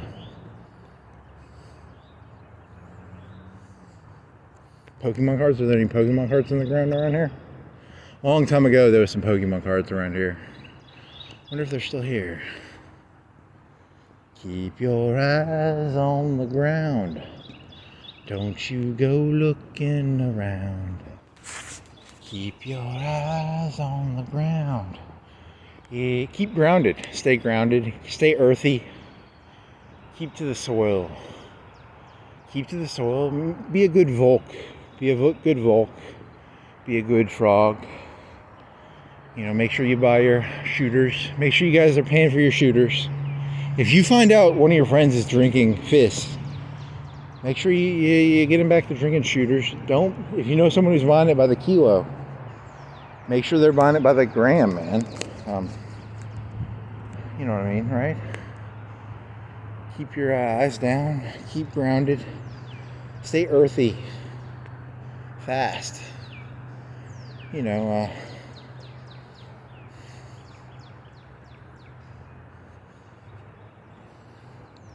your eyes on the frog. The parable of the frog and the scorpion. Hook up hot shots. Hook up hot shots. Hook up hot. Yeah, you'll get in trouble. You're not gonna be able to use that word, right? It's like hook up hot shots.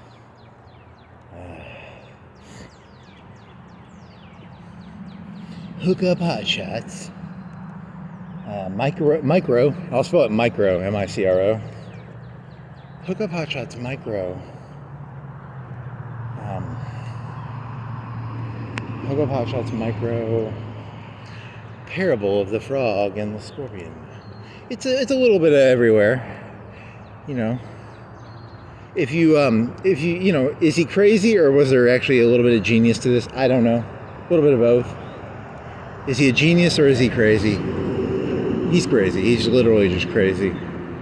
But don't ever fool yourself into thinking there's even a resemblance of sanity in even 1 minute of his rambling insanity. Sanity is a social construct, says Foucault.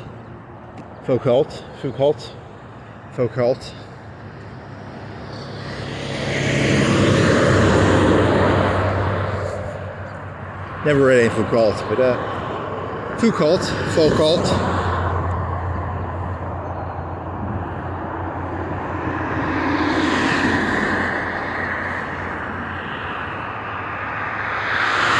Make sure you guys take your estrogen. Don't be showing too much tea. Don't show your tea. Keep that power level down. Keep your power level down. Don't show your tea. I don't know, what else is there? You still got 20 minutes, 10 minutes left, right? Your battery's gonna go out, right? It looks really red. It looks like it's like 10% or 5%. I don't know. It doesn't tell me the exact number. It just says red. It used to do like a 15% warning. I was at 100% when I started tonight, so.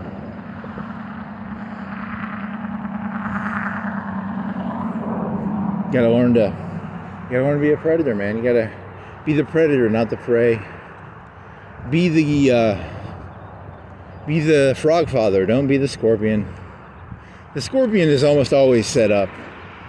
The scorpion rarely does it, okay? It's normally the frog father. Be wary of frog fathers. Be wary of frogs bearing gifts.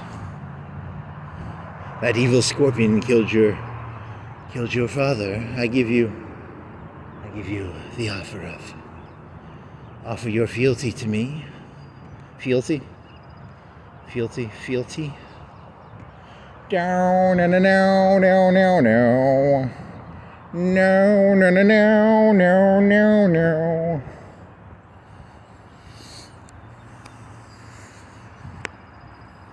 Do.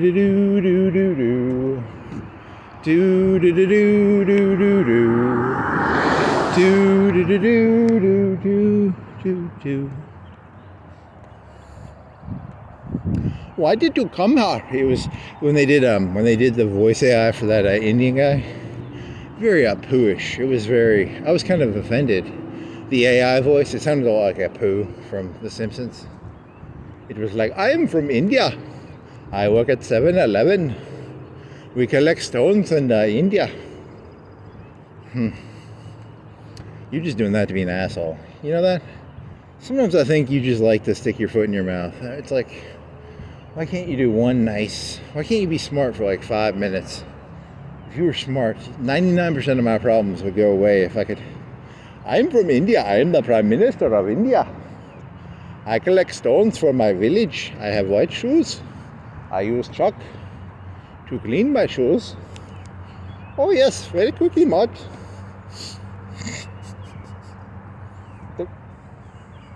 There's actually quite a lot of rich people in India. There's a weird. I saw that movie Slumdog Millionaire. It was a pretty good movie. You know, it's a shakala. Do. So your takeaway from the I only watched. I'm gonna have to finish that interview. It's shakala. Da. She had a scar on her face. They would maim the kids to turn them into beggars. That was fucked up. You know, you're a kid. They would cut their eyes out, or they would turn them into beggars. Wow, that's a dark movie. That's Slumdog Millionaire. That was a mean movie.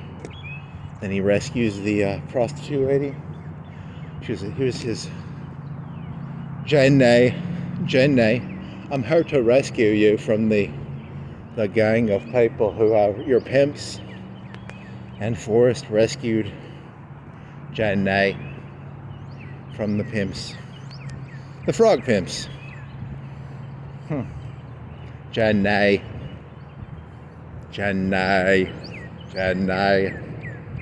Jenny is actually an idealized version of the concept of all ethereal concepts. Have you ever had a big idea?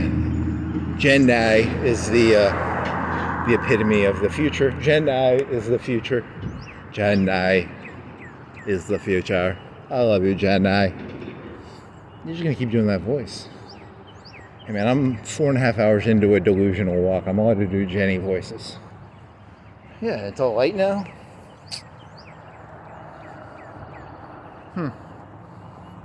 If you keep your mouth closed, I'm getting my tooth fixed eventually. I got a dentist appointment sometime next month. I'm getting that tooth filled. I'm having tooth. I won't look stupid because I look like crap right now. Jenny, I love you, Jenny. I'm getting my tooth fixed, Jenny.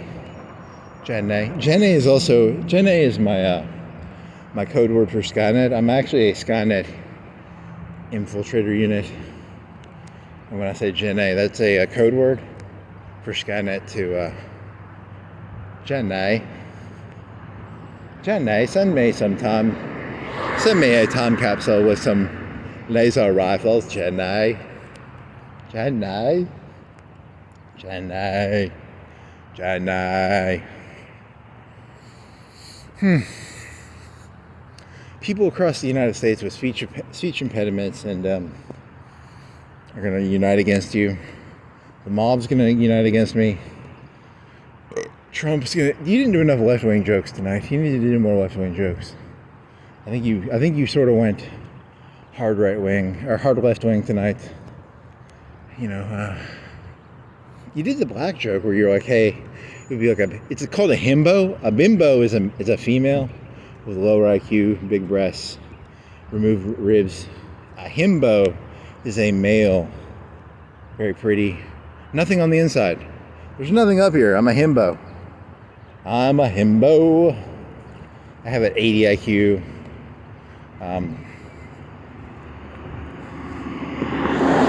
I'm all style, no substance. All style, no substance. Nothing on the inside. I'm a himbo. I'm all Jenny and no. All sizzle, no steak. Yeah, hookuphotshot. Come on.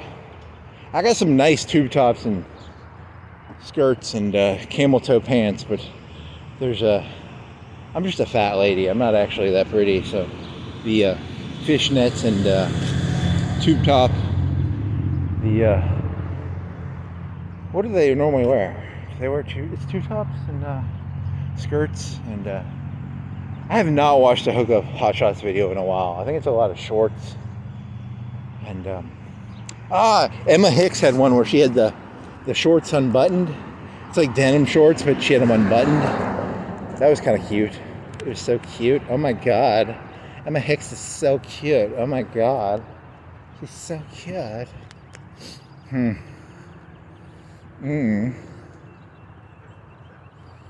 Yeah, Emma Hicks.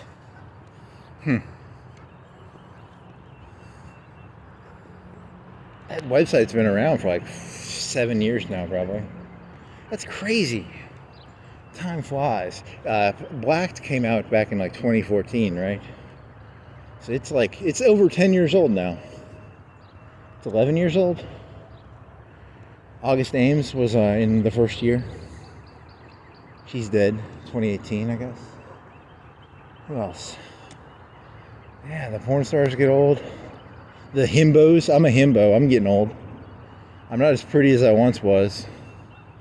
I used to be a lot better as a himbo. Now I'm I'm an aging, ugly himbo. AgingUglyHimbo.com. It's called AgingUglyHimbo.com. It's where aging ugly himbos go to. I'm gonna do like a 50-man. It's like a 150-man gangbang. I just cry the whole time.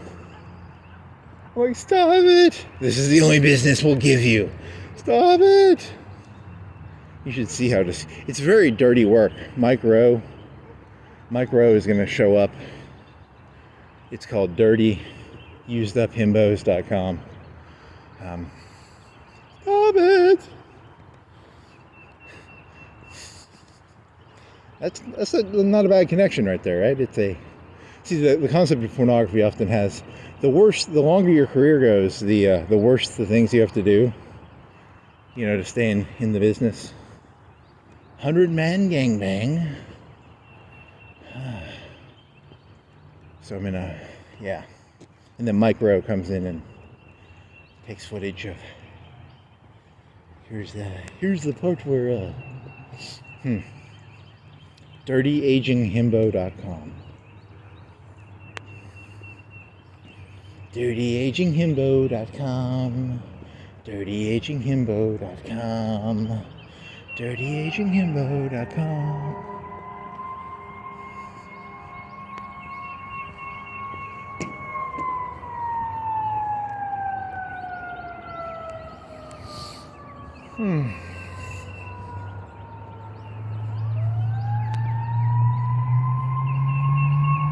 So what'd you do? You did 440, so it'll be 455, 450. Yeah, buddy, good job. Good job. I'm proud of you almost. It'll be the first 5 hour someone got hurt.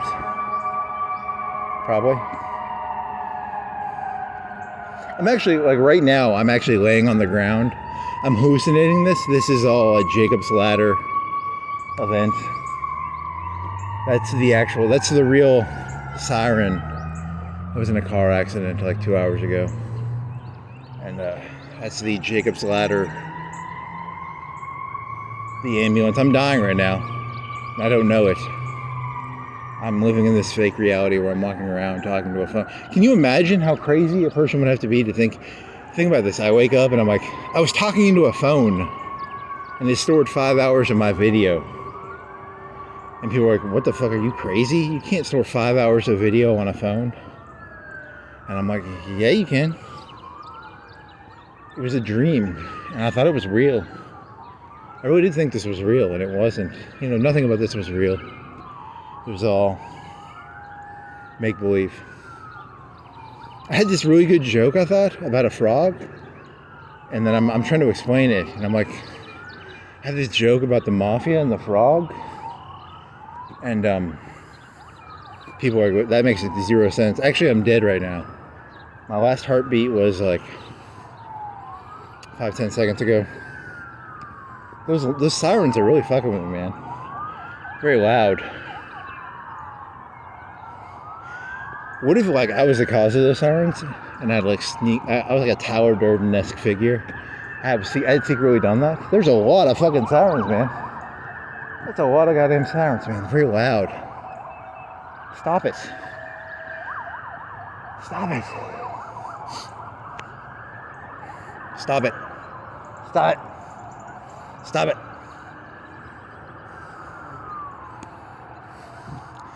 Heartbeat.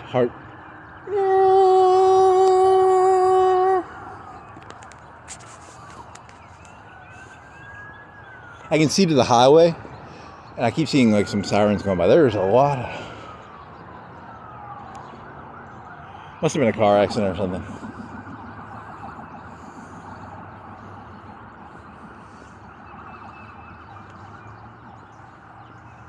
Bank robbery?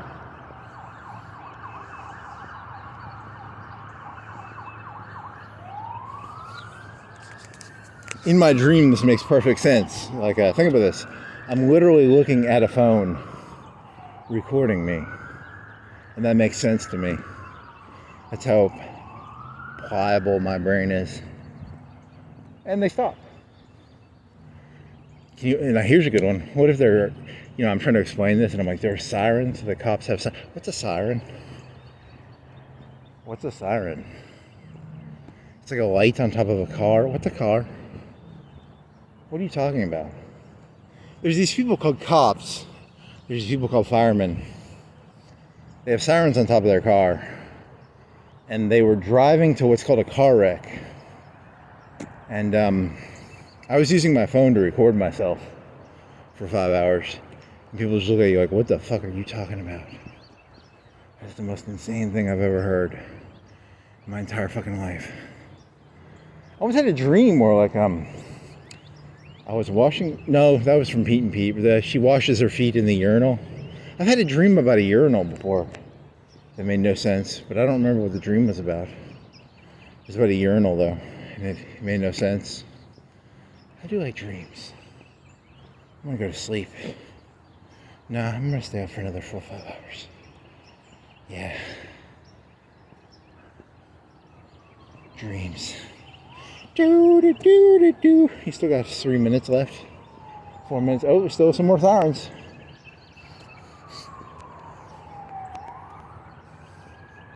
When I was a kid, if you wanted to record yourself, you had to carry around a big VCR thing. It was the size of like a RPG. And it weighed probably like 10 pounds. This thing weighs 4 or 5, I'd say like half a pound. My phone weighs half a pound. I stored 5 hours of video on it. Can you imagine that? How crazy that is? That's the nuttiest thing I've ever said. My phone weighs half a pound.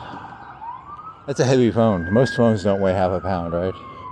It's a Moto G something. I'm doing rough estimates here, okay? What does a Moto G weigh? 6 ounces, 4 ounces. And I have 5 hours of video on it. What a nut job, you know? Ugh. Chemtrails. Chemtrails. There's a chemtrail up there. You know what chemtrails are? I don't know. It's a flying thing in the sky. It's up there. It's flying. It's up in the air. I don't know, a mile up, half a mile up? I don't know how far that is. What is a mile? Is it a mile up? What am I looking at? Okay. Hookuphotshot's micro. I guess that's the end of this. That's 450. 450.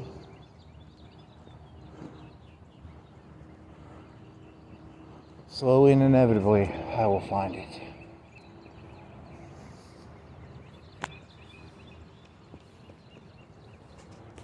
Have this, that.